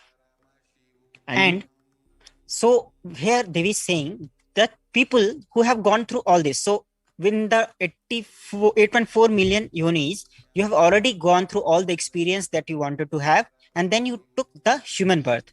But after taking the human birth also, your new pursuit starts. You will start in the pursuit of luxury, of dharma, earth. Dharma means the righteous acts. The artha means the money-related pursuit of wealth, luxuries. And you go into the pursuit of kama. Kama means relationships. Relationships, it may relate to arts as well. So kama has multiple dimensions. All your desires come as kama. Desires. So kama in Hinduism does not only mean the space of having the physical relationship. In Hinduism, kama is a broad guideline where everything related to pleasures is included. For example, if you like to dance, that is also part of kama. If you like to have beautiful scenes, you want to see beautiful scenes, that is also a desire, pleasure that you want to have for your eyes. So that also comes in the sphere, in the field of kama. So when you go through all these things, you want to enjoy the pleasures, you want to enjoy the wealth, you want to enjoy the feeling of being righteous. Once you have gone through all these and you have matured and you have felt that they are not giving you the satisfaction, the fulfillment that you wanted in your life, you go to the next step, that is the pursuit of moksha, which is liberation. And for many of us, this might have not even been an experience of multiple births. In one single birth, you might have experienced it. And finally, you decided for the Hindu lifestyle. And for the people, especially who were born to Hindu parents, you chose it consciously, and that is why you were born to Hindu parents. Human birth is Uttamam, the best. And Sanatana Hindu Dharma, Hindu birth, human birth is Uttamottam, the best of the best. So Devi is saying that as the human birth is Uttamam, is the best, being born as into Hindu parents or in a Hindu family is Uttamotam, best of the best, because you have consciously chosen for moksha, you have voted for moksha. So you are born in Hindu family, you were given the ecosystem needed for that. You have, everything was set in place so that you achieve what you wanted to achieve as moksha in this life. And please understand, when we say your pursuit becomes moksha, it does not mean you need to live like a pauper. We know how Bhagwan Krishna lived. He was a king. We know Bhagwan Ram. Yes, he went to the forest, but he was a king. We know Sikh gurus who were kings. So it does not mean that you live like a pauper, or you don't have knowledge, you don't have dharma, you don't have the wealth, you don't have fulfilling relationships. But these do not bind you. They do not stop your expansion in life. That is when you are in your ultimate best possible life. That is why it is Uttamottam, best of the best. So Devi is revealing very subtle, deep, sacred secrets of Hindu philosophy, Hindu ideology. Or darshan. Darshan. everyone who took this Uttamottam birth, the best of the best birth, has the responsibility of protecting the science of living enlightenment and Sanatana Dharma. If you don't protect this science of living this life, this best life, how are you going to live it? It is a complete paradox. You cannot live the life if you don't protect that very life. How you protect that life? By protecting the principles. One of our viewer has asked a question. It is from Christina Maschio. People that have done very awful things don't pay karma. See, the whole idea of karma is not only the idea of this reaction. It is more than that.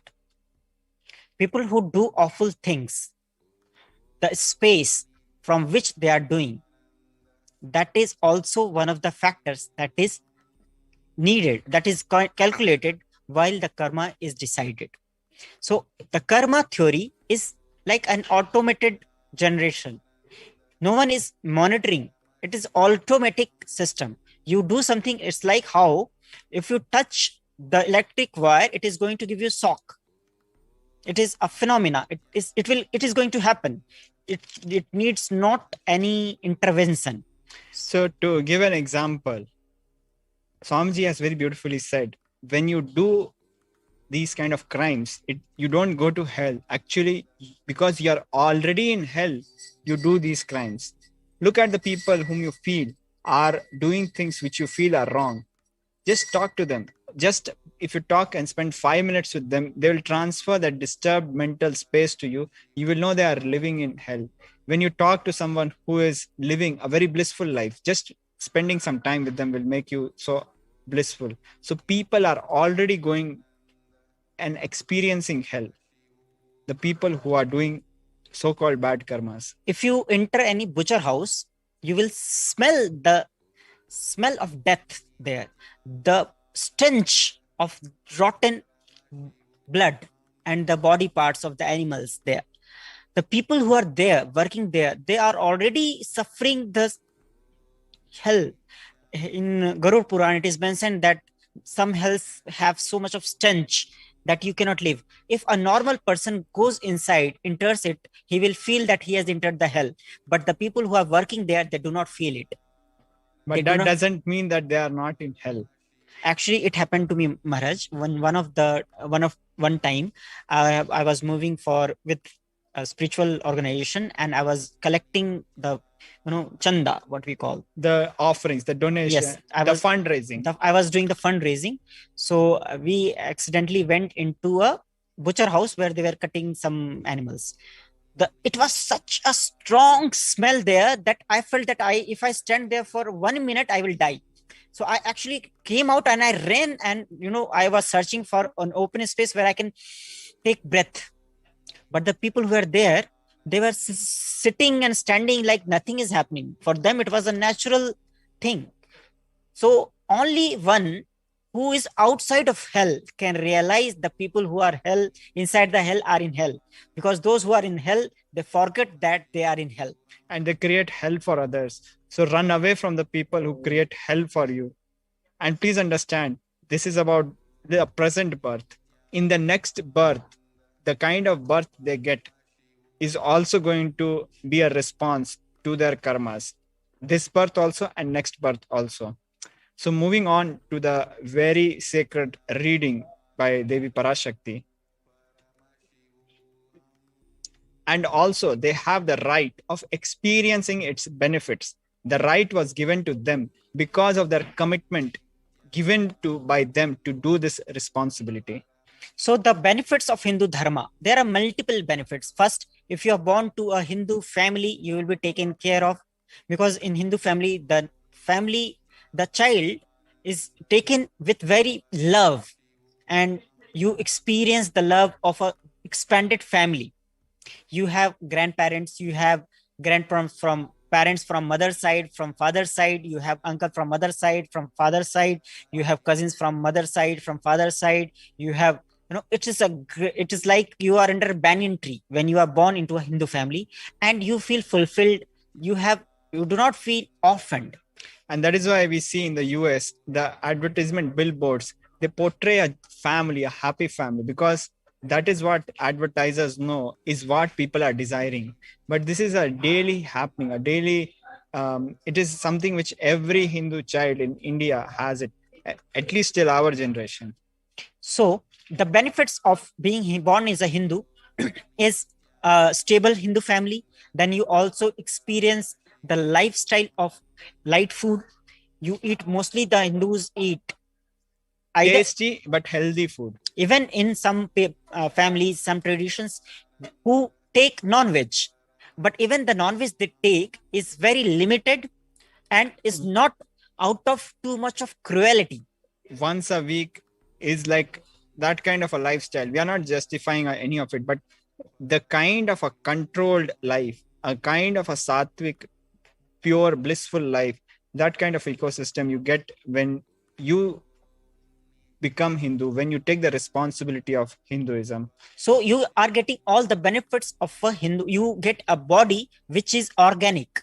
So you can see the Tambras, the success of Tambras, the Tamil Brahmins in all the IT field. Why? Because the body they have is the organic Hindu body. Organic, multi-generational. So they have an organic body which they have inherited, because the mother's womb, when the blood which is supplied to the child, that is so pure, the kind of hormones that are secreted, the kind of environment it creates, the kind of epigenes which express because of that blissful hormone, that helps in development of the brain. That is why in war-torn countries, we see the children when they are born with many of the psychological disorders and various ailments.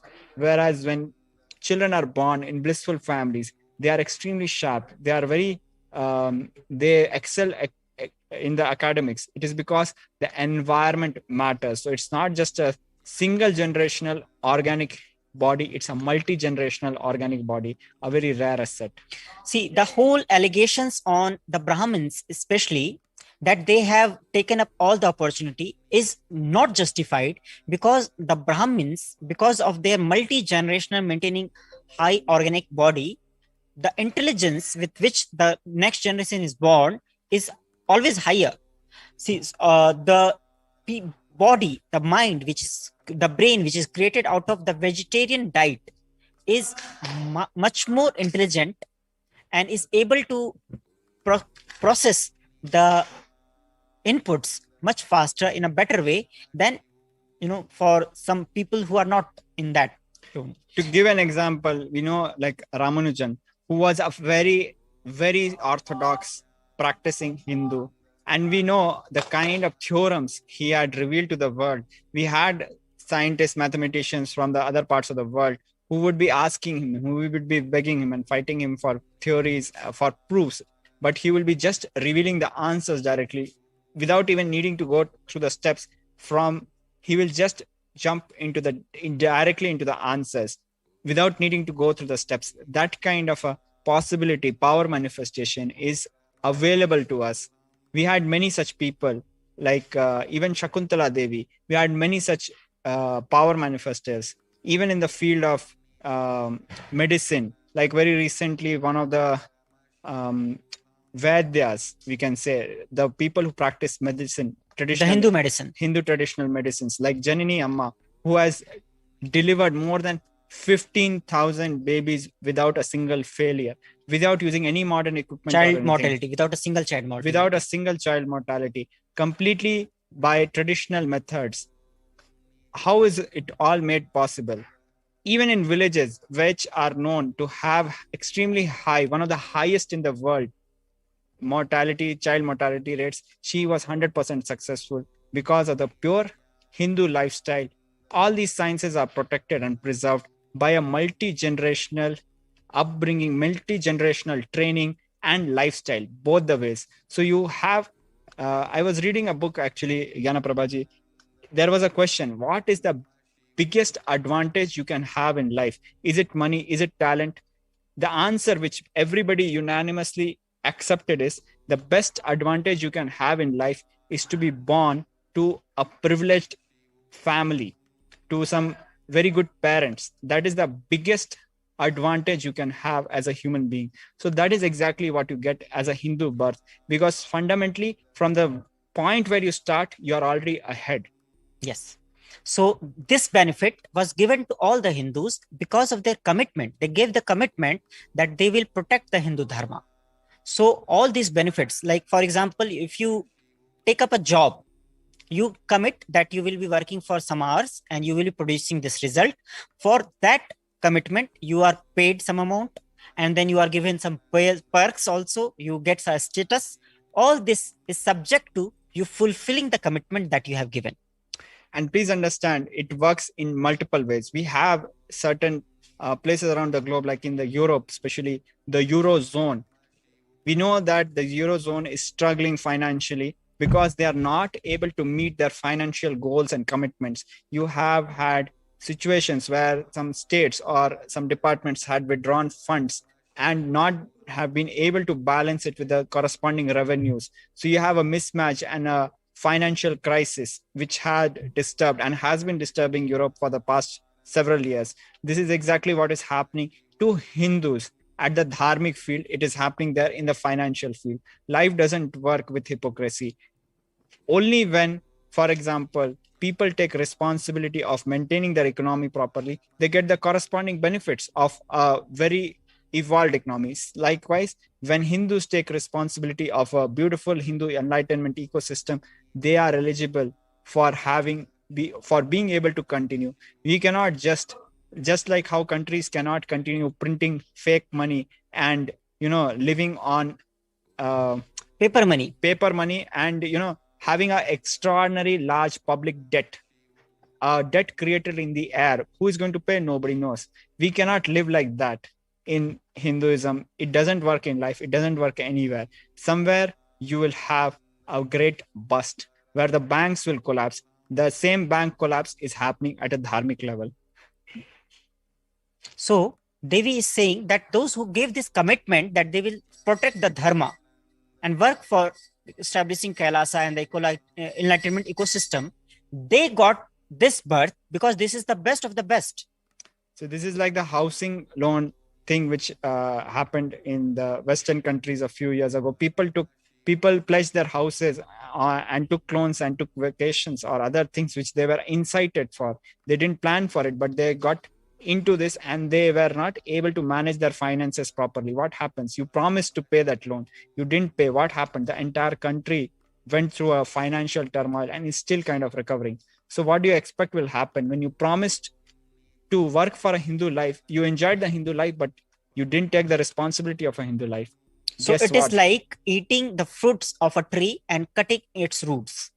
Because if you are not watering it and you are just taking out everything from what it is giving, you are kind of destroying it. Because you are trying to destroy it, now the karma chakra starts. And then the Devi has to come to Bhuloka.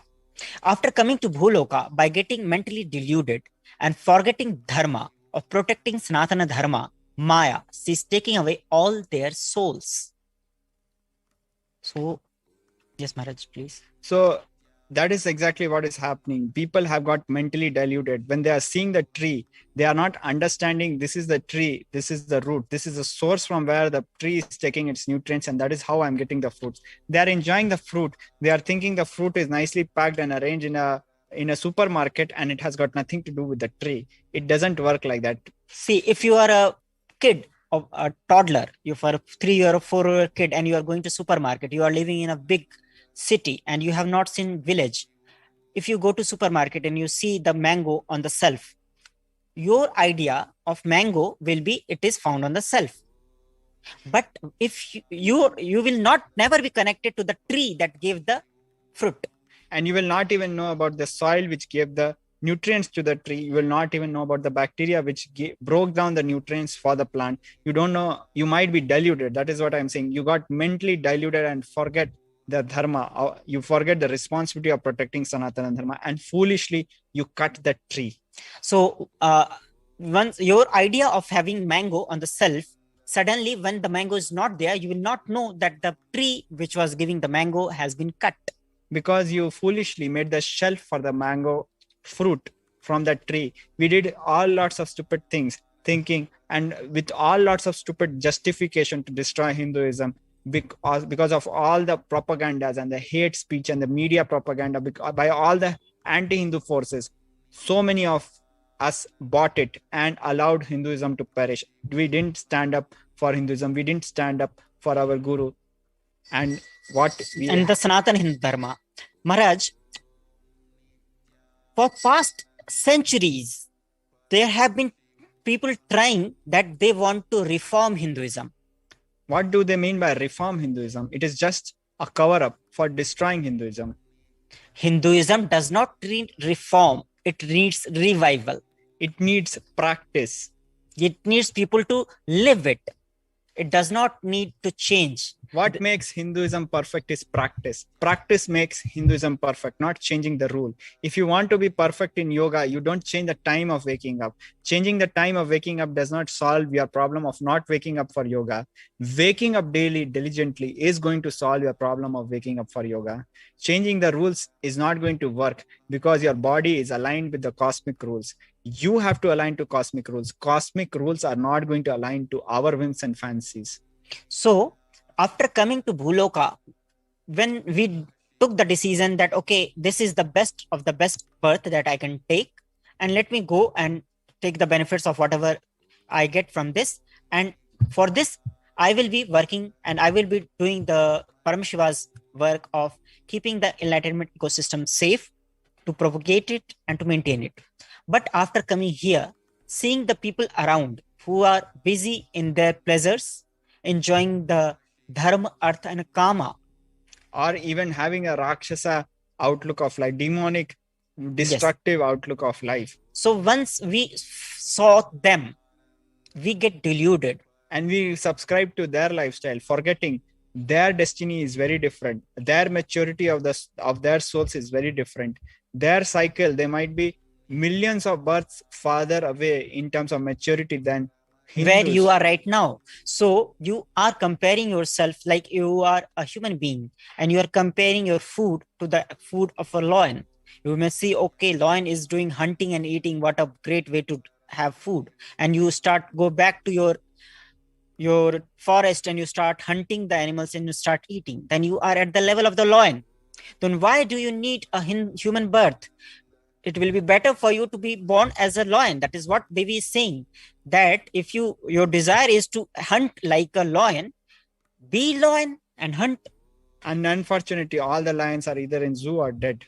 So if you have taken the human birth, in that you have taken a Hindu birth, your purpose of life is not what the purpose of life for other people. Your purpose of life is to have attained moksha.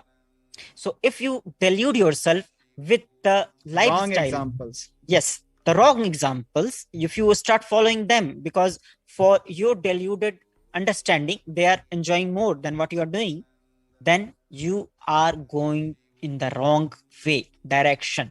You are going to be the loser. And that's why the Maya, is going to take away the soul. Why? Not to punish, but to give you another chance. Because we only remember when we leave the body. And when we go back again to the space where there is no body, we realize that what mistake we have done. And then we commit again and then pray again. Okay, give me one more birth. I will go, and this time I will not forget anything. I will do what I am promising. And all these pledges we make. And then you get a birth and then you again restart. It is almost like how we deal with our daily routine. When we have to wake up, we say, let me sleep.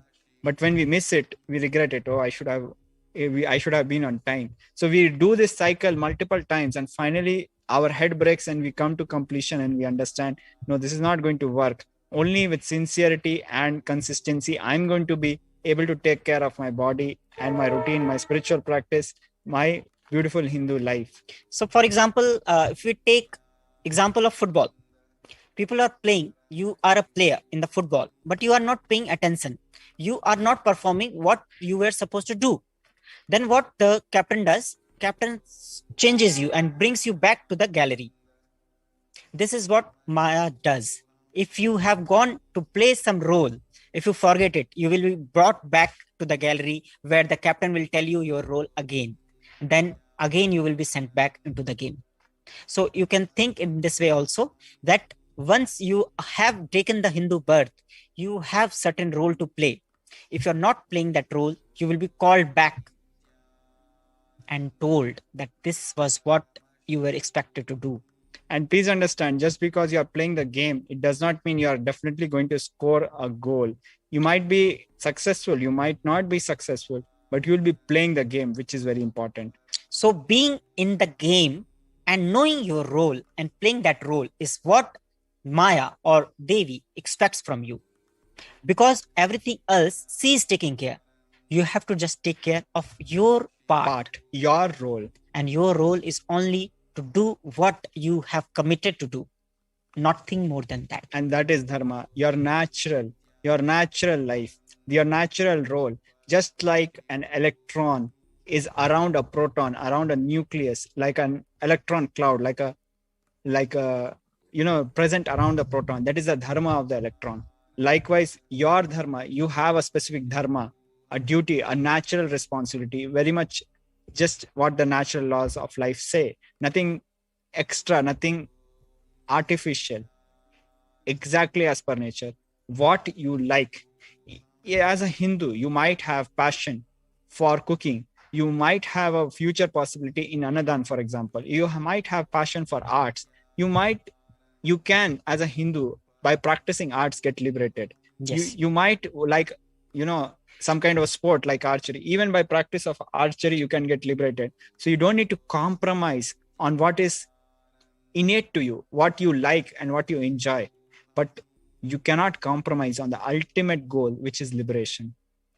So, for example, if you know about the Kailasa temple, which is built of a monolithic stone, the people who built it, they cannot be normal people. So we are talking about Kailasa at the Ellora caves. It's a huge single monolithic. Monolithic means which a single mountain, a single huge mountain was carved from top to bottom. Millions of tons of stone was removed in a matter of less than 30 years. And we had the beautiful Kailasa Ellora temple. You can go and search about it. So these Thapatis who did that, or the temple makers, they were the enlightened beings who were working on the temples. Even people who cooked, they got enlightened. In Hinduism, whatever you do, if you do with your full involvement, your whole life, you get enlightened, because that's what is the life about. Even by running, you can get enlightened. That is precisely what we have been mentioning, that top athletes, when they are at the verge of their game, when they are at the peak of their possibility, they experience the state of Turiya, where they merge with the sport. They experience deep oneness with the sport. But that's a short-lived experience. When you get completely liberated, when you become enlightened, this experience is forever. That is only by the grace of the Guru. And this why I want to again speak about, she is taking away all their souls. It is not out of vengeance. It is not out of anger. It is out of compassion, to remind you that this is not why you have born. Your purpose of life is different and you are losing that purpose. So to bring us back to that, the souls are taken away. It's not out of anger or revenge. It's only as a teaching to remind us the purpose of life is not what we are pursuing, is something different. And unfortunately, the only way we understand is either through hard hit or coming back again. So either we understand by the compassionate words of the Guru, or through the ferociousness of Kalabhairava, or we'll have to experience what Maya is doing with us right now. So those who were born as Hindus, when they forgot their purpose of life and they stopped protecting the dharma, Maya now is taking their life away. This is what Devi was saying, and then we will be talking in the next, going further.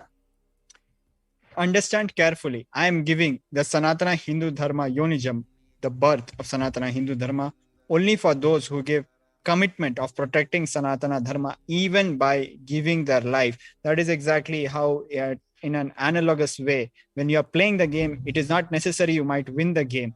Whether you win or you lose, when you are at the game, you know what it means to be at the game. You did your part, and that is what matters the most. And you get liberated even for playing your part.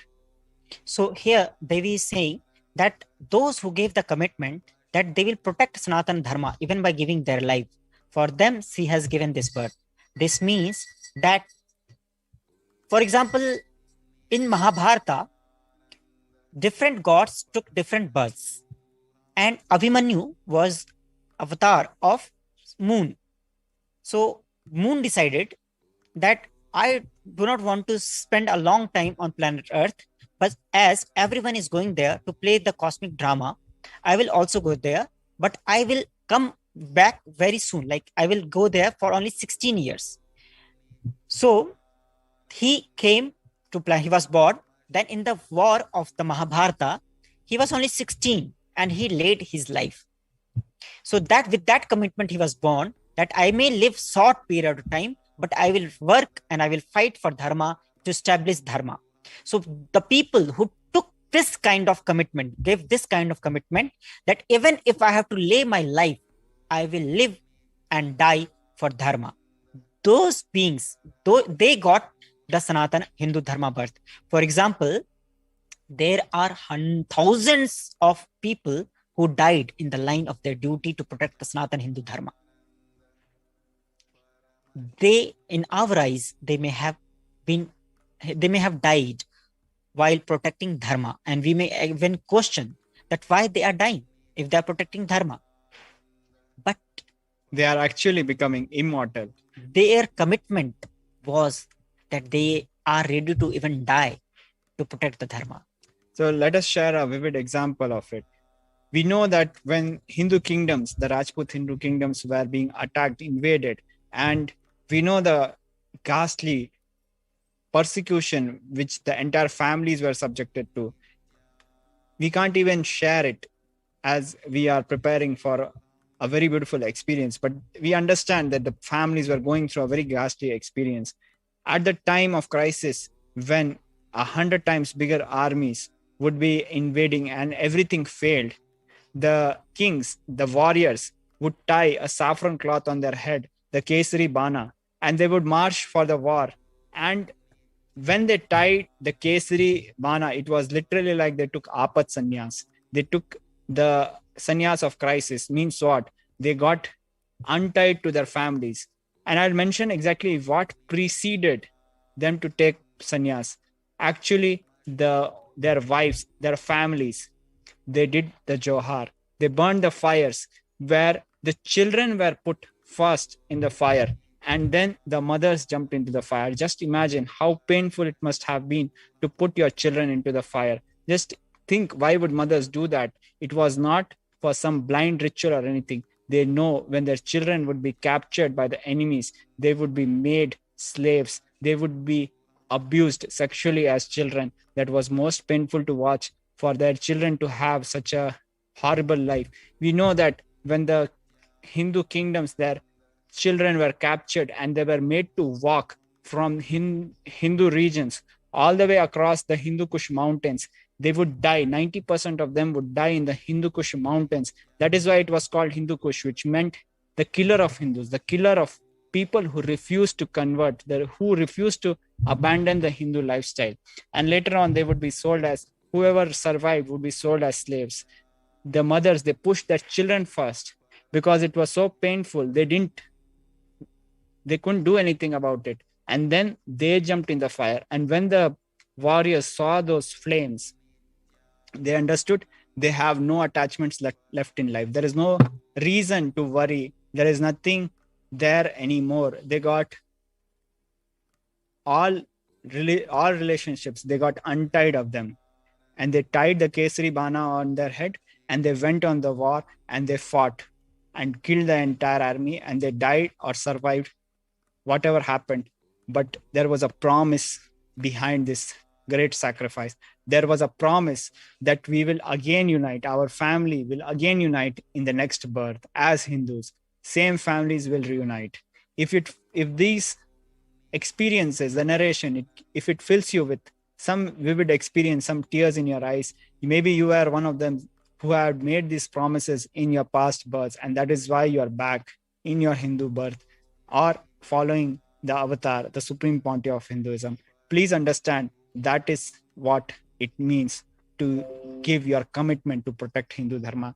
That is living life like kings and queens, and living life like kings and queens, and being born, reborn. If you are not liberated, if there is some scores, some accounts to settle, maybe just a hug of your loved ones, maybe for that alone you took another birth. But that is what it means to live like a liberated, powerful life.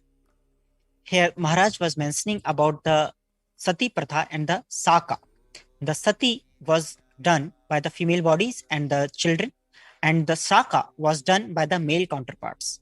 So it was actually in Chittorgarh itself. There is one fort in Rajasthan where 3 times this happened, when thousands of women will lit the fire and they will jump and they will sacrifice their lives.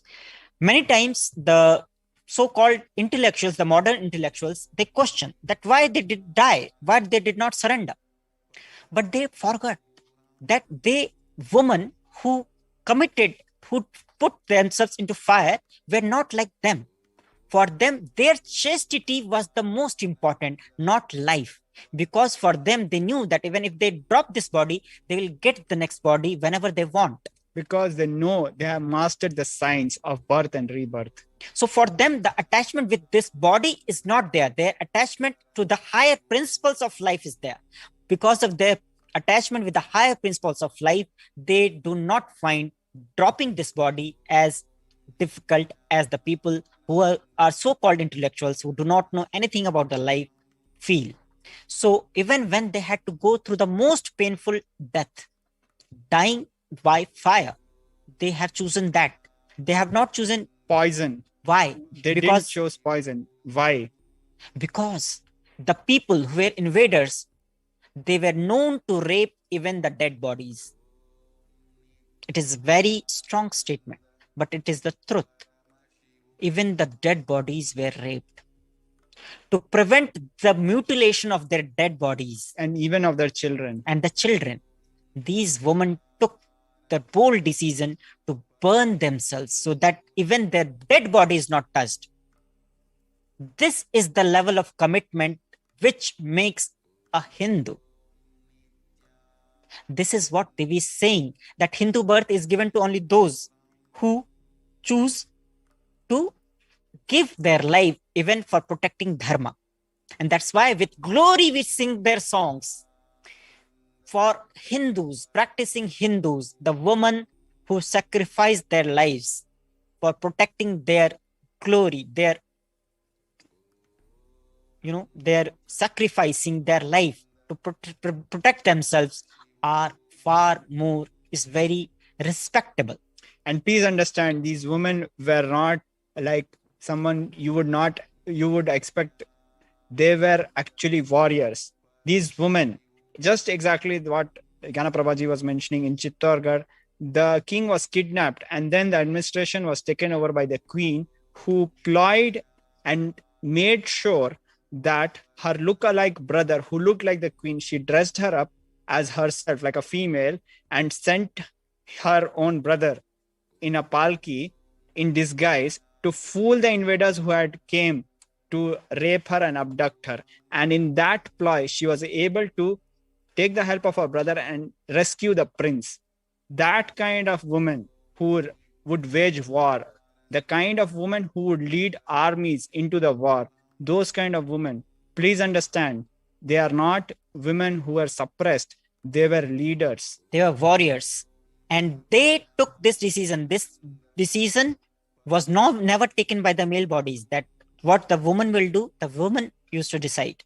So all this decision was taken by the women folk, that how they will protect themselves or how they are going to choose their life or death.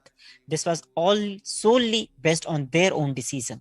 No one was able to force them. Some Hindu women warriors would carry their children on their back and go on war. We know of Rani Lakshmi Bai, and she would fight with an army which is hundreds of times bigger of them, which an army, an empire which is ruling literally 1/3 of humanity. A small Hindu kingdom would fight such a war. And at the age of only 23, she was only 23.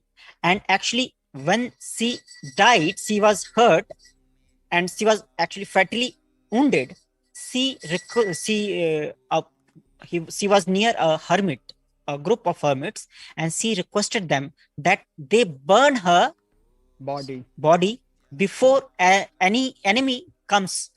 So she was the hermits, they tore down their hut and made the fire, and they burnt her there itself, so that no Actually, one she touches walked them. into the fire, Walked into the fire, and left her body royally like a queen.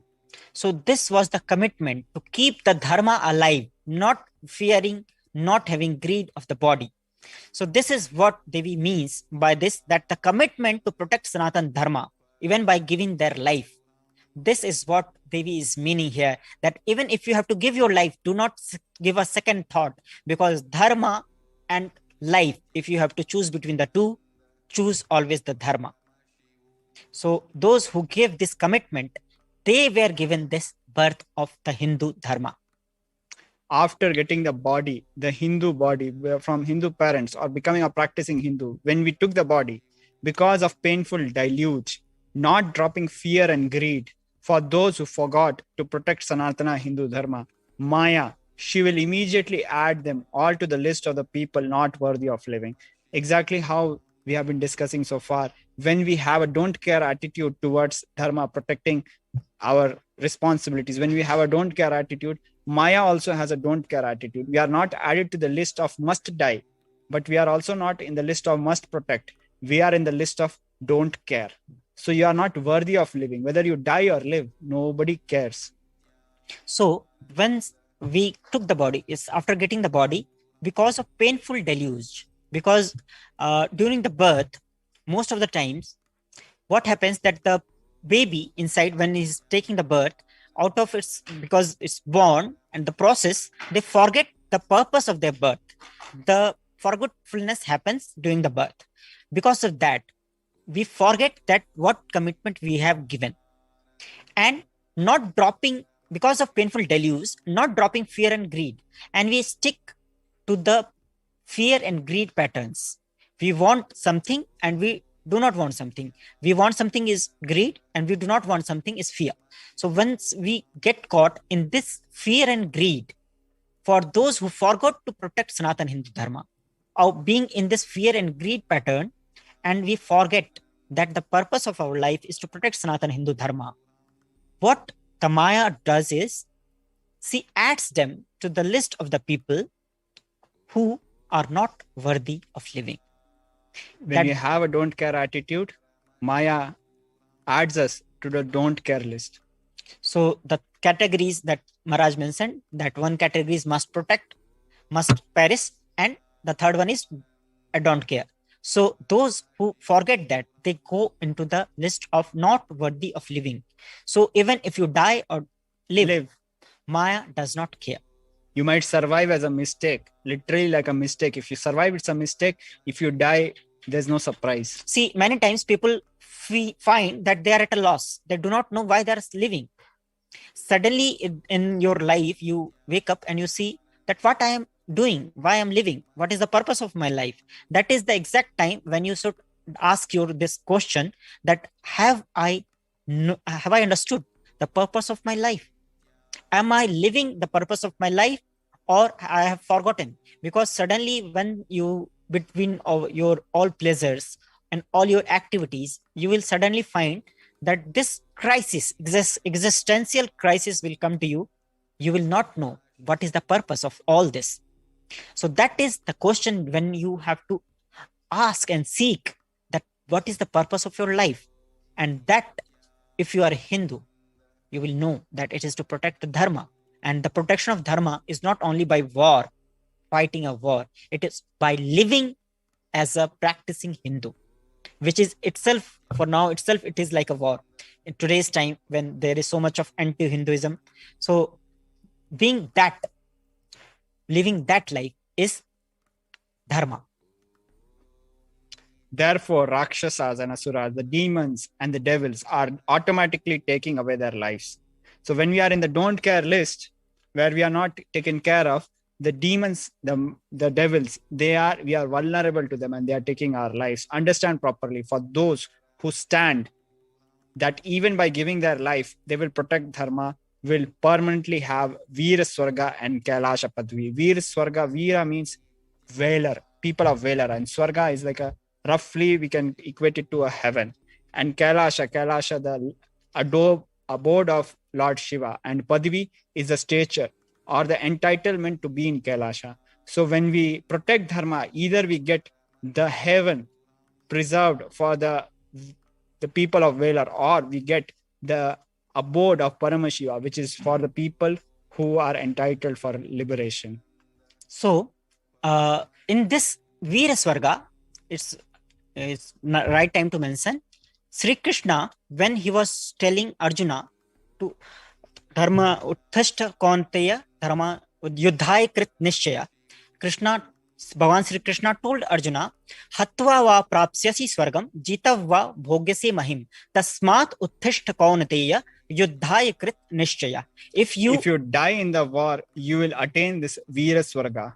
And if you win, you will enjoy the planet Earth. So, hey Arjun, oh Arjun, get up and get ready to have the war, to fight the war. So both way, you don't lose. Yes. So the promise that Bhagavan Sri Krishna gave to Arjuna is that if you are fighting a righteous war, a dharma yuddha, you are, even if you die or you win, you are not going to be a loser. If you die, you will enjoy in Swarga, Veera Swarga. If you live, you will enjoy on this planet Earth. So in both ways, only enjoyment is there for you. You are not going to suffer. So, hey Arjun, stand up and fight. So this is what Devi is saying, that there will be many people who will die protecting the dharma, but they are not losers. Because many times people get disheartened that this person was also fighting for dharma. Why did he die? Because we might not know the cosmic diktat. We might not know the karmic equations. Maybe it was the right time where he has burnt all his good karma and enjoyed. He has burnt all his bad karma and enjoyed all the good karma, where he is in the perfect right time for liberation. We don't know whose destiny is what, and in what time they decide that it's time that they have fulfilled their purpose and it's time for leaving the planet. For example, I was mentioning about the Abhimanyu story. So we see that Abhimanyu died after maybe like 12th or 13th day of the war of Mahabharata, and he was killed by a group of kings of that time. Literally, the entire army was used to kill one person. He was lynched, you can say, mob lynched by the big Maharathis, the great warriors. He was killed by many warriors and he died. Actually, it was his decision that he will live only for 16 years, and after showing valor and much of his glory, he will come back to his original loka, that is the Swarn Loka. So that was his commitment and he fulfilled that and he went back. But for the people, onlookers, for them, he died fighting a war in which he was killed unrighteously. That triggered Arjuna, and that made him to behave ferociously, and that made him to win the war. That is the shock treatment that Arjuna got by the death of his son Abhimanyu. So for us, if you are not aware of this story of Abhimanyu's decision to live only 16 years and die on the war field as with valor, you may think that injustice has been done to Abhimanyu. But it is not so. It was his decision. And because of his decision, he died a Viragati, the last end of a valor person. He attended the Viragati. But because his sacrifice, that led to that made Arjuna to decide that now is the time to finish off the people who killed his son unrighteously, and he started fighting with much valor and with much commitment, and then the war ended in another 5 days. So his sacrifice paved the way. So even if someone is dying, we may think that some injustice has been done for our eyes, but it may be the person's commitment, that he may have decided to live only that long or to die that way, because only people who die with glory are remembered. You do not remember someone who rot and died. So if someone has lived with valor and died, you remember them with respect and glory. So why some people die on the path of dharma? Because they get the Veer Swarga. They may have decided for it, or even if they have not decided for it, they are not going to suffer. They are not losers. So the Veer Swarga Devi is mentioning here is for the people who die in the line of duty for protecting dharma. And those who are living, they get the Kailasa Padavi. So whether you live or you die, you are not going to be a loser. That is what is the promise in this. This statement by Devi is not only a warning to the people who have forgotten, it is also a promise to the people who are practicing it, that if you are practicing it, do not worry. Even if you die, you are going to be in Veer Swarga and you are going to get the Kailasa Padavi. And please read, it says permanently. Permanently. So there is no fall from these places. For any reason, people who forgot to protect dharma, having the Uttamottam birth of Sanatana Hindu birth, there is no other way for them. There is not a plan B, essentially. That is what it comes to. So, for any people who forgot to protect dharma, so those who forgot what is the purpose, there is no other way. You have to come back to this term. You have to realize that this is the duty you are supposed to do, and you have to perform that. That is the only way you are going to get liberated. You are going to get moksha. Sanatana Hindu Dharma, human birth is Uttamottama human birth. Your rights in this world are immense. Your rights are immense as you have the possibility of enlightenment through a Hindu birth. So also your responsibility in this world is large. Protecting dharma is a responsibility. Yes.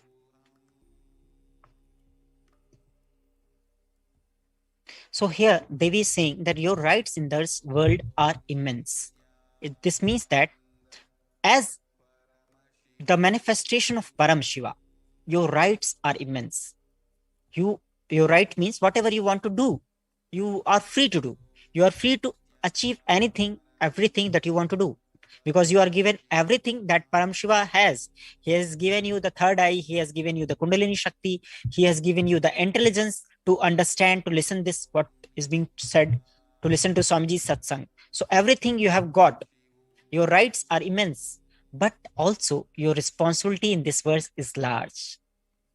So once you have the rights, you have the responsibility. If you have the right to have a third eye, you have the responsibility to tell the people about the third eye, to enrich them about the powers of the third eye. So if there is a right, there is a responsibility. And protecting Hindu Dharma, the Sanatana Dharma, is responsibility.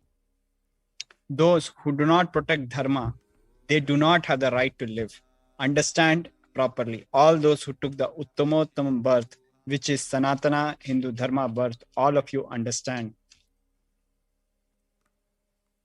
The first responsibility of your life is protecting dharma. If you protect dharma, dharma will protect you. If you forgot to protect Sanatana Hindu Dharma, you lose the right of living. So please understand, in cosmic law, there is no government as we think in the modern day world who is going to give us rights, even if we are not fulfilling the responsibility. In cosmos, there is no hypocrisy.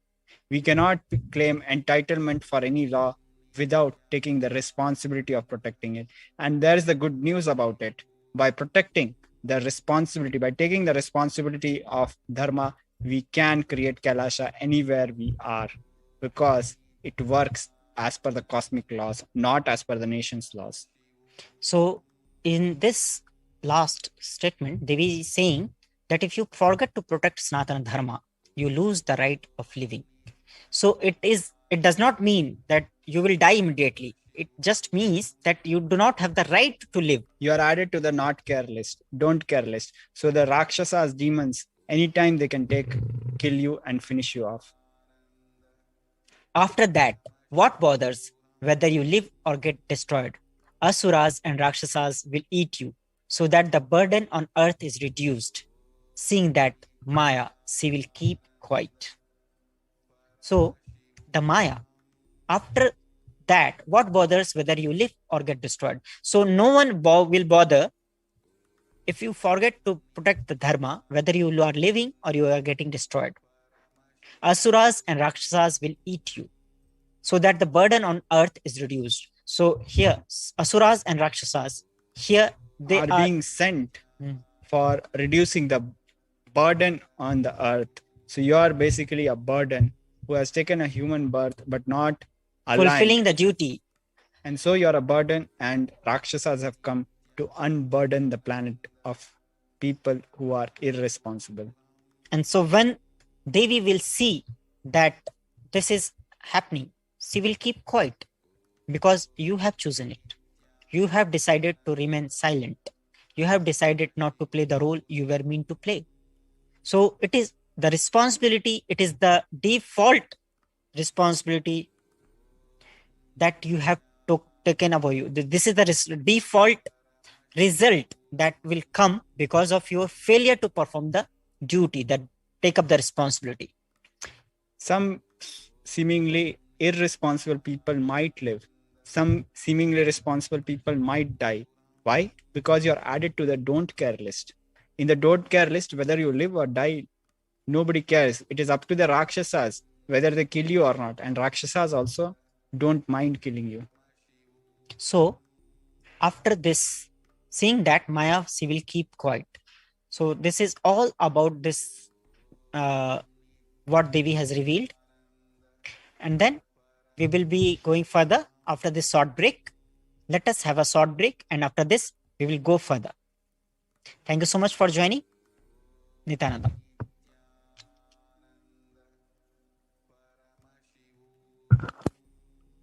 There are some great spiritual sciences unique to Hinduism.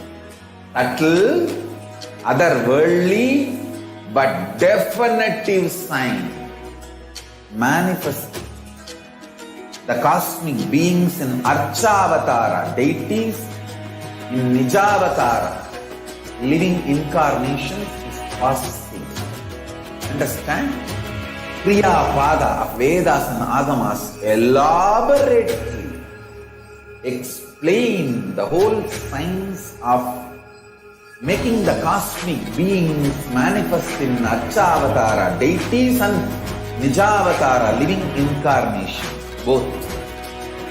During the Bhava Samadhi Darshan, literally those cosmic beings manifest through this body. Just like how they manifest in Archavatara, deity, they manifest in Nijavatara, Pratyakshavatara, and give you all the boons you ask, bless you. You see, each God is an independent intelligence to lead you to enlightenment. Each God is a bridge for you to achieve the Shivatva, the ultimate Shiva consciousness.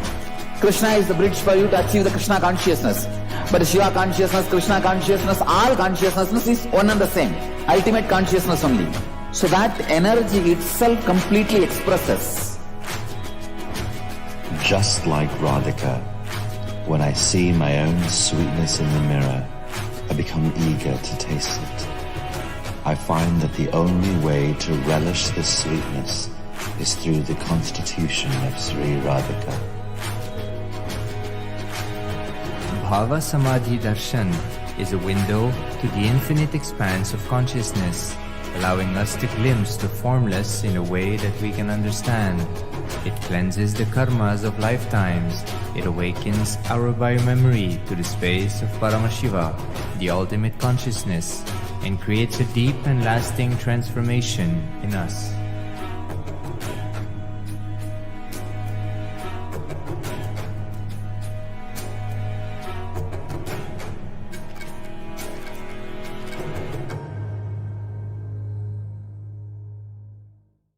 there are some great spiritual sciences unique to Hinduism. Subtle, otherworldly, but definitive sign manifesting. The cosmic beings in Archavatara, deities in Nijavatara, living incarnations is possible. Understand? Kriya Pada of Vedas and Agamas elaborately explain the whole science of making the cosmic beings manifest in Archavatara, deities and Nijavatara, living incarnations, both. During the Bhava Samadhi Darshan, literally those cosmic beings manifest through his body. Just like how they manifest in Archavatara, deity, they manifest in Nijavatara, Pratyakshavatara, and give you all the boons you ask, bless you. You see, each God is an independent intelligence to lead you to enlightenment. Each God is a bridge for you to achieve the Shivatva, the ultimate Shiva consciousness. Krishna is the bridge for you to achieve the Krishna consciousness. But the Shiva consciousness, Krishna consciousness, all consciousness is one and the same. Ultimate consciousness only. So that energy itself completely expresses. Just like Radhika, when I see my own sweetness in the mirror, I become eager to taste it. I find that the only way to relish this sweetness is through the constitution of Sri Radhika. Bhava Samadhi Darshan is a window to the infinite expanse of consciousness, allowing us to glimpse the formless in a way that we can understand. It cleanses the karmas of lifetimes. It awakens our biomemory to the space of Paramashiva, the ultimate consciousness, and creates a deep and lasting transformation in us.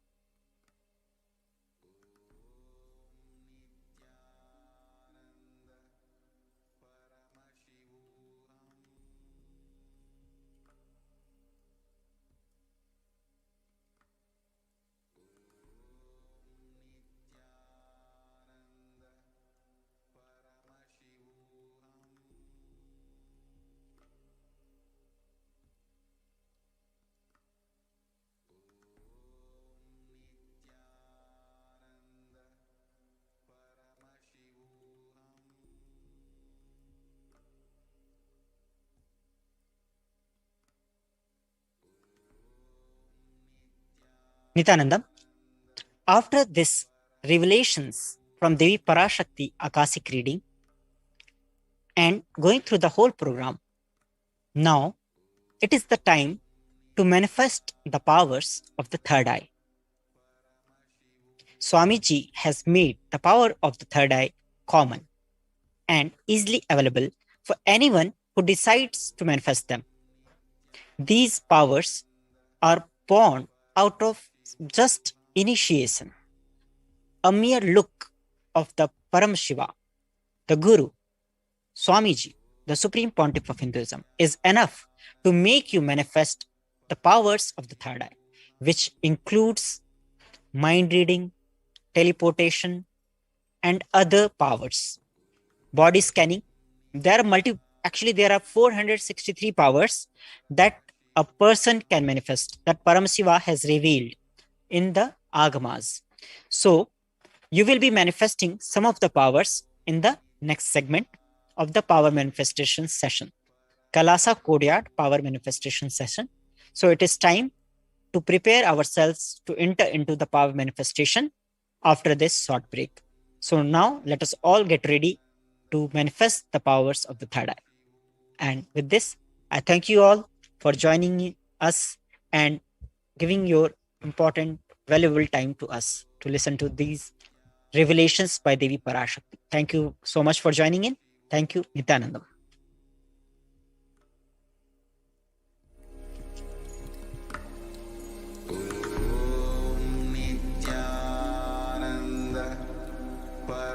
Paramashivoham.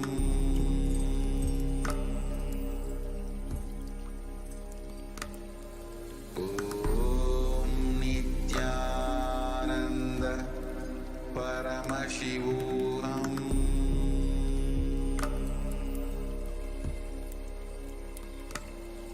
Om Nithyananda Paramashivoham.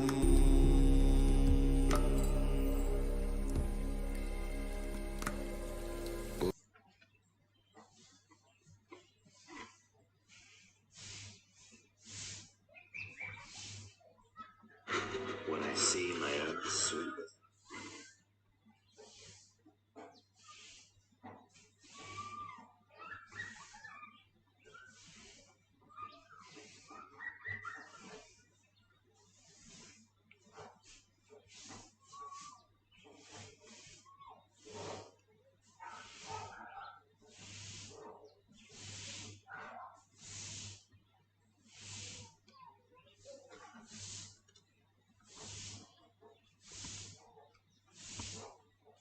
Let's start with the Sadguru Vandanam.